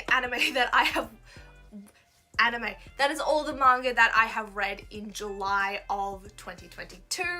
I will see you guys again in 2 months for what I read in August and September. Hello everybody, my name is Brooklyn, otherwise known as the Dramatic Otaku, and I am in a prison of my own making.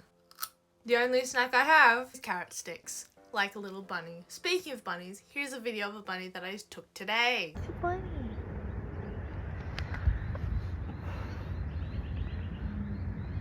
He's a rabbit. Now, in the last week, you may have noticed I had a significant upload increase as I had a incident occur. That incident has caused me to upload like 4 or 5 times in 1 week, so that's absurd for me. What it also has done is caused me to have 1 week where I didn't upload, and I didn't want to do that again this week. Originally, this was supposed to be the fashion video from 2 weeks ago, but once again, I am too lazy to finish editing that because I've had a very busy couple of weeks and I probably should have spaced out my Crunchyroll videos, but I didn't. So here I am. It's the end of September. We're gonna be doing the bi-monthly Otaku Weeb Wrap Up, Otaku Review Weeb Wrap Up, whichever one I decide to put on this fucking video. So these past couple of months, I've been a little bit flat out, and the number of manga that I've been reading manga and anime that I've been reading and watching has been getting less and less and less. You can fully blame the spring season of anime for that one. So once again, one of the 2 months I did not watch any anime. Well, didn't watch any anime in the sense that I didn't finish any anime seasons or watch any anime movies. Well, new ones, that is. I watched Ariete again with my partner. I watched a few things this month that I had already seen, just, you know, some comfort stuff, but I didn't watch anything particularly new and finish it within August and September. I did start Tokyo Mew Mew, not Tokyo Mew Mew New, Tokyo Mew Mew, and I also did start another because I've been getting more into horror and horror anime and horror manga suggestions. I also really want to get into Jujutsu Kaisen, but with the amount of stuff that is on my plate, it's not getting there fast enough, so yeah. So safe to say, August, I did not watch any anime. So let's go straight to September. I did actually watch some anime in September and finish some anime in September. However, I've been in a bit of a Sonic fan dubs binge, as in I have watched the same Sonic fan dubs for a shamedly long amount of time this month, to the point where I watched it so much that I needed to watch and rewatch these Sonic movies. Now, I'd already seen half of the first Sonic movie and wasn't the most interested by it, but because I'd been watching so much of Snapcube and of the Sonic fandub shit, I required watching not only the full of the first movie, but the second movie too. So me and my partner rented the movies, mini review of both those movies because we had a little movie marathon, and by that I mean we watched them back to back. They were really fun. I will say the second one absolutely outshone the first one, and I think that's because the second one is more based in the games than the first one, though I do like the fact that the Sonic the Hedgehog series in film, while touching on the original games, is doing its own thing, which I really like. It's obviously for a kid audience. It's doing that, like, it's kind of doing Looney Tunes back in action in a way, where they had Brendan Fraser and Bugs Bunny, except this time it's, what's his fucking face? James Marsden and Sonic the Hedgehog. At least that's what the first movie was. Honestly, it was kind of boring. Jim Carrey as Dr. Eggman is probably the most perfect choice that they could have ever made. And it's a movie series that surprisingly suits him a lot. Like, the way it's shot, it feels like it's a B movie with A-grade actors. Like, not necessarily the storyline and all that, but just the way that it's filmed and the concept. Like, I grew up watching a lot of, like, those E.T. Phone Home rip-offs, like Echo. Echo, to my knowledge, didn't come out in any cinemas in Australia. They just shoved it on TV, and like that one's really high quality and it's more found footage than anything else. But like, what was the one? Monster in My Car or some shit like that. That one actually we saw in cinemas. It was actual garbage. It's shot like one of those movies, you know? A bunch of kids find an alien, in this case Sonic, and they go on an adventure on a road trip to try and save the alien, Sonic. It was a little bit of a juxtaposition between that and the second movie, where the second movie was actually pretty fucking epic and actually touched on the game and the real lore of the actual characters. So this is like a really interesting series in my mind. Like, it's enjoyable, but the first movie gave me too much of that B-grade, find in a bargain bin $5 movie where it's a kid finding an alien or a monster and going on a road trip and having that like Looney Tunes back in action road trip type feel. That's what the first movie was. The end of the first movie is actually quite interesting and I really liked it. I regret not watching it the first time through, but you know. The second movie, really enjoyed.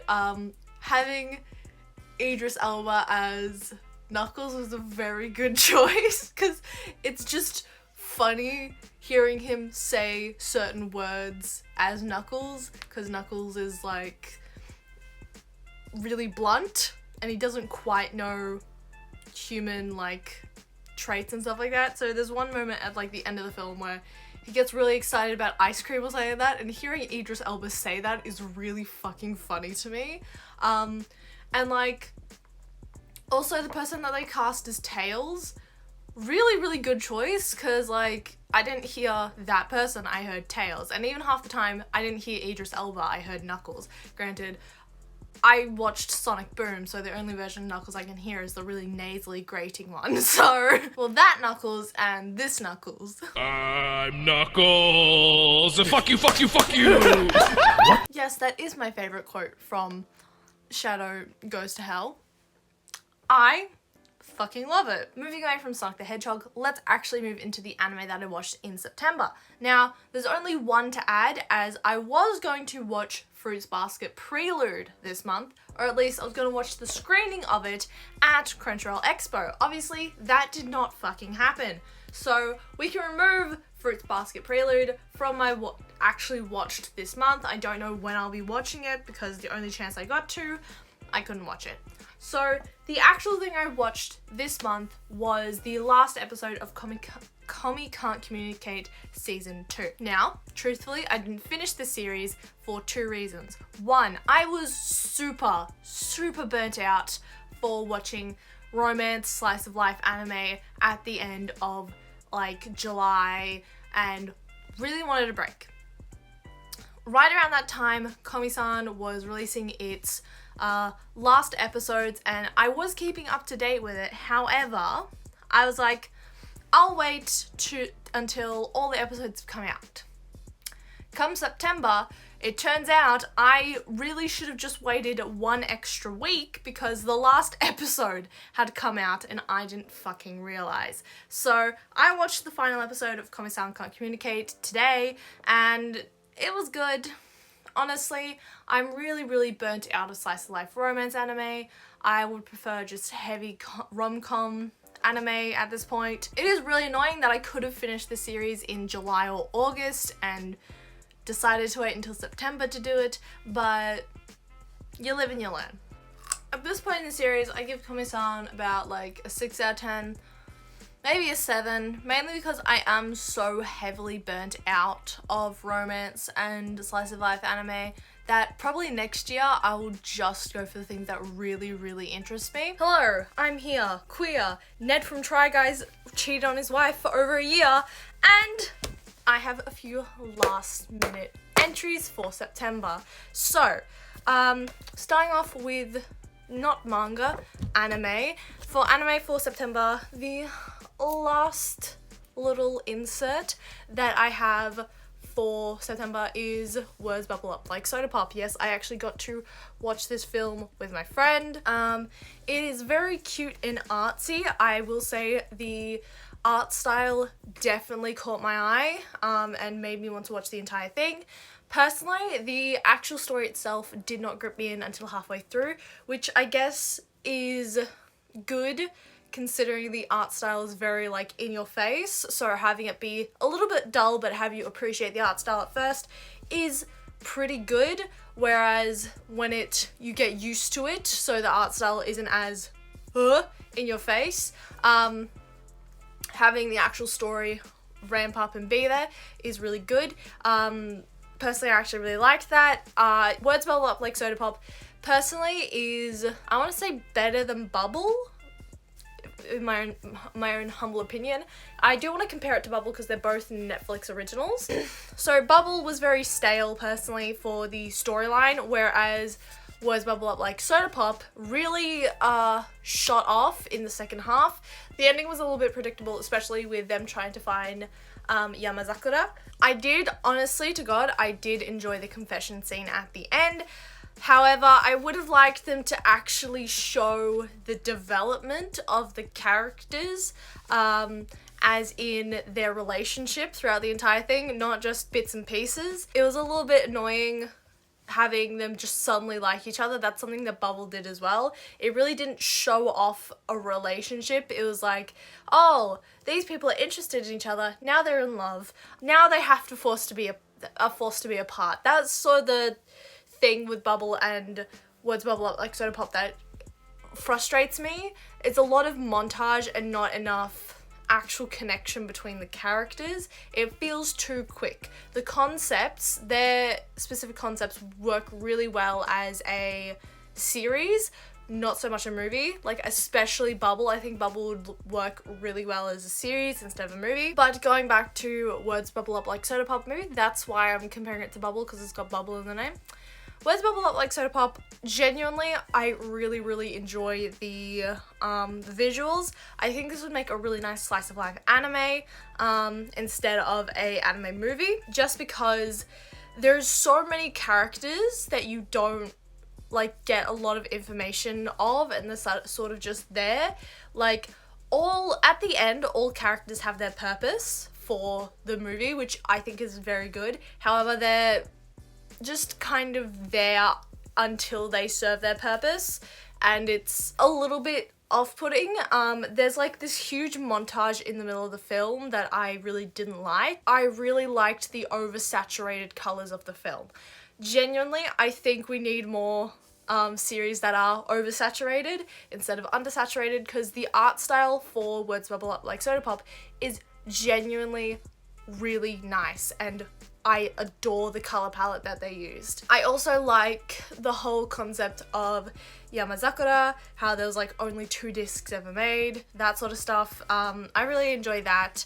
It was a little bit predictable when, because there was so much, my eyes honed in on the second disc immediately, so I guessed the ending. Personally, I would kind of give this series a 6.5 or a 7 out of 10, just because I'm not too fond of it, but it is genuinely very visually appeasing, and the ending is quite sweet, and I did like the ending a lot. Anyway, moving on to manga. Did read, quite a bit of manga in these last 2 months.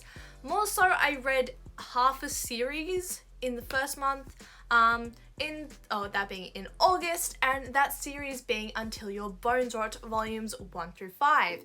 Now, I got the ebooks of this manga on Humble Bundle. I got the first 5 volumes of Until Your Bones Rot. To my knowledge, there are 7 volumes and it's continuously ongoing. So I blasted through the first 5 volumes of this series.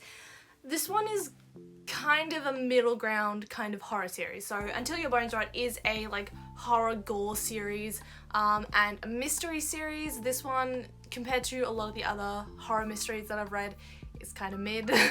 But like, it isn't bad, it just feels a bit yes and.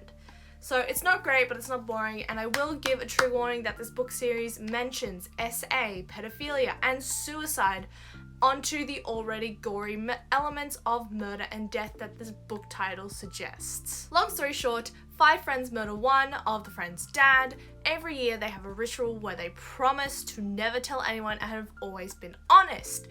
5 years after the father's initial murder, someone finds out their secret and decides to blackmail them. The mystery assailant sends the friends into a confusing and traumatic world of dismembering bodies, second-guessing one another, and trying to discover who their entrapper is. Honestly, this series was way too yes and for me. Now, it's not on the same level as Green World, which I mentioned in my last bi-monthly Weeb Wrap-Up. This is several pegs down from the yes and that Green Worlds was, and the reason being is because it is technically more of a mystery than Green Worlds was, but it does the yes and thing in a really annoying way that makes the mystery feel cheap. Because unlike a series that leaves hints hanging in front of your face and you really don't realize it until it neatly ties together at the end, this feels really, really janky and just a really unclean version of that trope. Like, the best way I can describe it, which some people are gonna fucking hate me saying this, but I think a really good way that this is done is in Attack on Titan. The hints are right in front of your face as to what's gonna be happening next. It's a little bit in the character design. There are hints in the backgrounds that you don't see and don't realize until much later in the book. It neatly ties together, and it's very, very good at doing so. Until Your Bones Rot does it in a really, really awkward way that is not cohesive, nor does it feel like it's tying up in a knot very well. And the way that it does this is because it feels like there are arcs to the mystery. Personally, in any mystery murder media, there should not be arcs to the mystery. That's where the yes and comes to it. Sure, there should be like plot points that like lead into this and then this and then this and then this, but it feels too much like there are big arcs that can be clearly chunked out in this one mystery that feels like it should just be one and done. Mystery murder media with arcs is something that I actually dislike of my favorite anime, Hikashi no Eden, as the anime feels like one arc with films being the second arc. However, that anime has a connecting thread that is not separate from the mystery, and that's your entrancement with the characters. Until Your Bones Rot does not have that clean connecting thread, and the main villain kind of comes out of nowhere. Like, he's there in flashbacks, but he is not a central character whatsoever, and we do not have a connection to him until volume 5. That's 5 volumes into the fucking series. That's really disengaging for this series, to be quite honest. And then Shin, the main character, is outlandishly smart, and connects things really stupidly easily, and I'm wondering how. And here's the thing. I like mysteries where you can theorize what's happening. Some of my theories were correct, some were incorrect. But then something new was brought into the plot that probably should have been brought in chapters way earlier. Or better hinted at, because that thing that's just been brought in spins the story in a completely new direction. And just oh so suddenly does Shin reveal that he knew that this thing had happened by flat out telling us in one big info dump. There's no subtlety climbing into this, it's really just a plot relevance, like plot armor times 10, shit like that. Like, we as the reader legitimately could have never figured out what the fuck was going to happen in this book. And it's not in an enjoyable, satisfying, oh, I didn't think about that kind of way. It's a, I did not know this character existed and that this ever happened kind of way. Then there's this B-plot with one of the characters' cop older sister and her superior. I literally have no clue where this is going unless he's the actual villain of the story. But then why the fuck would he be the villain? There is absolutely no motive that has been hinted at all, except the fact he is weird. Definitely not going to recommend. There's 2 more volumes of this and it's still ongoing. I'm not sure that I'm even going to keep reading this series, so I personally wouldn't recommend this. It is a very flat series for me. You may enjoy it, but personally I do not. It feels really dull and really janky as a horror series. So moving into September, here is a tired filled rant on my opinion on Blue Flag. It is 2 in the morning and I have just finished all of Blue Flag. I've been reading it for the past 2 days, maybe even 3 days, but I read the entire series within 3 days and I fucking love it. I fucking love it. Okay, I'm not too hot on the ending. Like, I love it, but I also don't love it at the same time. I will be spoiling the entire series in this one video. So if you don't want the Blue Flag section, go to the next section. I really have mixed feelings on the fucking ending. So the way that they constructed the last chapter, fantastic. How it's from Toma's point of view, I fucking love that. But like, dude, okay. So the part where Futaba and Taichi break up, that makes sense to me, obviously, because they're like high school sweethearts. They go to different schools, possibly in the future. It makes a lot of sense. Like, not all high school, if any high school romances last. It makes sense. It's honestly one of the most honest manga anime endings that there is, right? Very realistic. I like that aspect. I like that they also kept up that they're all friends at the end of the story. I also like how the very final chapter makes you think that you're Taichi at first, that you're seeing through Taichi's point of view. The major thing, obviously, that gives it away is Futaba going, I still look up to you, you know? The thing that I did not fucking pick up on is that it did in fact say Ichinose. Toma! Ichinose.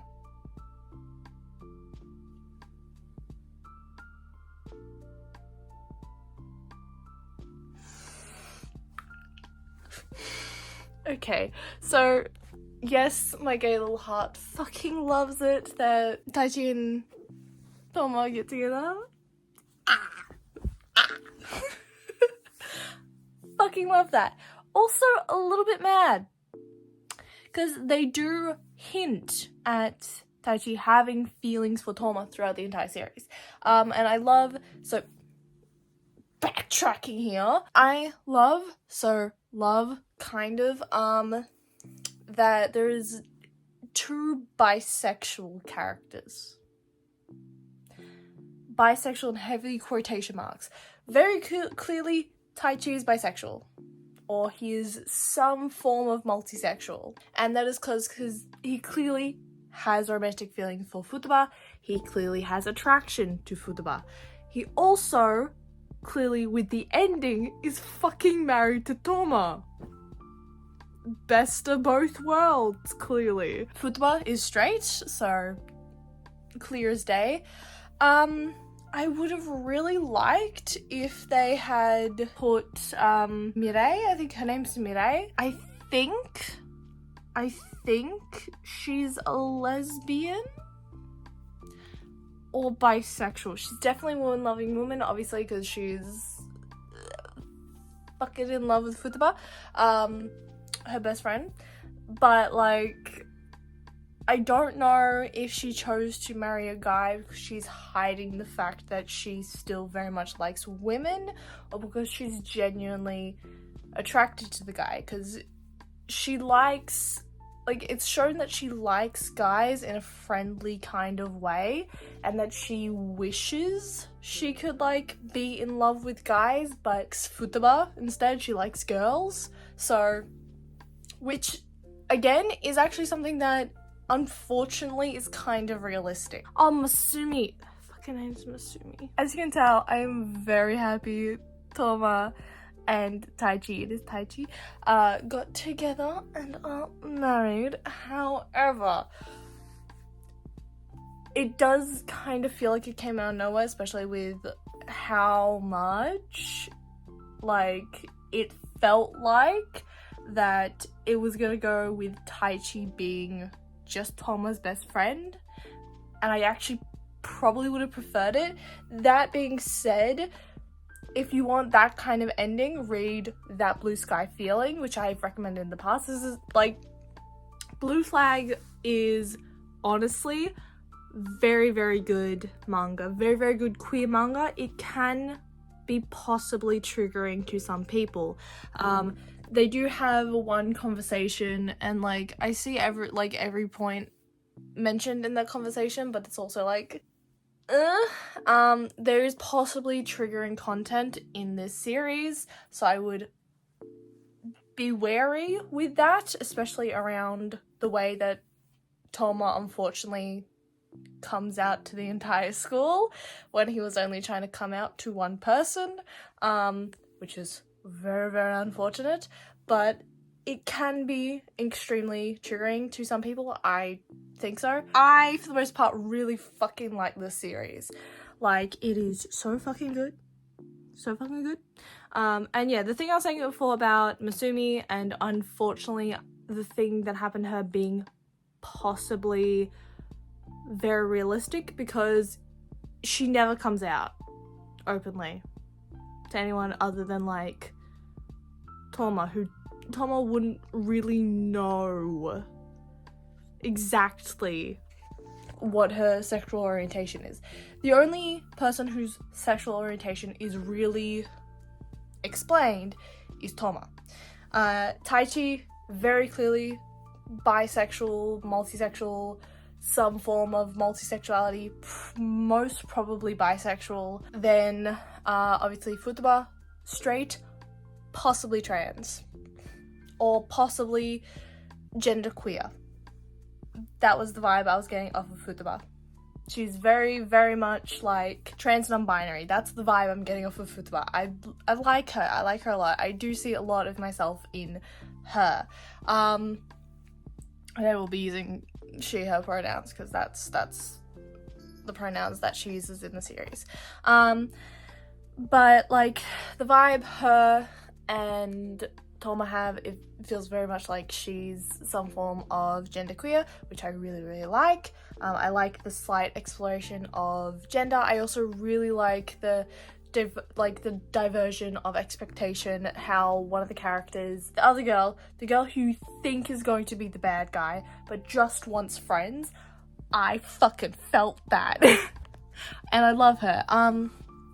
But yes, so back to Masumi. I actually like her ending because it makes a lot of sense for her character, because she doesn't come out, she very much keeps to herself, and it is a different side to people who are queer who stay in the closet. I could be missing textual information. It is 2 a.m. She could have come out to her husband, and that's what her husband was talking about in his little section, but she gets a husband and she seems decently happy with him, which good, but like I don't know if it means that she's bisexual or if it means that she is a closeted lesbian. I don't know what that means.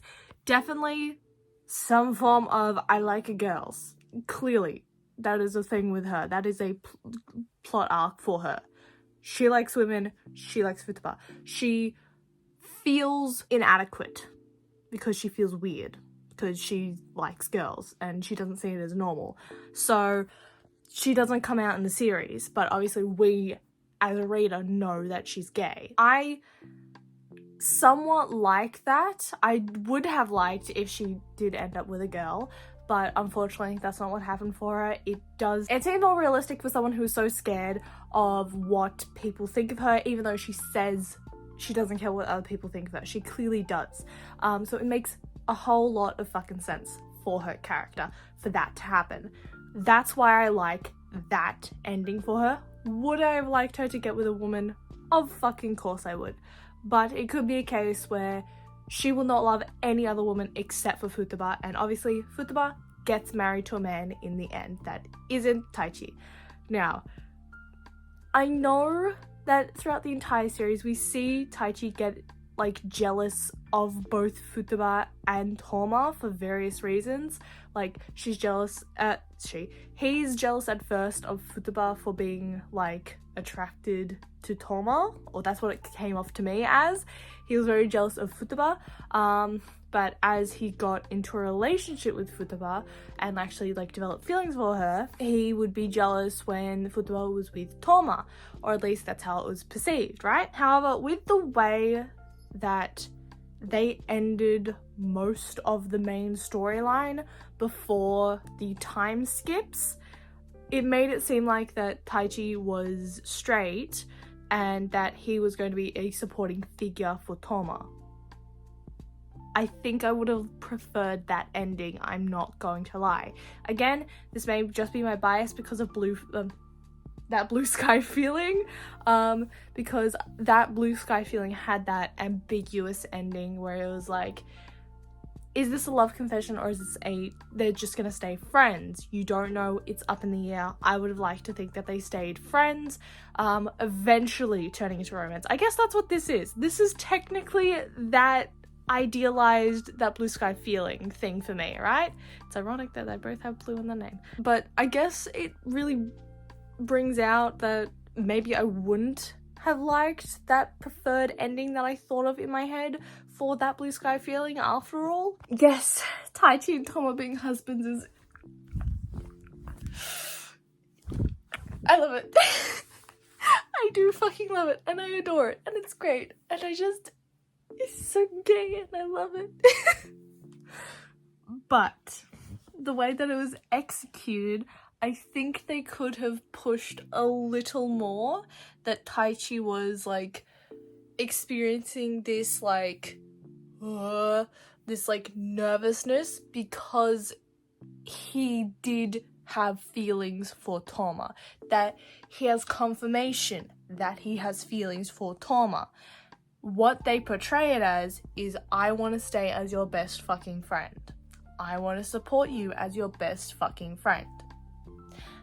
I would have liked if they had stayed best fucking friends, not gonna lie. Though, yes, the reveal that Taichi and Toma get together. I love it. That may just be because, like, gay little heart wants gays in a gay book. If I was gonna recommend this, which I 100% do, again, there is a few, like, trigger warnings that I would have for this series. That mainly being homophobia, really, and fighting because of homophobia, so attacks, being attacked, for being gay. That, also a mention of molestation. That as well. Mention of sexual assault.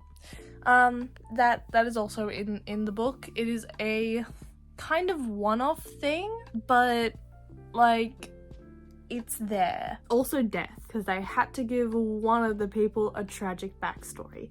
Anyway, I would absolutely recommend the series. This genuinely seems like a perfect mix of My Love Mix-Up and Al Hadid.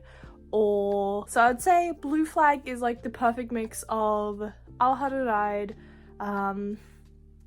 My Love Mix-Up, and probably That Blue Sky Feeling as well. Obviously, two of those are gay. But yeah, I absolutely fucking adore also the art style, just like how it has these really nice detailed drawings and then the funny little like cartoony drawings. I love it. I love it so much, and I very much recommend the series. So if you want to read the series, I very much recommend. I was very disappointed by the ending, though, I will say. Okay, I wasn't. I was a little bit. I was only a little bit disappointed. Only a little bit disappointed. Because they go I suck his dick with a smile for hours at a time. Welcome back! We are talking about the last two manga series that I read. Obviously, I've also been reading the Kaguya-sama chapters, so I'm gonna spoil the last couple of chapters. Please just skip this section if you don't want spoilers for these chapters. I've been reading chapters 270 to 275. We're getting into the final part of the series. This is the last couple of chapters. And I believe we might have like 6 or 7 left. I haven't been keeping count. I think it's around that many left. We've seen the final chapter of Kei Shiragane, the final chapters of Nagisa and her boyfriend. We've also, I think, seen the last chapter of Maki, though I'm not sure.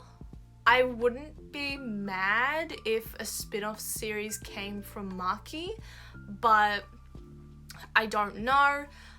They did have a little leave off that Maki's story had ended. Also, they had a little hinting that there was someone new coming into Maki's life, and I was very, very happy with that. But like, we've seen the end of that sort of arc there, and I actually really like how Maki and Nagisa's arc ended, with Maki going, no, fuck you, don't break up with your boyfriend because I like him, stay with your fucking boyfriend. And then Nagisa's pregnant. We also see our lovely bitch Miko become the president of the student council, or the next president of the student council, should I say. We see the last chapter of her friend, or the last chapter of her friend's arc, should I say. The next couple of chapters should just be Miko, Ishigami, Kaguya, and Chika. I could be missing someone. I don't think I am. Probably some members of the probably the newspaper club, so that they may have their last chapter in these last couple of chapters. I reckon that might be happening. But other than that, the last 6 chapters I reckon are just going to be solely around the student council. That's why they end all the other characters' chapters first. Hayasaka.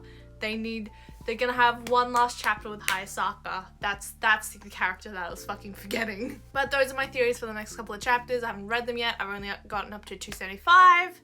And I'm very excited for these last couple of chapters of Kaguya-sama Lover's War. Now on to the last actual series that I read that I actually kind of enjoyed, which was Candy Flurry. Now I read this on Shonen Jump because it was just there and I kind of wanted to read something like while waiting for the new release of the next Spy Family chapter. I have also been reading Spy Family, but because I'm doing week by week reading each and every new chapter, I don't really want to recycle using Spy Family every month, so yeah.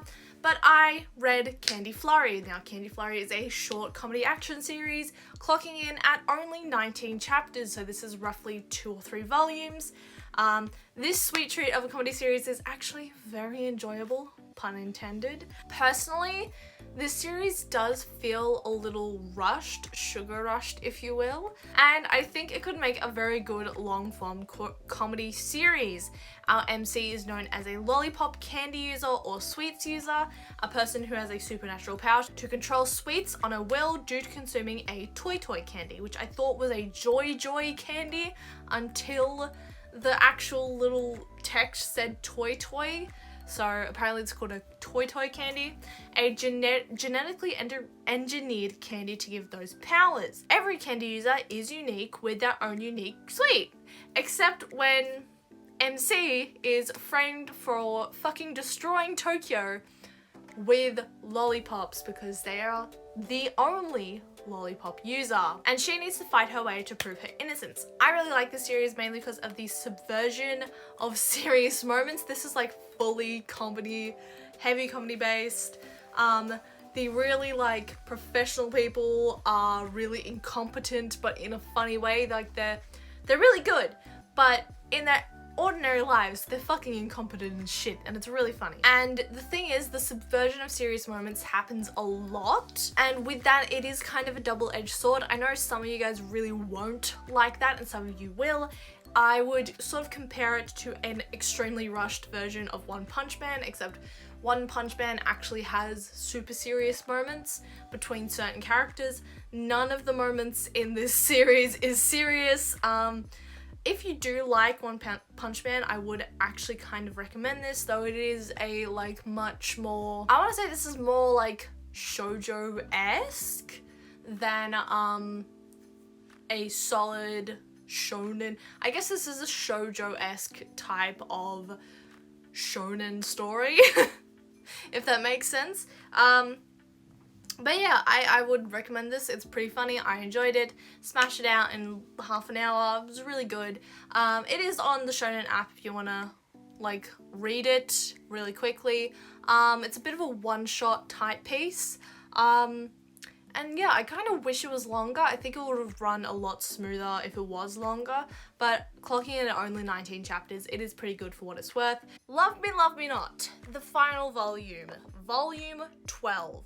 This should have fucking ended at volume 15? What? This should have fucking ended at volume 11. I have said this for months now. I was not happy that there was a 12th volume coming out. I finally have the entire series. However, I think I'm just gonna hold on to this for like 3 months and then gift the entire series to my best friend for Christmas or something. My best friend introduced me to Our Her Ride, who is by the same author. So I think my bestie will like at least the first half of the fucking series. And I'll just give him the full set, methinks. But I'll hold on to it for 3 months. This volume did not need to exist. Like, I was sitting there the entire time reading this going, when will it end? There's just unneeded drama in this book. Really, genuinely, I think it should have ended in volume 11. There's just, all this volume is unneeded drama to try and tie up the series, when in reality you could have just replaced the one ongoing chapter with an epilogue, and I think it would have worked out fine. For the series as a whole, I'm gonna give it a 6 out of 10, mainly because it starts off fantastic. It starts off amazing. Almost exactly the same, not exactly the same, but almost in the same vein as Our Her Ride, with the like energy. Halfway through the series, that energy just drops. Everyone that I've talked to who reads Love Me Not has had the same sort of experience with this series. They sort of dropped off after volume 6, I think, which is genuinely halfway through the series, right after Yuno and Rio get together. The rest of the series is surrounded by Akari and Kazu, which, like, I understand, but because our main protagonist of the series is, like, together with who they wanted to be together, it sort of drifts a bit, and yeah, in volume 11, everything kind of wraps up. Thus, we did not need volume 12. Now, I did buy volume 12 because I collector's brain. I needed the full series. Yeah, once again, I'm gonna probably have this series as it's full for about 3 months before I either give it to my... I would give this a 6 out of 10 just because of the latter half of the series being quite underwhelming and disappointing, as most people have noted.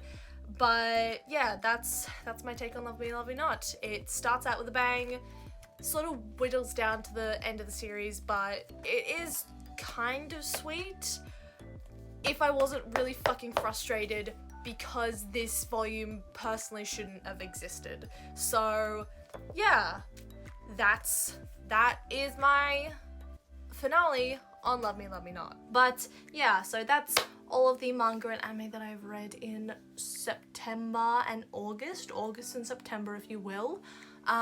Hopefully by the time November comes, I have read a lot more and watched a lot more. The second part to Spy Family comes out in Thing. Chainsaw Man also comes out in fall, so I will hopefully be able to watch that. I will be watching My Hero Academia Season 6, mainly because I'll be watching that with my partner. Urusei Yatsura. Urusei Yatsura also comes out, and I will definitely 100% be watching Urusei Yatsura. I think those are the main 4 that I will be watching in October and November, though I cannot guarantee that I will watch Chainsaw Man. Like Spy Family and My Hero are guaranteed I'm going to watch them because I watch My Hero with my partner, and Spy Family is something that I just want to watch by myself, and as well as Urusei Yatsura. I've been getting into Urusei Yatsura. Of course I want to watch Urusei Yatsura. So yeah. I've seen so many things. So many that I wish to never see again. Hello everybody, my name is Kabeni, otherwise known as the Dramatic Otaku, and welcome to the October and November Weeb Wrap-Up / Otaku Review, depending on whatever the fuck I name this episode, as always. Now, gratefully, unlike the last couple of anime and manga reviews, I've actually been reading a fair bit more amount of manga and actually been watching a lot more anime in October of this year, and November, well, we're just gonna have to see. As always, I filmed these in 2 parts. The first part is actually being filmed halfway through November, just before my birthday. At the end of November, maybe we'll see what the fuck's happening, but hopefully I'll get to watch more anime in November. Anyway, we are just going to jump right in. As you can tell, I've been reading new manga this last October and slightly getting into November. If you don't know what this series is, it is where I go through some manga that I've been reading over the last 2 months. I review them, I review the anime that I've been watching for the last 2 months, and then at the end of the year, I will do a huge Weeb Wrap Up because there's only December left, and I'll do a huge Weeb Wrap Up of what I've been thinking for all the manga and anime that I've read over the course of the year. I did this last year with my everything I read and watched that I noted down in 2021.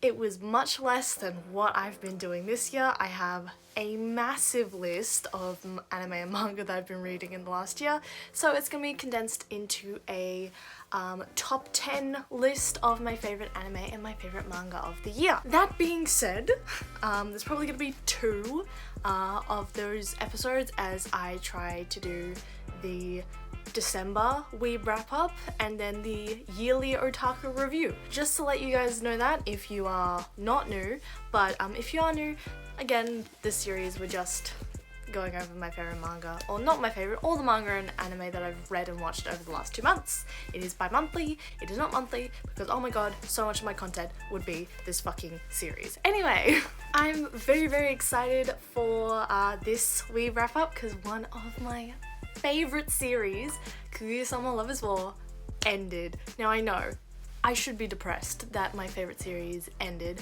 However, I am very, very hopeful for a spin-off series, and we'll get to see my reactions to the last couple of chapters. Now, we won't be reviewing Kaguya-sama until the end of the October section because I read the final chapters between October and November.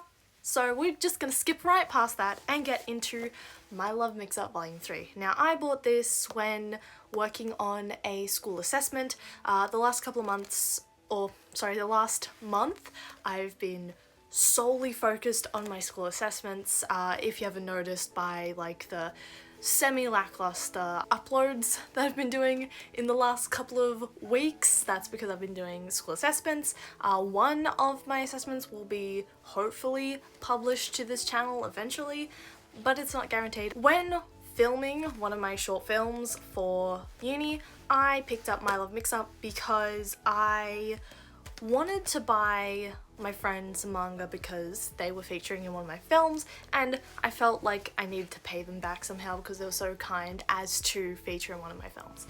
So I ended up picking up for myself My Love Mix-Up, I think Our Son is Gay, Volume 2. I picked up Undead Messiah and Limit. I have not read those two yet, so we're not going to be reviewing those yet. Anyway, My Love Mix-Up. Now, I'm not gonna lie, I read this at the very start of October. I don't remember a lot of what's going on in this volume from memory. It is actually mainly these two having their relationship stuff going on in this volume.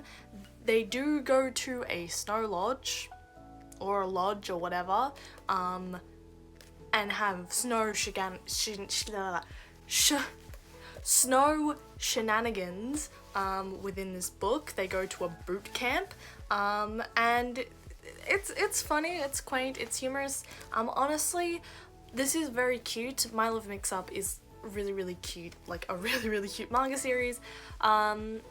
I feel like it's losing steam a little bit. I think it needs to pick back up with these two and have them be more like of a heavy hitter solid romance, because the concept of My Love Mix-Up was really strong in the first volume and the second volume, and now that it's sort of going into the like romantic side of My Love Mix-Up, it's sort of losing the premise of the whole name, if that makes sense. It's very much going from, it's doing the same thing that Love Me, Love Me Not did, where it started off really strong, really fucking strong, and it's sort of fading out a little bit and going to the actual romantic elements.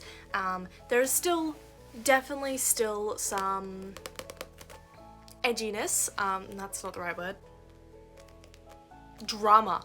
There's still drama going on between all of the characters. It's obviously in its very early stages of its release, so of course all of this is going to be drama heavy, but it's very slice of lifey, if that makes sense. So My Love Mix-Up, I don't really have a lot to say about this volume. I just think it's very cute. I will still keep up with the series, and I will still collect the series once volume 4 comes out. In terms of physical books that I have, I also read volume 2. I got my hands on volume 2 of I Think Our Son is Gay. I really still very much love these novels. I don't know what's going on with the little brother over here. I'm thinking that the little brother is either ace or trans. Don't ask me why I think that, I just do. He gives off the vibe.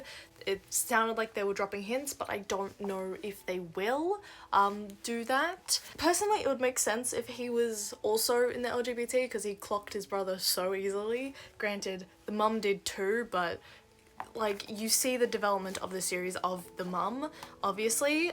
This is slightly thicker than the first volume, though it doesn't really look like it. It is very slightly thicker. You get into more of the like backstory of the brother, or you get more of the thoughts of the brother in this volume, which I really like. You get more development of the family. You don't see a lot of the dad, which personally I kind of like, but you see actually a lot more of like a looking into the world of the actual kid. And again, you see a lot of the little brother this time. In my notes, I literally just say the same thing that I said to you before. I think the little brother is queer in some form or some way, and this really just continues to build off of the first volume in a good way and in a different way that My Love Mix-Up doesn't. So it's still going strong. I do think that I Think Our Son is Gay is still going strong, and I really, really like this, and I really, really want to continue the series. So yeah, now going from the realm of the physical, we go into the realm of the online. So I actually read it is a BL that I saw recommended to me on TikTok, or it was recommended on TikTok and I just like decided to read it because the concept was really interesting, and that is Crossplay Love Otaku X Punk. This was a TikTok recommendation. It is super fucking corny. It plays like a shoujo romance. I've only read the first volume. There's apparently 3 or 4 or 5 volumes of it, and it's still ongoing. Personally, I actually really like this for its really corny aspects. It's very much giving me Dekoboko Sugar Days, which is somewhere in there. It's also very Go For It Nakamura. It is very cute. I very much like it because it is very cute. And I actually really want to read more because super corny. Absolutely super fucking corny. But sometimes the funniest manga is the corniest manga, and it plays into itself sometimes, which I really, really like. I don't have a lot to say except that this screenshot is now one of my favorite screenshots ever, and yeah, going past all that, we should probably talk about my cosplay, Kobeni from Chainsaw Man. Now, Chainsaw Man, I didn't necessarily pick because of, sorry, I'm just looking at my massive fucking notes from Chainsaw Man. This is in sections as I was noting stuff as I was reading it, and only did this from about chapter 72 onwards, with the exception being I made one note at around chapter 23. And spoilers ahead for Chainsaw Man. Chainsaw Man. I have started watching the anime series. I've watched episodes 1 and 2.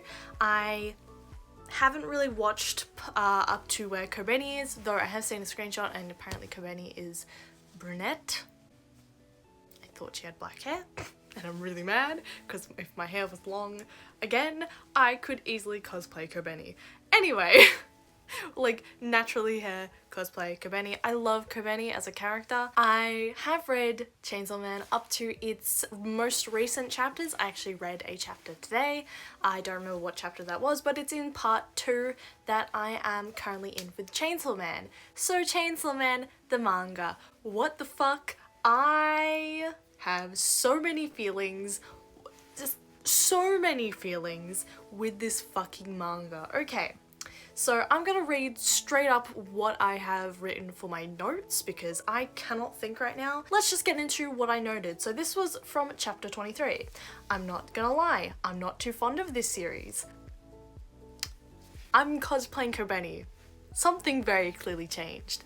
But chapter 23, like the plot of a big mystery demon destroying everything, is engaging. And this is the first pervy protagonist I can actually get behind because he's had nothing to live for other than living itself before this point in his life.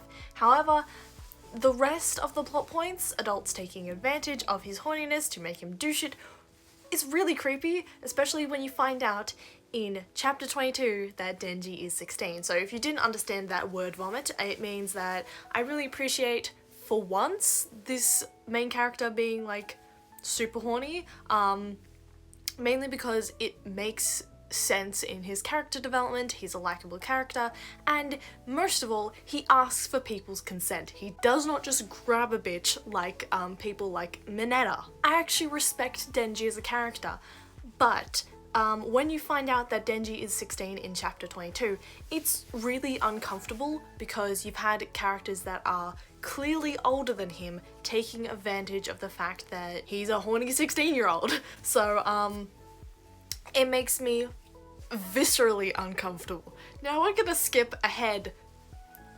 how many chapters? 50 chapters to chapter 72. I missed one chapter and suddenly the Assassin's arc has become so fucking confusing.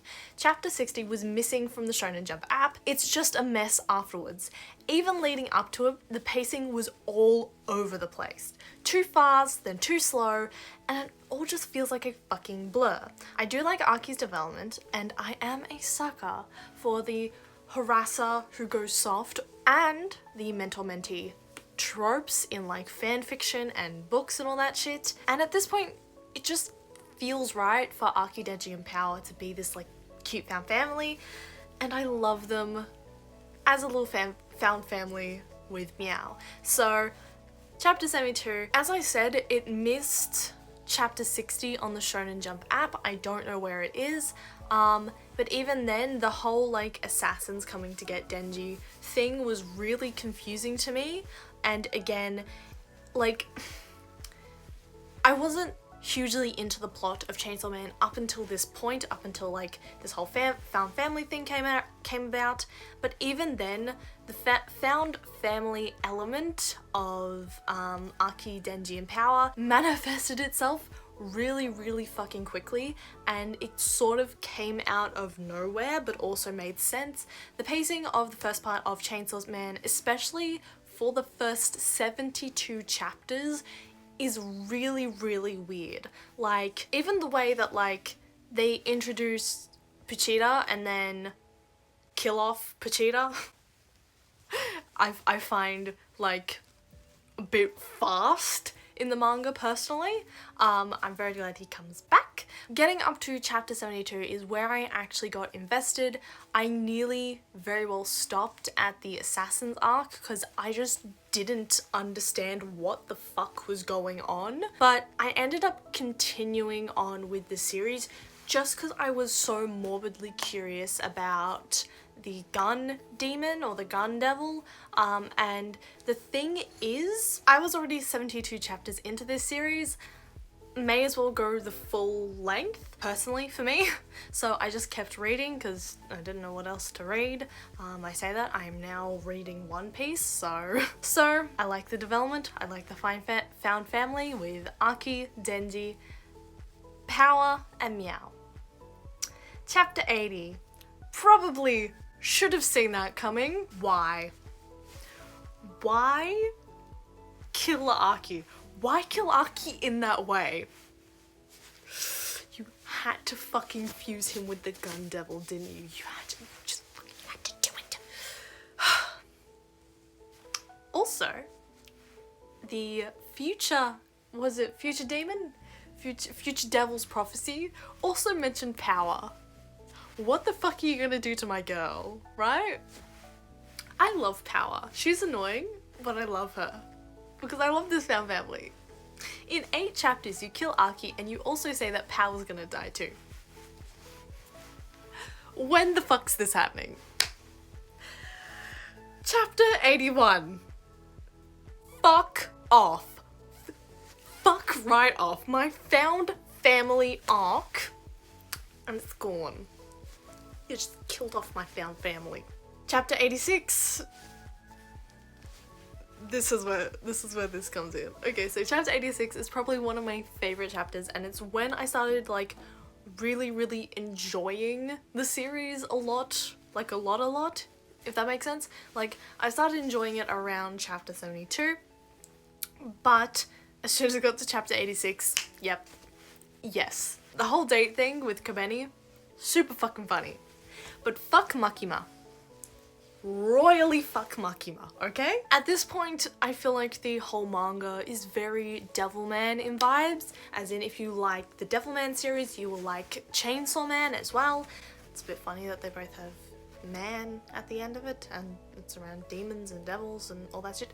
That's sort of why it gives me Devilman Crybaby vibes, but progressing onwards to chapter 90, I have just said yes 1, 2, 3, 4, 5, 6, 7, 8 times. Yes, 8 times. I don't remember why in chapter 90 I said yes 8 times, but I said yes 8 times. 92, Self-Aware Denji. Let's go. I also don't remember what that was for. Chapter 97, What the Fuck Do You Mean Part 1. Like I said earlier, Chainsaw Man's pacing, really weird. Really, really weird. And they could have dragged the first part out for a lot longer than it was and paced it a lot differently, but they didn't, and the pacing was really, really weird. And I don't know if it's just because, like, from all the manga I've read, the pacing is just completely different to Chainsaw Man, but like maybe it's because it's like the first proper like shonen manga. I don't really think it's even shonen, that's the thing. I don't know, it's just paced super awkwardly for— no, it's not even— I've read Demon Slayer. Demon Slayer is paced much nicer than this. I don't understand. I don't understand the pacing with Chainsaw Man, and so when it said the end of part 1, I was really confused because that should have been the end of the series, but then part 2 came about. I have read the first couple of chapters of part 2. It is actually genuinely interesting seeing Denji become a secondary character as compared to a main character, and actually seeing like someone who has become generally what power was. I can't remember the exact term right now. It is what, 5:20 in the morning, so I don't remember. So I do have a pros and cons list, or should I say a neutral negative, neutral positive list, because it's not really pros and cons. I'm sort of fuzzy on how I feel about Chainsaw Man as a whole. Like, if you know me, in the past I've had a 5-chapter rule with manga, as in if I read the first 5 chapters, which is typically a volume, which can be between 5 and 7 chapters. So usually if I can read a full volume of manga and get invested, then I will continue to read the series. Now, the first 2 chapters are very investing, but as I continued to read Chainsaw Man, it became a lot less interesting, and like really, really dragged on, and I wasn't a huge fan of it. Again, when I got to chapter 23, I didn't really find myself very fond of the series. It was kind of boring. It felt a lot like the B-grade horror manga that I've been reading, like Green World's, not like the same amount of absurdity, but like the dragging on. It was giving me, I'm not interested, but I'm reading because I have all the chapters in front of me. That's the kind of attitude that I was facing with Chainsaw Man, and there was a lot of times when I was reading this manga that I was gonna drop it in the first 72 chapters. It was only when they brought up a found family dynamic that I became interested, and then 8 chapters later they got rid of the found family dynamic, which was really, really fucking frustrating.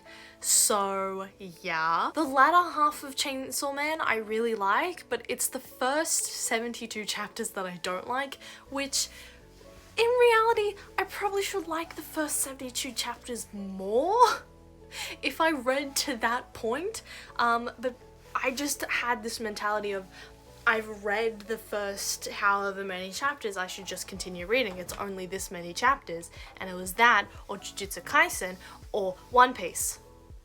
And I've started both Jujutsu Kaisen and One Piece, so and I even said that I wasn't going to watch Chainsaw Man this year. I was going to watch Uzumaki. Uzumaki didn't end up coming out, but we'll talk about that in the anime portion. So I just sort of ended up with all the hype around Chainsaw Man, reading the Chainsaw Man manga and just pushing myself to continue reading it, which you really shouldn't do that in manga. So I have a neutral list of like negatives and positives with the series that I don't like mostly and do like mostly, but not so much to say it's a pros and cons list. That will make sense, probably not, but just go with it. Just go with it.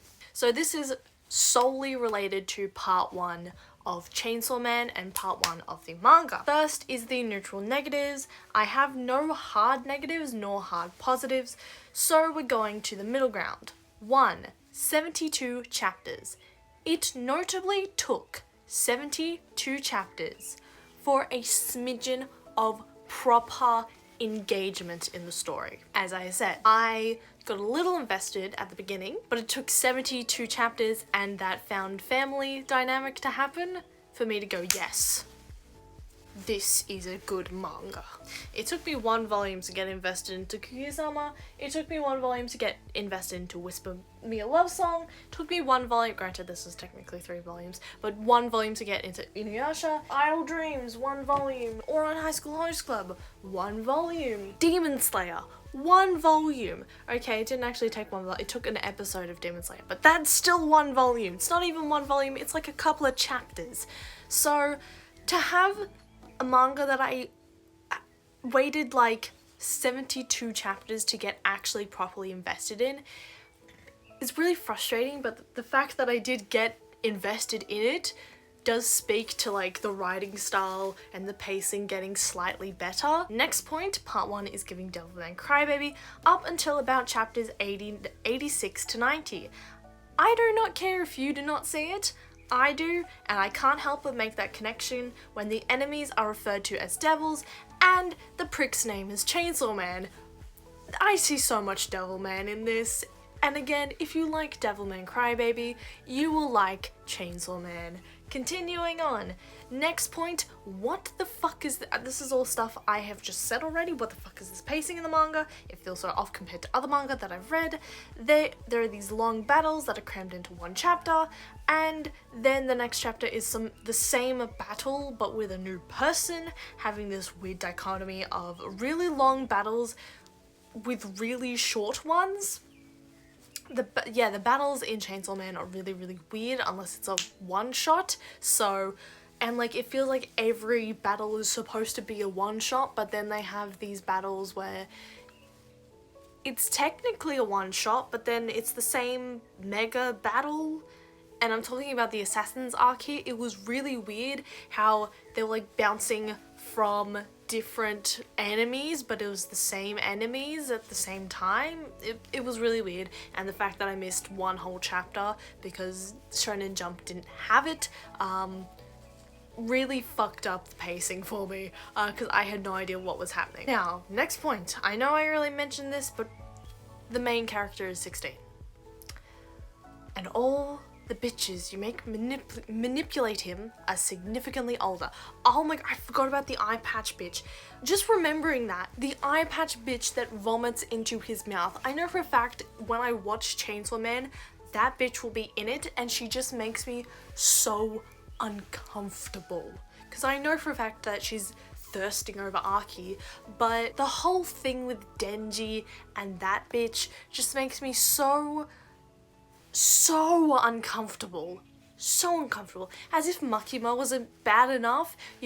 I genuinely don't remember her whatsoever because they just killed her off like that. I'm so lucky Kobeni hasn't been killed off yet, but we haven't seen her in part 2. Maybe she lives a long and happy life after dancing with Devilman. Devilman? See, that... May as well have been Devilman. Number 5. Denji killing his father came out of nowhere and had very little plot relevance and was unneeded. And if you are sitting there going, what the fuck are you talking about? You agree with me, because they bring up at the most random time the thing that like Denji is like hiding within the depths of his brain is that his dad did not in fact kill himself, that Denji did it. And I just don't understand the relevance unless it comes in part 2. I just don't, at this point, do not understand, okay? Because the whole thing with Puchita, assumedly Puchita, like telling Denji to not open the door was about power and was about Aki. It wasn't about him killing his, that's the connection. He kills his loved ones. That's the fucking connection. But it's played off in such a dumb way, okay? The fact that it sort of just comes out of nowhere where it, like the relevance just seems like it's not there. Seems like it's not there. No relevance is there. It is unneeded. Also, the fact that Denji doesn't show any love for his dead dad.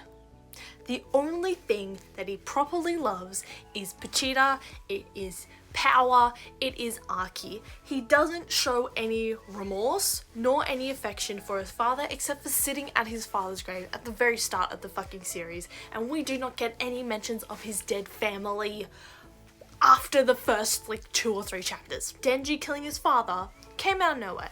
Now that I think about it, yeah, killing the people that he loves being a theme for Denji makes sense, but I just plot relevance where? Unless it comes later in the series. And the little connection between Denji's dad and Denji, we don't see any flashbacks, none of that shit. It just came out of nowhere for me. So now is the neutral positives.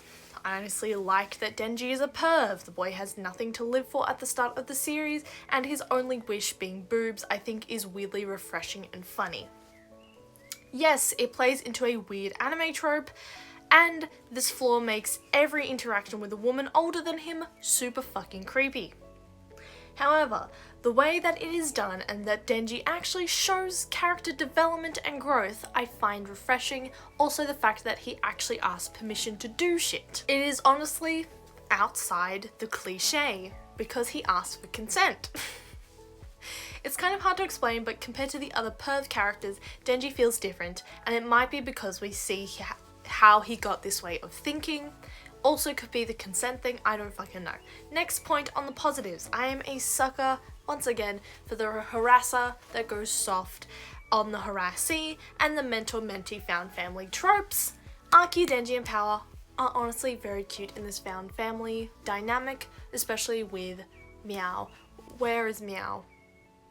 What happened to Meow after Power died? What happened to Meow after Aki destroyed the apartment? Where is Meow? Is Denji taking care of Meow? I would like to know. Is Kobeni taking care of Meow? Meow doesn't know Kobeni. Doesn't matter. Where is Meow? Speaking about Kobeni, she is my favorite character. I decided to cosplay her because I had the black wig. I thought she was...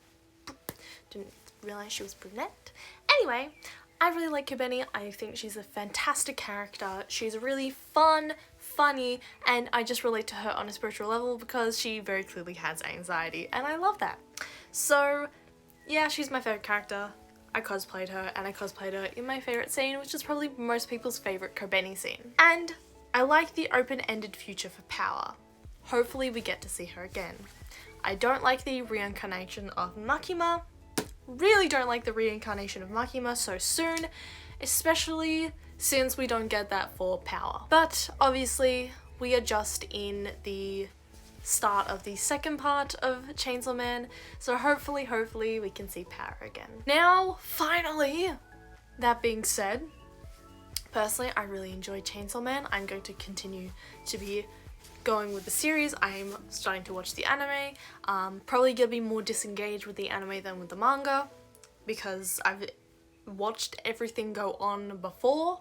And yeah, now on to the final part of manga for October, which leads into manga for November, that being Kaguya-sama Lovers Wars finale. So what I'm going to do is I'm going to be playing a bunch of clips from my reaction to the last couple of chapters, from chapter 276 to chapter 281.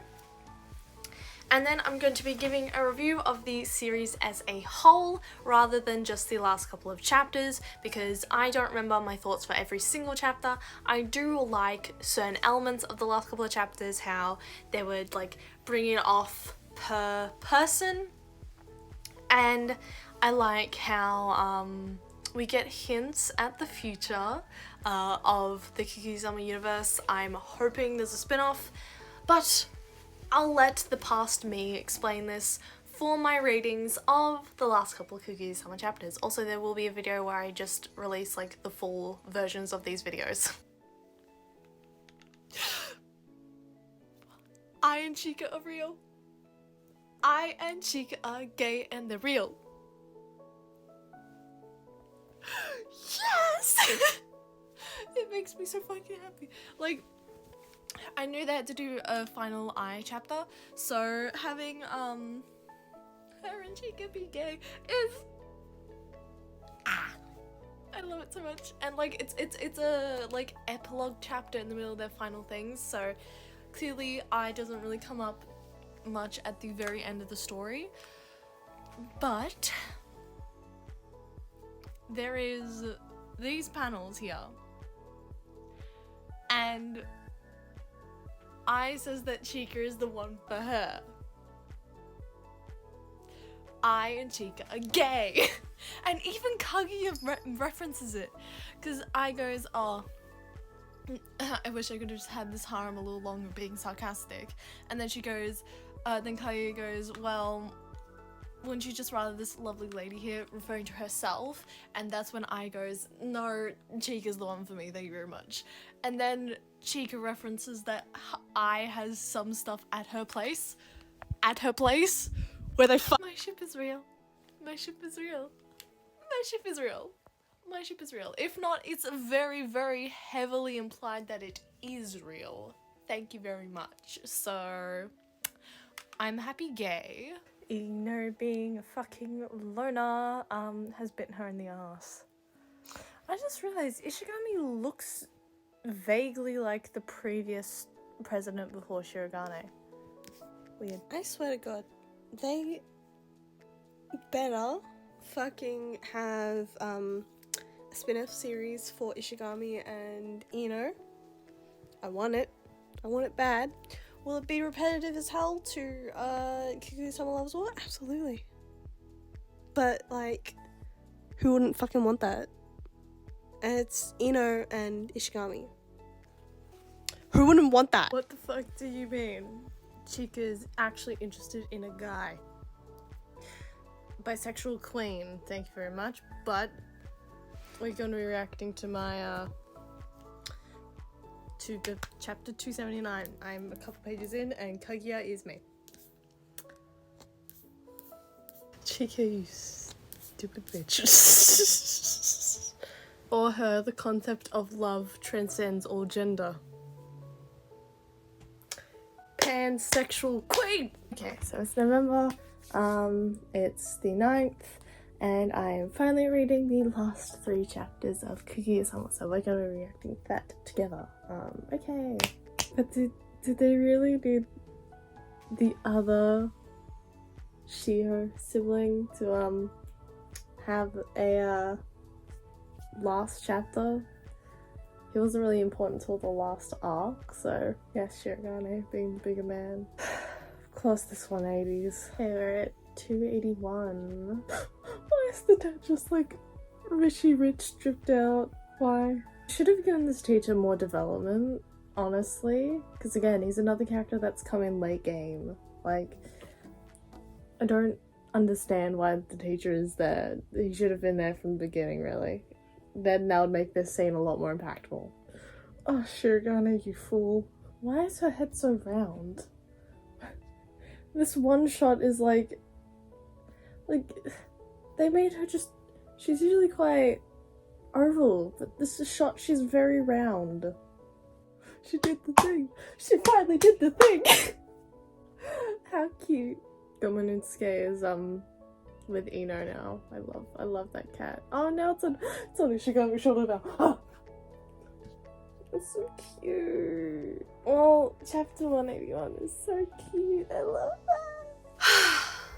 Kaguya-sama, love is all. So, I really like the way how Kaguya-sama ended, and I fucking adore the way that they handled the endings of certain characters. I'm hoping that they do a spin-off with Ino and Ishigami, though if they don't, that makes sense to me. It'd be a bit of a cheap sequel to do like Miko Ino Love is War, something like that, or Ishigami Love is War. Something like that would be a bit cheap for the series. If it's like something with a different plot premise, then I think it would be pretty decent. I would really love to see a Ishigami and Ino sequel for this series. But if that doesn't happen, it doesn't happen. It makes sense why it wouldn't happen. And leaving it open-ended, especially with the in the future epilogue for Hayasaka, I actually think was really, really interesting. I also love the little like was a little bit of a queer bait. It was a little bit of a queer bait on behalf of Hayasaka and Chika. A little bit of a queer bait, but I'm taking it and I'm fucking running, okay?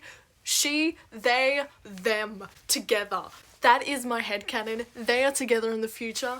They very heavily hint at it. So, Hayasaka is gay. I love her. And she's in a relationship with Chika.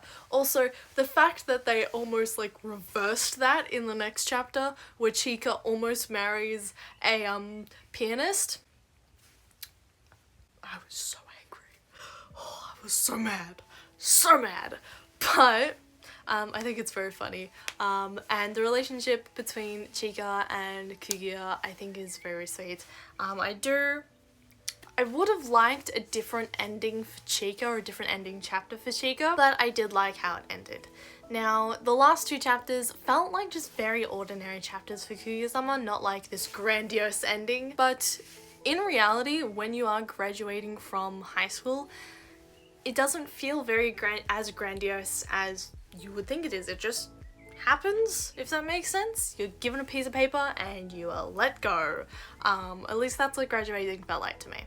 So I really like how this series ended. There's going to be 28 volumes total, so I am now going to be focusing on collecting all of the volumes. I hopefully will be able to collect the volumes that I'm physically missing that I have in ebook version for my current stack back there. Hopefully I can get those volumes in the next couple of months as I'm like trying to collect them, just to have that full collection. I hope to get more figures and plushies as well for Kuya-sama, and I'm just so happy. Like, I really like how this series has been, the ups and downs of the series. This, honestly, as I made the comparison a year ago now, I think, Kuya-sama is very much the new Ouran High School Host Club in a very good way. And by that I mean, like, I think that Kuya-sama is very funny and is going to be looked back on, and people are going to be like, oh yeah, I love that series. Like, I remember when I like was getting into anime and like I watched Kuya-sama and all that. Obviously there's gonna be no anime or manga like Ouran High School Host Club again, but I'm hoping Kuya has that sort of effect. At least it will definitely have that sort of effect with me in the future.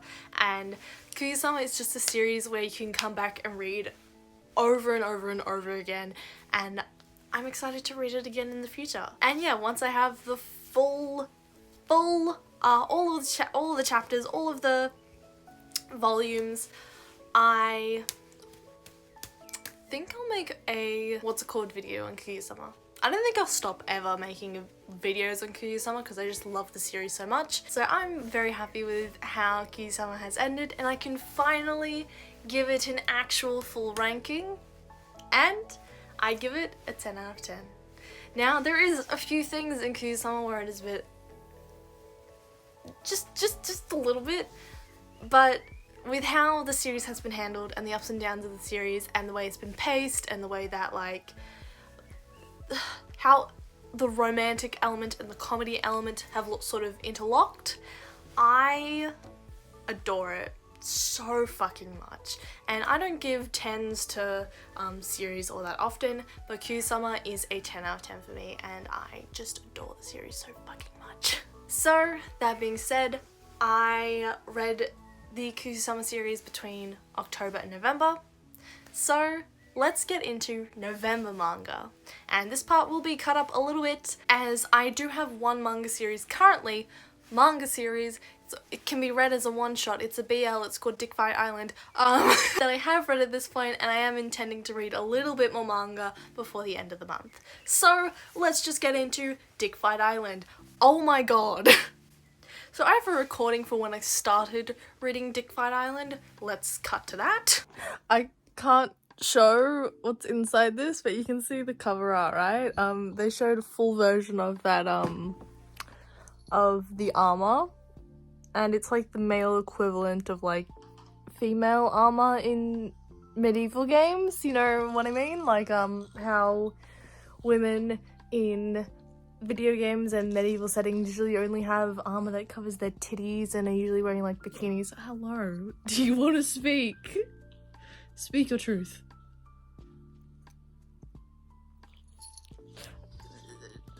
She agrees. Anyway, their armor is exactly the same as women's armor that's like a bikini, except just for their dicks.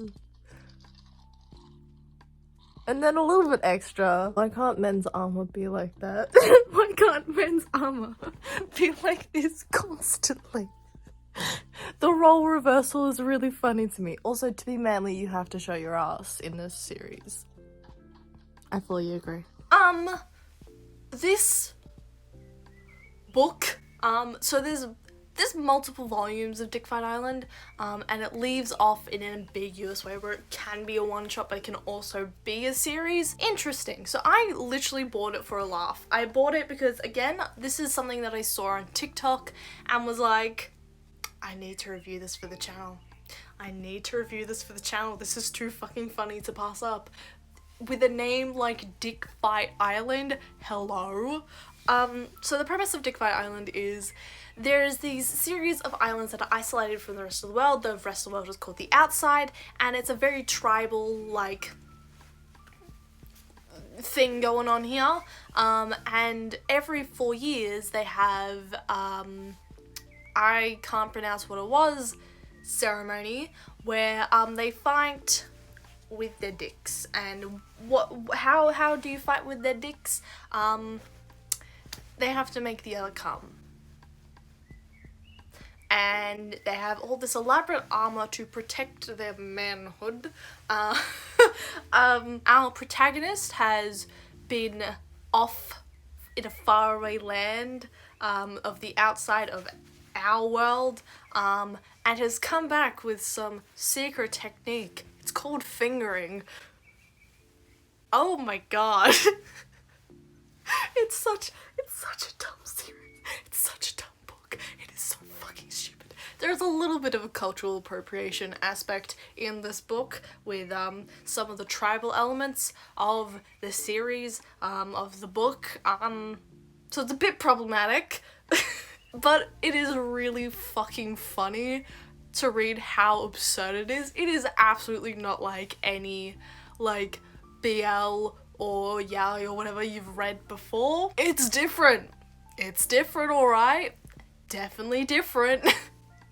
I don't have a lot to say about Dick Fight Island. I'm really not gonna pick up the second, maybe I'll pick up the second volume out of sheer curiosity, but I'm not likely to. Dick Fight Island gets a solid 8 out of 10 for the laughs, but 4 out of 10 for the plot. So yeah, they also try and pair up every single character in this book, which makes it the illusion that it could be a one-shot. But yeah, that was Dick Fight Island. Also, the right to bear ass. That phrase is stuck in my head because it is so fucking funny. The right to bear ass. And it's a pun. Okay, let's move on to the rest of November manga. So for the rest of November, I read predominantly horror manga.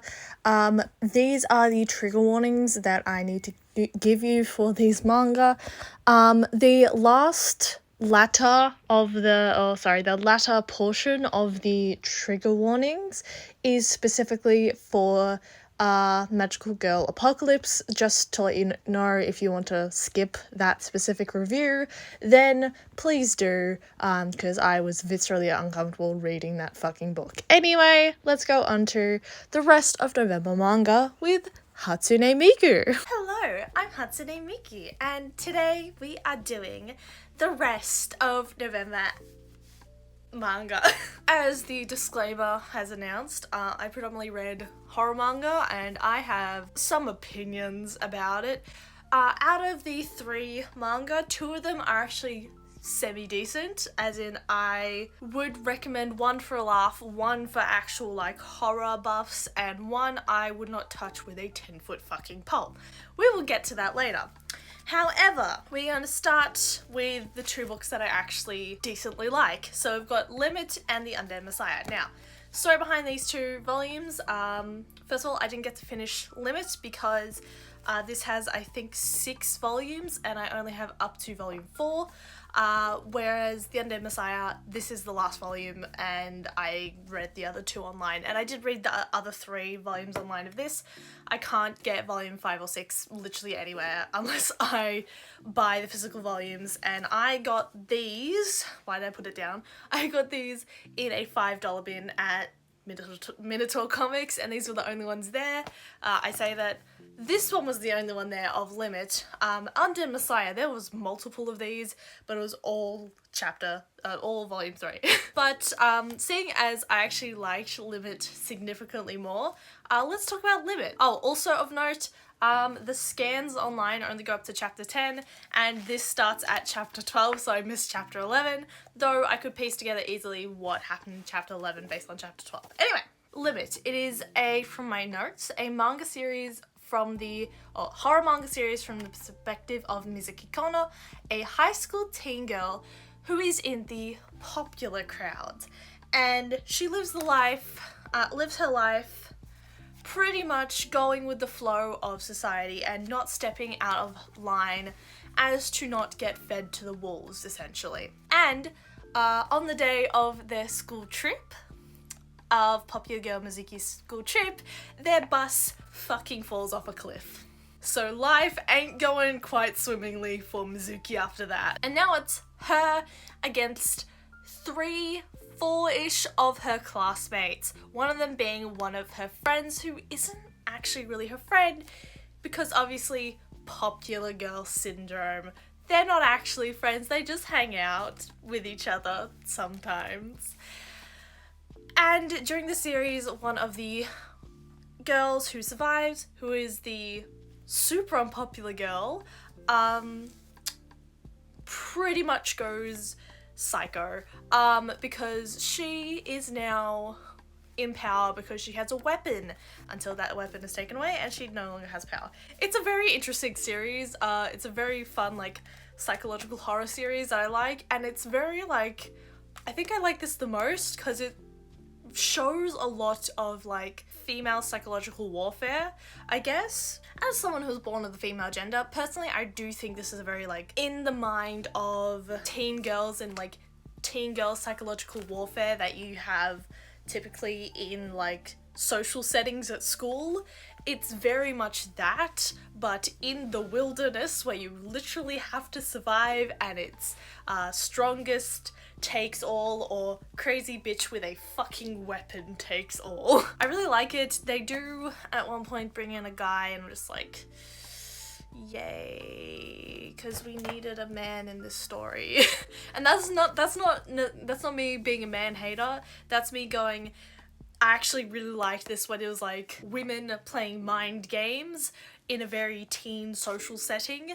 I thought that was, like, really cool and a very, like, battle royale-esque, like, mentality, but with, like, teen girls, and it's teen girls trying to work together with also being, like, really distrusting of each other, and also, like, trying to stick together but also trying not to fucking kill each other at the same time. And then bringing a guy into the mix just feels really fucking cliche, because it's always, like, strong, powerful women, and now we have a man, and so we can rely on the man.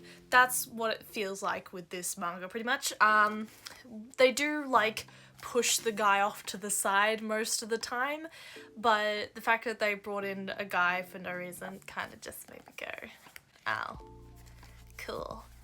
You could have just, like, brought someone who had actually had a lot of turmoil in the story back from the dead, that being one of these bitches' friends, who would have actually made one of the other characters spiral. No, you had to bring a male character that we know absolutely nothing about. Personally, I would really like to pick up, like, the actual full physical manga set of these, just because, like, I really do want to read volumes 5 and 6. It's like, just because I do want to collect this, it's actually like a really nice small size. Like it's, I don't know, it's just aesthetically pleasing, this like little horror series.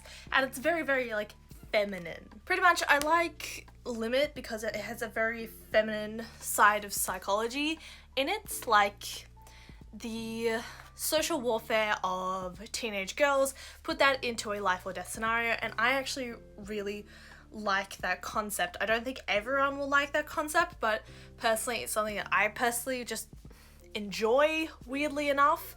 It's like, as someone who was an introvert and got to see all this from the sidelines, it's really interesting to like see that compacted into a life or death scenario. And there is actually death in this story.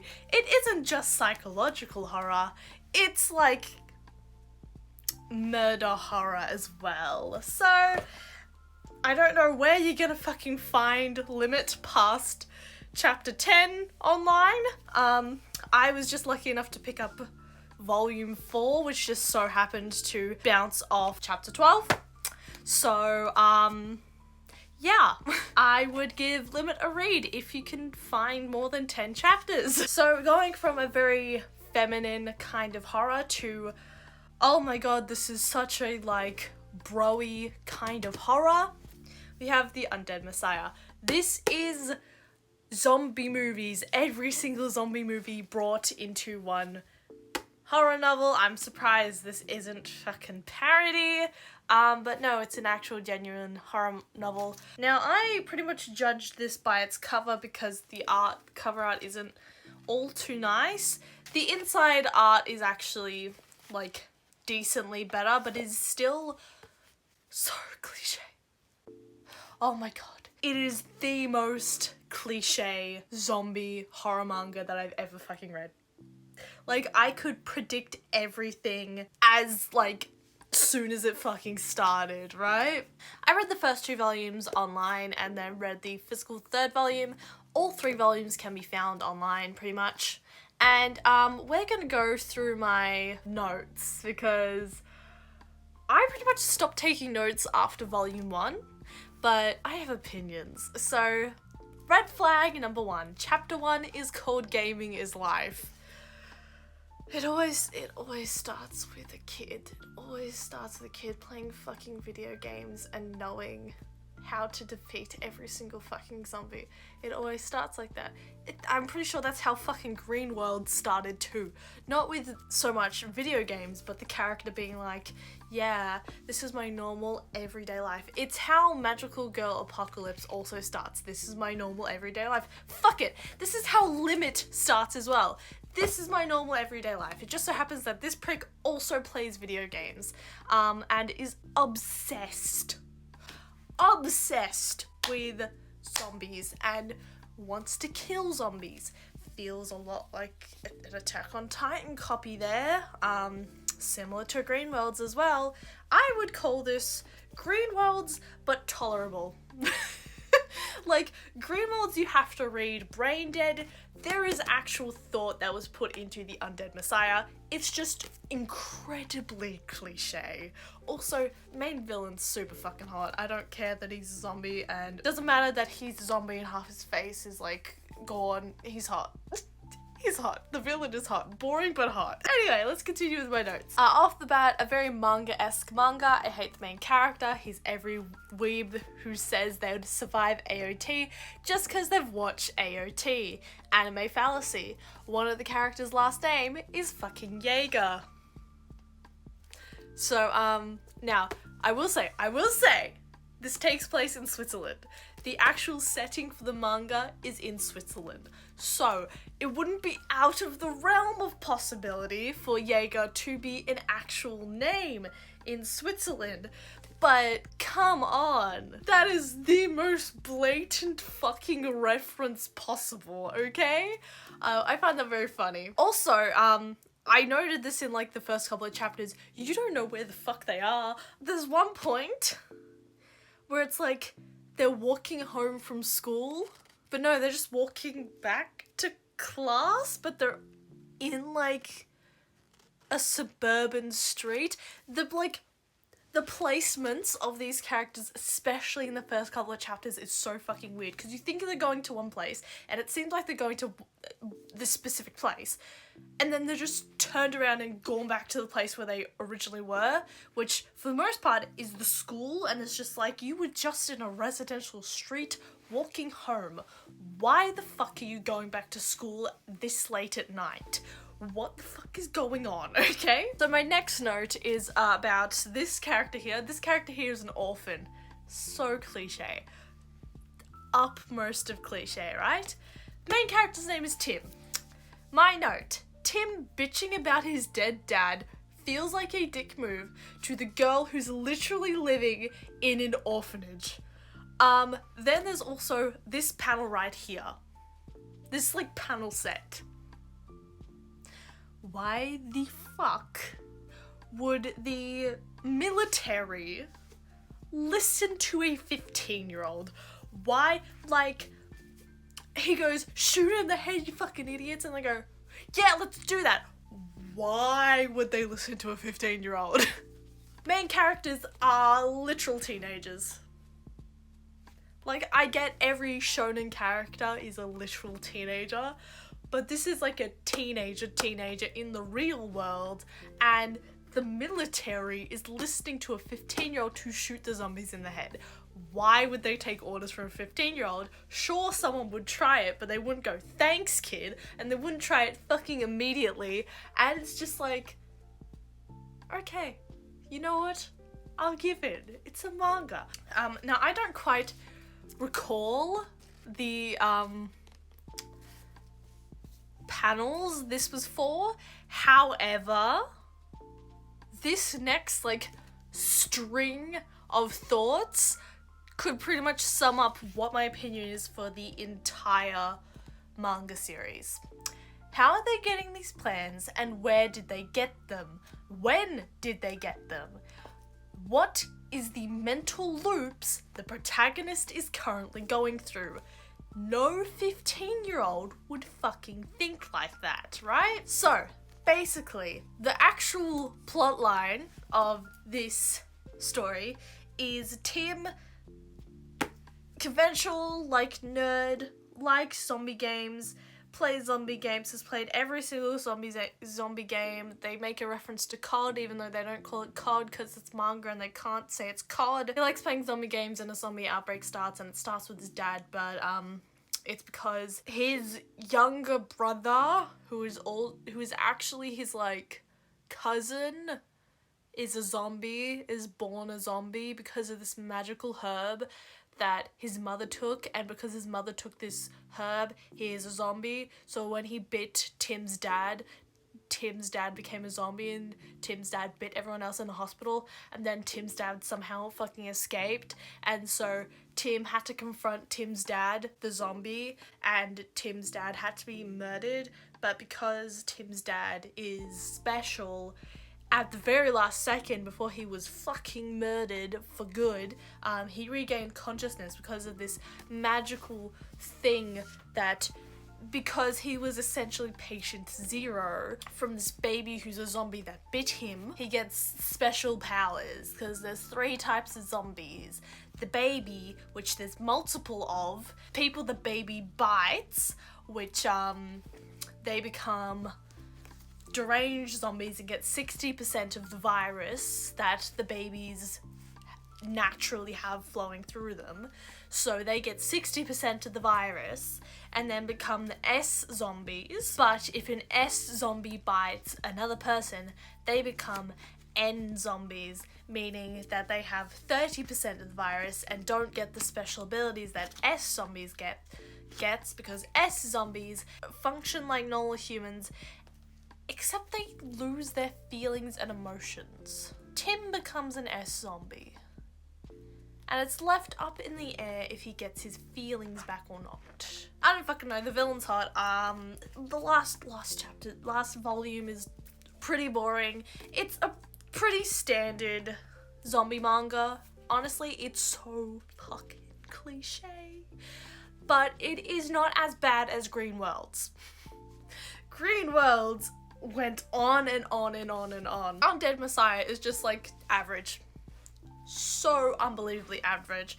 And pretty much until the first 2 volumes are pretty great, and then this one's like substandard, you know. Undead Messiah, it's interesting, but I didn't like it as much as Limit, you know? It's like psychological horror with teenage girls, or every zombie manga ever. Every zombie piece of media ever, really. So now that I've got the 2 manga that I like out of the way, let's get on to Magical Girl Apocalypse. Magical Girl Apocalypse. Now, I've said multiple times in this video already, I have a 5 chapter rule. This is one of those manga where I got to chapter 5 and got so disgusted that I couldn't read anymore. And before anything, Magical Girl Apocalypse is a horror manga that centers around magical girls being evil, coming down in a plague, and causing everyone they kill to become magical girls, zombies basically. And I only got 5 chapters into this and went, no. Red flag number 1, it is the most male gaze type manga that I've ever seen. The character design is horrendous. Very, very perverted, honestly. Mentally, I was like, okay, it's gonna be one of those manga. Similar to how the Undead Messiah, that's how I thought that manga was gonna go, and I was right for that manga. Except when it came to the character design of who I assume is the main girl of the entire series. She's a junior in high school, or first year in high school or something like that.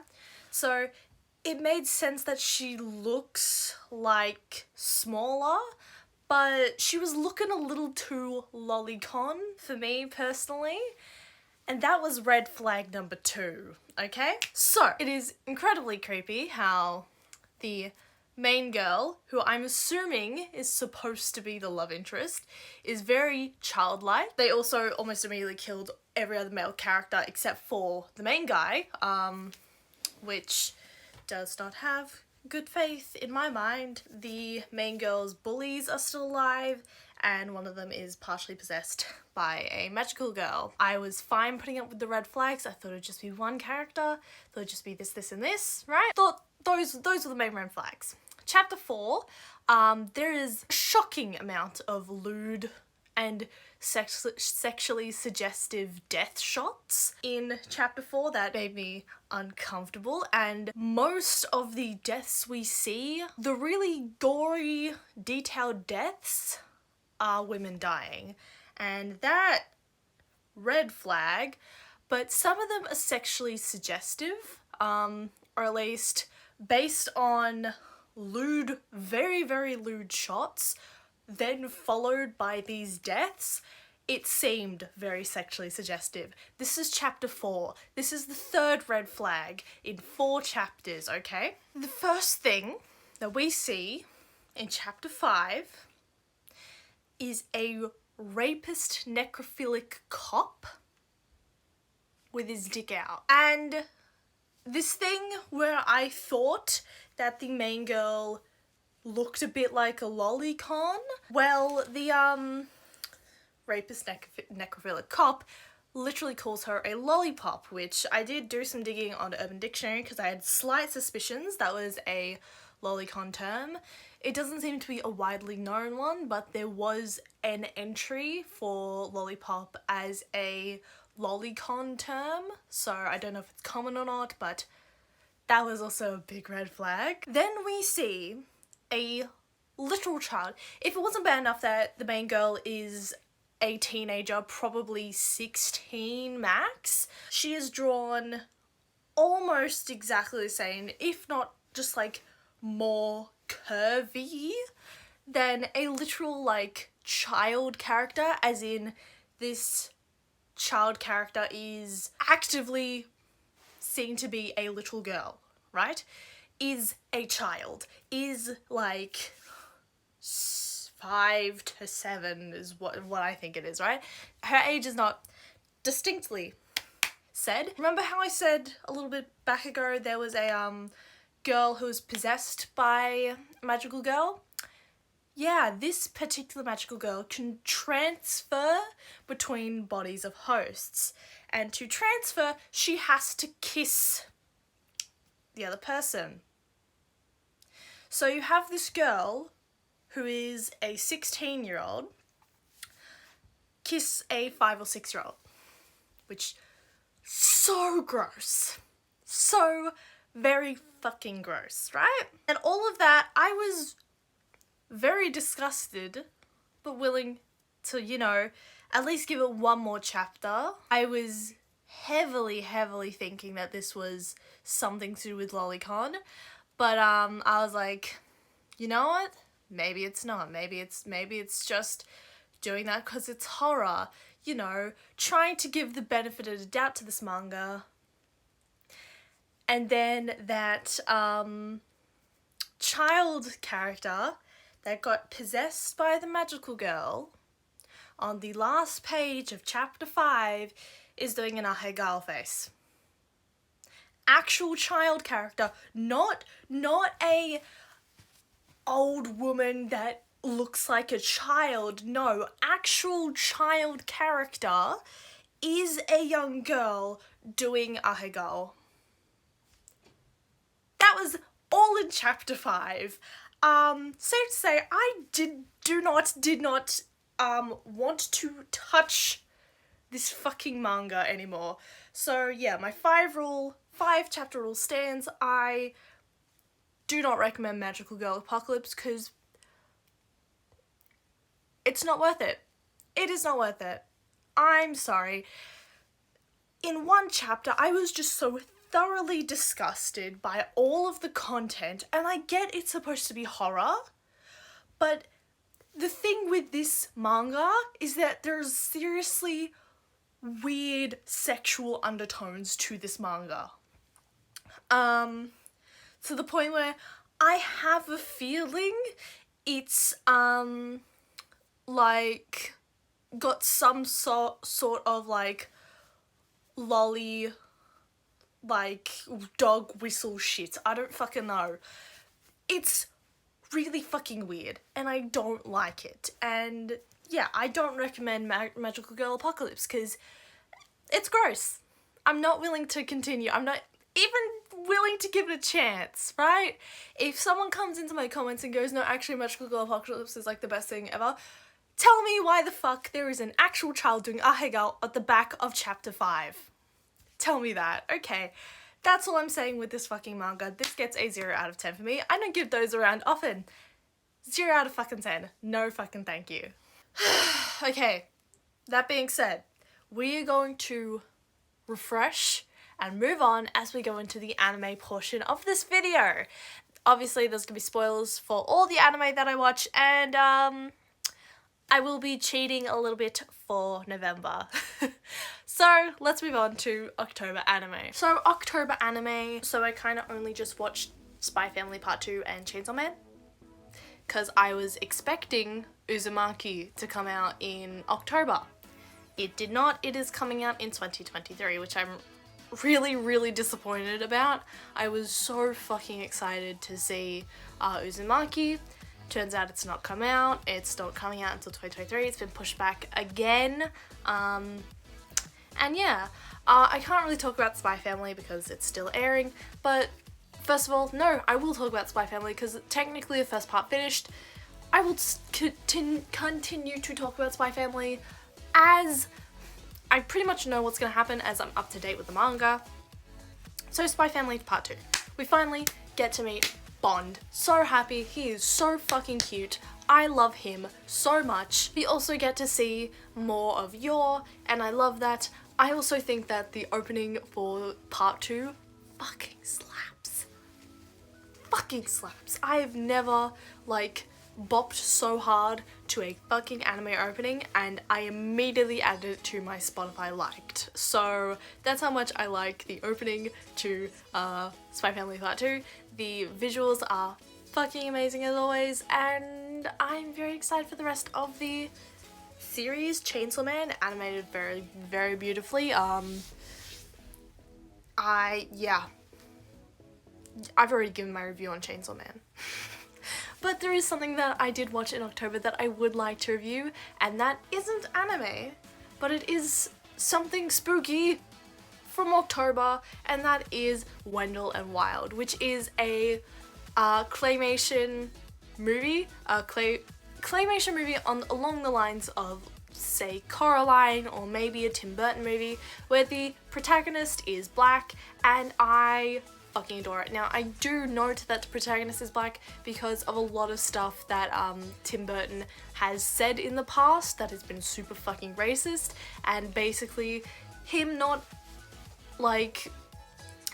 casting black actors and actresses because they don't fit his art style. Well, Wendell and Wild proved that wrong, as the main protagonist is black, and there is multiple POC characters in this movie, and it's fantastic.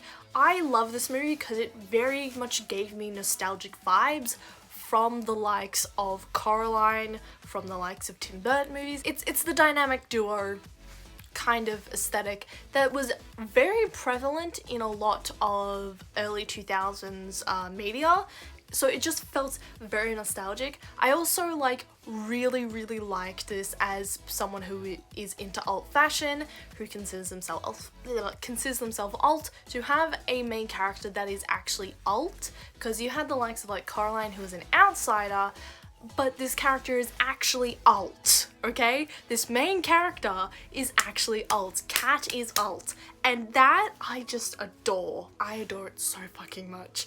There are so many things about this film that just made me feel at home.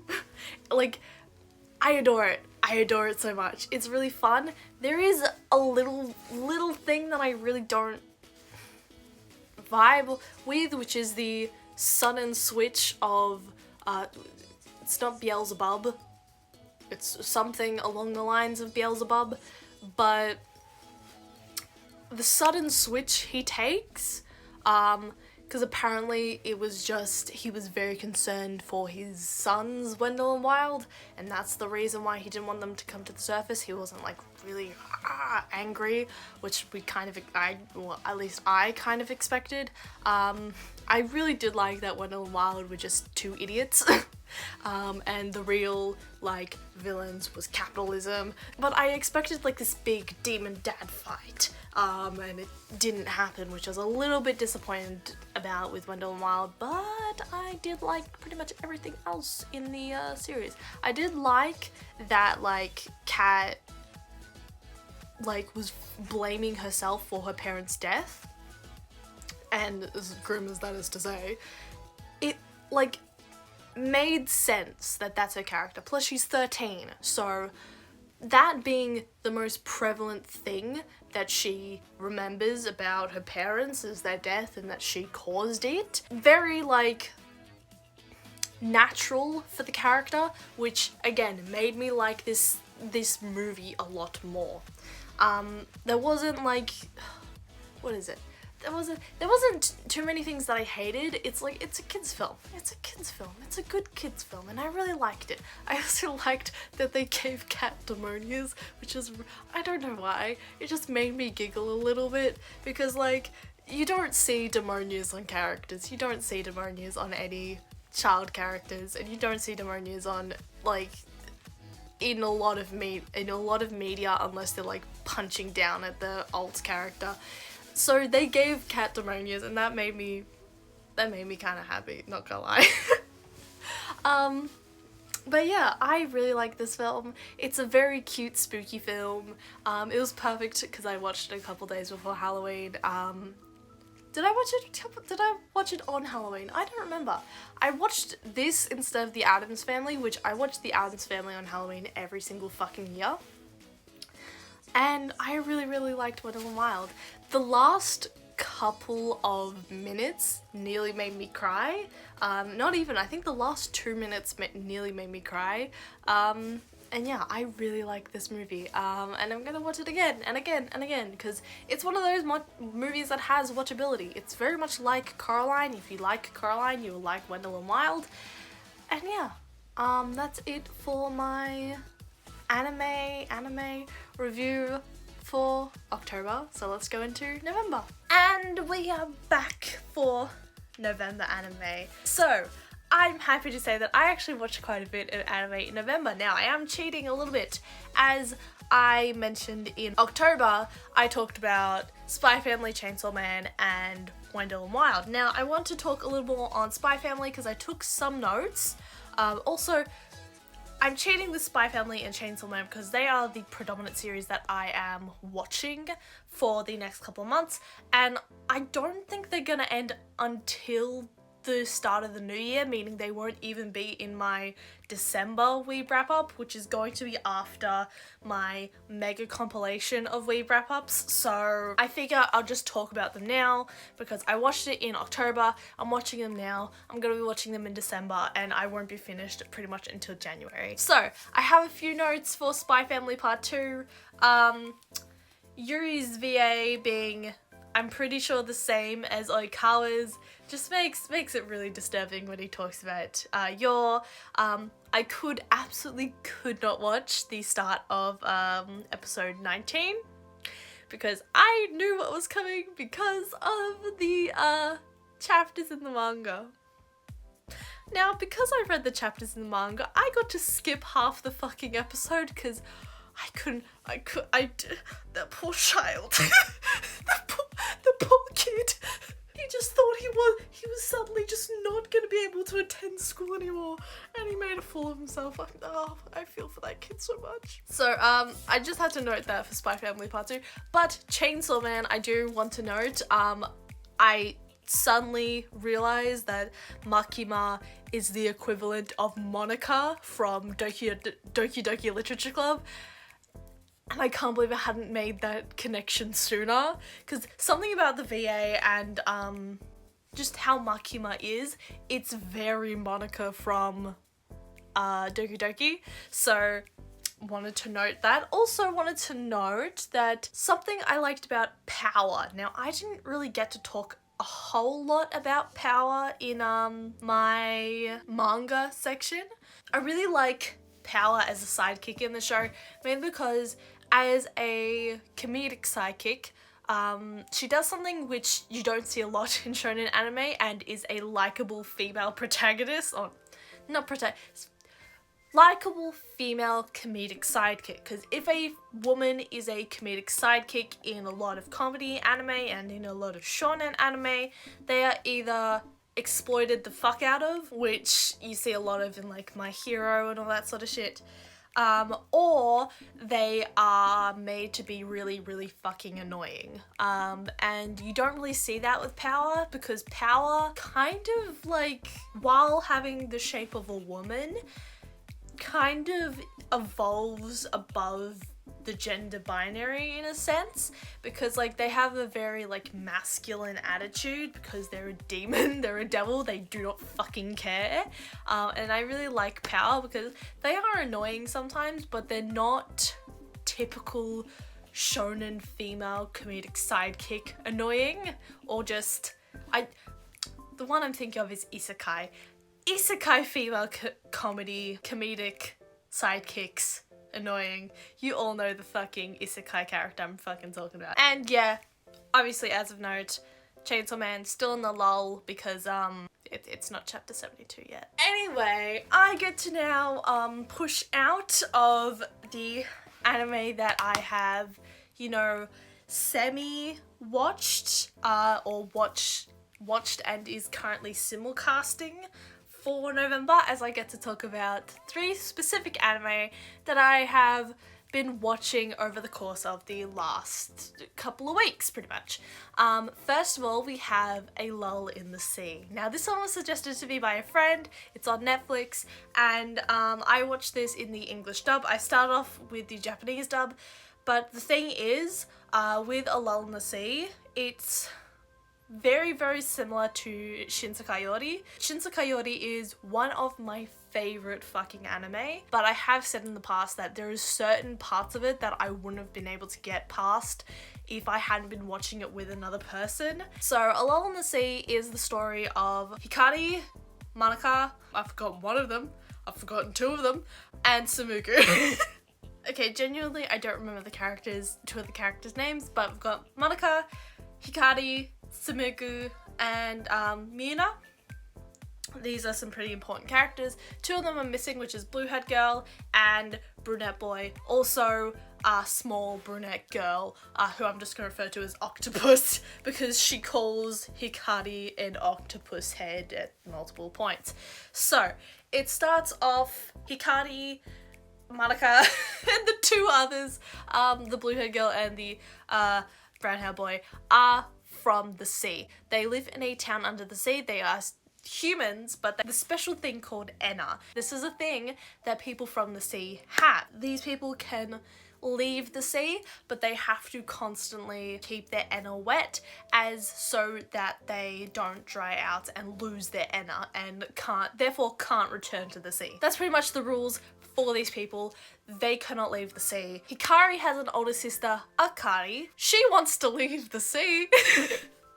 And Hikari and the rest of his family is not having it. Neither is the sea god or the sea god's scale, pretty much. Or the spirit of the sea god as well. There's like a lot of themes of like race, where you've come from, culture, that sort of stuff in this anime. But it talks to it through people who live in the sea versus people who live on the land. That's a big theme for this series. There's also like a fucking love hexagon going on, because this is a slice of life thing. I know I said this was like Shinzo Kayori. I mean it in tone, absolutely not in tags, because this is a romance slice of life mystery, whereas Shinzo Kayori is a horror, psychological horror, mystery, thriller. It's the same tone, similar art style, but it is not the same in terms of storyline whatsoever. They do, however, share this thing of a time skip. There is a time skip. Now, backpedaling before this time skip, Akari wants to live on the land because she's fallen in love with a friend's husband, because said friend died and she was actually in love with the husband, and she wants to be there for the husband's daughter, Miyuna. Miyuna is an important character. She starts off as a literal child. I'm pretty much sure she's like at least 9. Chisaki and Kaname. That is the two people I am missing. Okay. Hikari, Kaname, Monika, Sumugu, and Chisaki are all 14 to 15. Also, Miyuna has a best friend who is the octopus girl. What is her name? Sayu. Akari wants to be a mother to Miyuna. She causes this whole thing to happen where the people in the sea and the people on the land are getting further and further apart in terms of their relations with each other. They try to put this festival on called the Ofunahiki, which connects the people of the land and the people of the sea. But because of Akari leaving the sea and causing a big tizzy, the people of the sea decide that they need to go into hibernation or something bad's gonna happen, but not in their current lifetime, in the lifetime of their great-great-grandchildren. So they decide to go into hibernation now for some fucking reason, right? And everything starts to get very, very calm. They all decide to go into hibernation on the date of the Ofunahiki. But the 4 kids, Hikari, Monika, Chisaki, and Kaname, as well as Sumugu, want to put on the Ofunahiki. Akari wants to be a part of this as well, and she offers herself to be a stand-in for a doll that they usually have at the Ofunahiki. Now, they typically have a doll and toss it into the sea to give it to the sea god, which represents his late bride. Because Akari steps in instead of the doll, the sea god awakens. Now, the people in the sea town do not awaken. They, in fact, go into hibernation, but the sea god awakens and tries to drag Akari down as his sacrifice. Monika, who is pretty much a manic pixie dream girl in child form, steps in instead, and pretty much this whole disaster happens where Kaname, Hikari, Monika, not seen again for 5 years. Chisato is trapped on the surface because she doesn't want to go down and be trapped in the sea. So she lives with Tsumugu for 5 years. Akari marries a guy that she likes. To my knowledge, she loses her Enna, has a child, and is essentially Miyuna's mother now. And Miyuna calls her mother. Miyuna grows up to be 14 or 15, so does Sayu. And in 5 years, the ocean starts to freeze over. And everyone's like, we want to get back to the ocean, we want to see the ocean people again, what is happening, we miss them dearly, you know? And then one day, 5 years later, Hikari rocks up and he has not changed. He is still 15.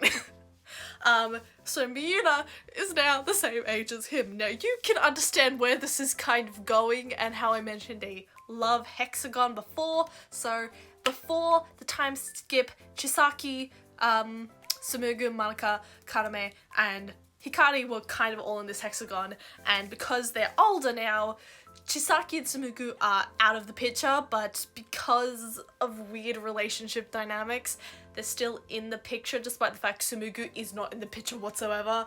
But Chisaki still thinks that Madoka loves Tsumugu, and that Hikari, there is a lot of good shit going on in terms of the romantic relationships in this thing. And Miyuna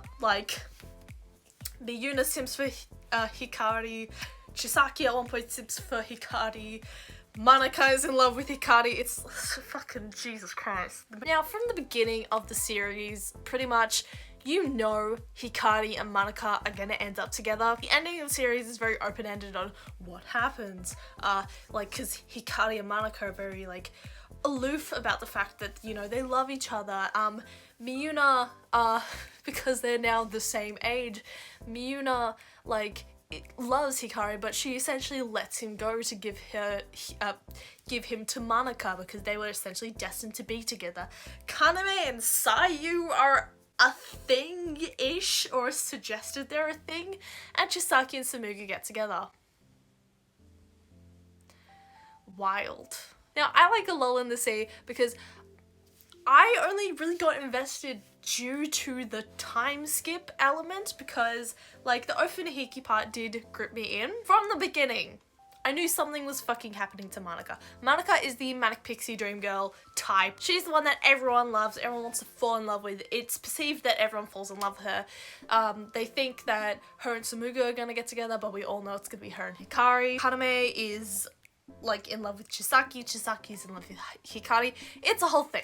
So from the get-go, I knew something was fucking happening with Madoka, and when she gave herself to the sea god, I fucking knew that was gonna happen pretty much straight up. The time skip happens, Hikari comes back, Kaname comes back, they steal Madoka back from the sea god, which causes her to lose her feelings for literally anyone and part of her Enna. The dissolving of her Enna gives Miyuna and Tsumugu Enna in some weird way, which I think is quite interesting because they do both come from parents that have Enna, or family members that have Enna.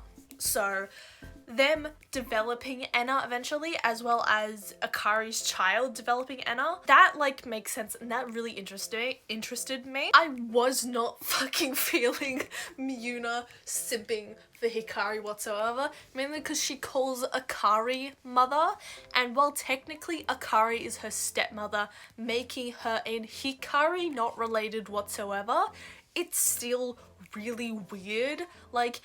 It being a child crush, it's oh cute, Miyuna likes Hikari, and then she's 15, she's in love with Hikari, it's oh, Miyuna loves Hikari.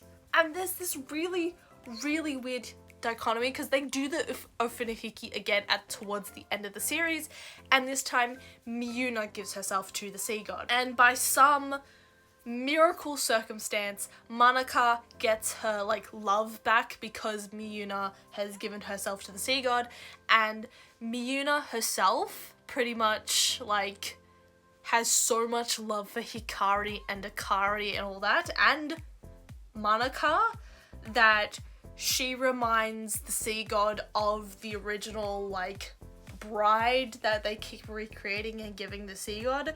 So they don't need Miyuna. By sheer force of will, Miyuna lives. At the end, pretty much, it started with Chisaki, Manaka, Kaname, and Hikari. And it ends with Kaname, Sayu, Manaka, Hikari, Miyuna. Miyuna becomes Chisaki, essentially, because Chisaki and Tsumugu end up together. They end up together and are in love and happily ever after, whatever the fuck, because they both live together for 5 years, apart from everyone else. Miyuna becomes Chisaki, and it's really annoying. Like, she comes to like know that she'll never be with Hikari, but Hikari's like part of her family now, so it doesn't really matter. So weird. Again, I watched the English dub, so I don't know if it comes off the same way in Japanese, but that's what it came off in English, and I'm not feeling it really, dude, but the rest of the series is actually like really good. It's just the ending is like, what the fuck just happened? And I'm not feeling this romance plot between Miyuna and Hikari whatsoever. Like, seriously. So I pretty much like A Lull in the Sea for similar reasons to what I like Shinsekai Yori for, as I mentioned before. But I like it also because, now I haven't watched this series, but it also gives me very Aohana vibes. So if you combine Shinsekai Yori with Aohana, that's pretty much A Lull in the Sea. What I mean for my love for A Lull in the Sea is the same as Shinsekai Yori, is it's very mixed. Like, I like this series, but it took me a while to get into it, and like, there are elements that I really, really don't like about A Lull in the Sea, similar to Shinsekai Yori. It took me a while to get into it. I wouldn't have watched it if I wasn't with someone else. And like, in the end, I did really like it, but I have really strong conflicting feelings about it. I have less conflicting feelings about A Lull in the Sea, but I still have conflicting feelings about A Lull in the Sea, and like, in terms of the characters, like Miyuna overall is actually my favorite character because she has so much character development.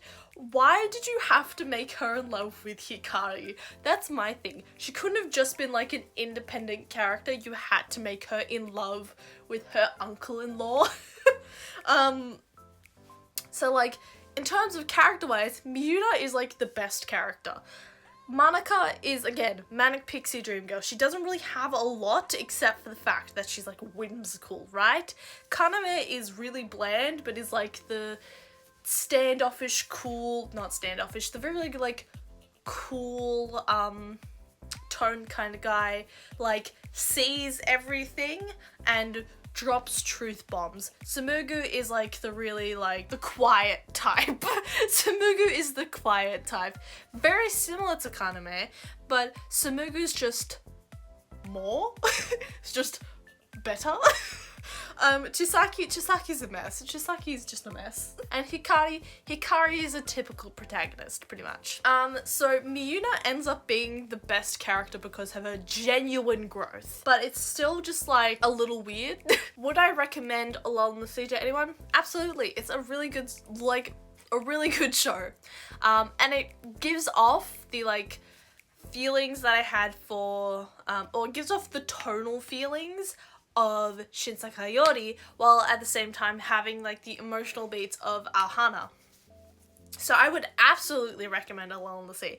I really, really liked that fucking anime. But of course I can't just talk about A Lull in the Sea the entire time. I did go on a huge fucking rant about Chainsaw Man, so I probably should keep it a little more brief for other series. Let's talk about another. And I'm not saying that as a, like, transition. No, the anime is literally called Another.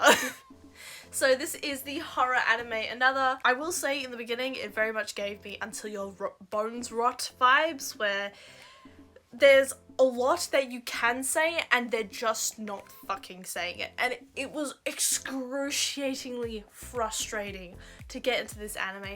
I would have not been able to watch this simulcasted, to be quite honest, because it gets interesting like 5-6 episodes in, which is halfway through the series, because this is a 12 episode anime. So pretty much another is an anime where there is a curse going on in this school, specifically in this class of 3A, I believe it is.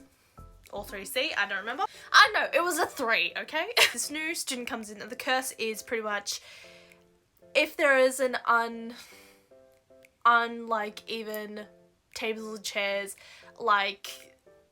and there's gonna be a phantom student, and if there's not enough tables and chairs, then the phantom student will fucking kill everyone. And every year it's the same class 3 that gets in trouble, and pretty much death happens to. Pretty much, if you've seen any of those scenes that's really outrageous and just gory of people dying, like the girl falling down the stairs and her umbrella spearing her through the neck, they come from another. So it is a death game, not a death game, but death curse type anime, and you're led to believe a lot of the time that the main girl is dead. Spoilers, she's not. But she gives off that aura because in order to make sure that no one's cursed, they pretend someone's dead. But plot twist, it isn't the class that gets cursed because of students, they get cursed because of a teacher. Personally, I did end up liking another towards the mid to end of the series. It is so unbelievably difficult to actually physically get into, just because of that start, those first 4 episodes where it's I could tell you this, but I'm not gonna. No, I don't think I'm going to tell you, and I'm gonna make it as excruciatingly frustrating as physically possible. Okay? That's what this fucking anime feels like, okay? Especially towards the start. Towards the end, it is an actual death game because people go fucking crazy and actually start to think that the girl that they purposely made dead so that nobody would die in the class, they start to think that she is actually dead, but she's not. It's interesting. Honestly, another is genuinely an interesting horror anime. Is it the best? No. Would I say it's pretty mediocre to decent? Yes, pretty much. I'd give this anime series probably, because of the opener to the series, probably a 6 or 7 out of 10. It's good. It's not bad, it's good. But it is really, really frustrating and does have that until your bones are up. We could tell you everything, but we're not fucking gonna. Which I keep finding, and it's really, really frustrating. Now, the last anime of November. This one I am technically cheating because I have 2 more episodes until I finish it. However, pretty much after I finish recording this, I will be finishing the series, and that is Licorice Recoil. Now, earlier in the year, you may have heard me call it Licorice Recoil, which I actually like more than Licorice Recoil. However, I've been watching the English dub because I've been watching it while sewing, similar to what I did with A Lull in the Sea, and they've been calling it Licorice, which I'm just like, L-Y is lie, right? I'm not crazy in thinking it was Licorious. I'm not crazy to have thought it was Licorice Recoil, right? Licorice Recoil, first of all, sounds like Licorice Recoil when they say it in the English dub, but Licorice Recoil is actually really fucking funny. Now, I didn't think I'd like Licorice Recoil just because the concept feels very male based, the audience should be male. But that it should be gory and horror based and psychological horror. these children, these young girls are objects, you know? That's what I thought it'd be going in. It's not. It's actually a really nice, warming, like, comedy series. Like, there is action, there is death, there is gore, obviously, because there's the death part, but it's like an actually like really nice, light-hearted comedy series, particularly that, like, seems very feminine-centered. I don't know if I'm just thinking that because I want to think that, because I like to think that the two main characters are lesbians. There is also a gays. The gays were in this. Like, protector guy, Teach. I am missing his actual name right now. He's gay.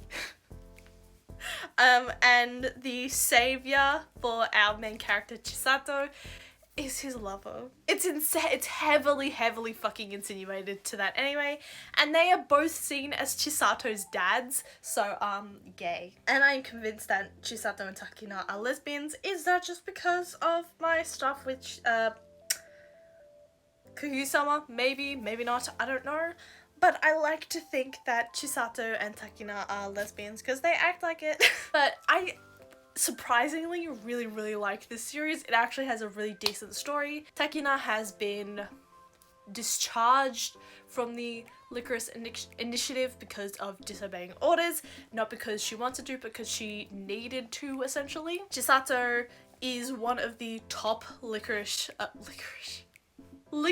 agents. She is the top tier licorice agent, except she doesn't particularly work with licorice because she doesn't want to kill people anymore, essentially.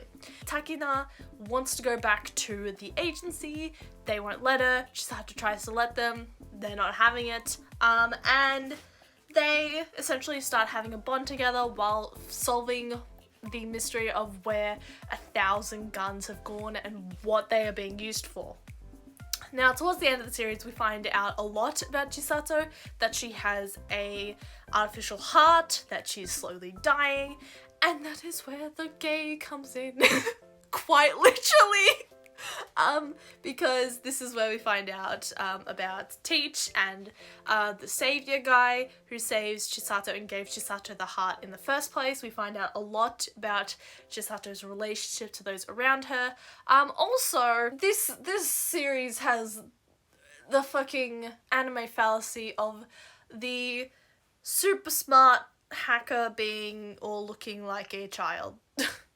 Which they insinuate that she's at least 30 because she's been around for 30 years, but it could be insinuated that Kurumi is like taking on the reins of whatever role she was given. So she is apparently at least 30, which is surprising because she looks like a child. Other than that, pretty much the entire series is actually quite gripping. Licorice Recoil is like a fun comedy series that has dark themes pretty much and deals with like themes of death, loss, that sort of stuff. Acceptance, coming to terms with your death and having to do what's right for others, that sort of stuff. And I actually really like it for those reasons. Obviously I haven't watched the last 2 episodes yet, but without a doubt they're gonna be great. But yes, that is all of November anime for me today. Thank you guys so much for watching this entire video. I love you so much if you did. This has been just such a long year full of so much manga and anime, particularly manga. I have never read this much manga in 1 year, and I can't wait to see what the new year brings in terms of manga, anime, what other things such as movies and books that I read, and I can't wait to tell you all about them.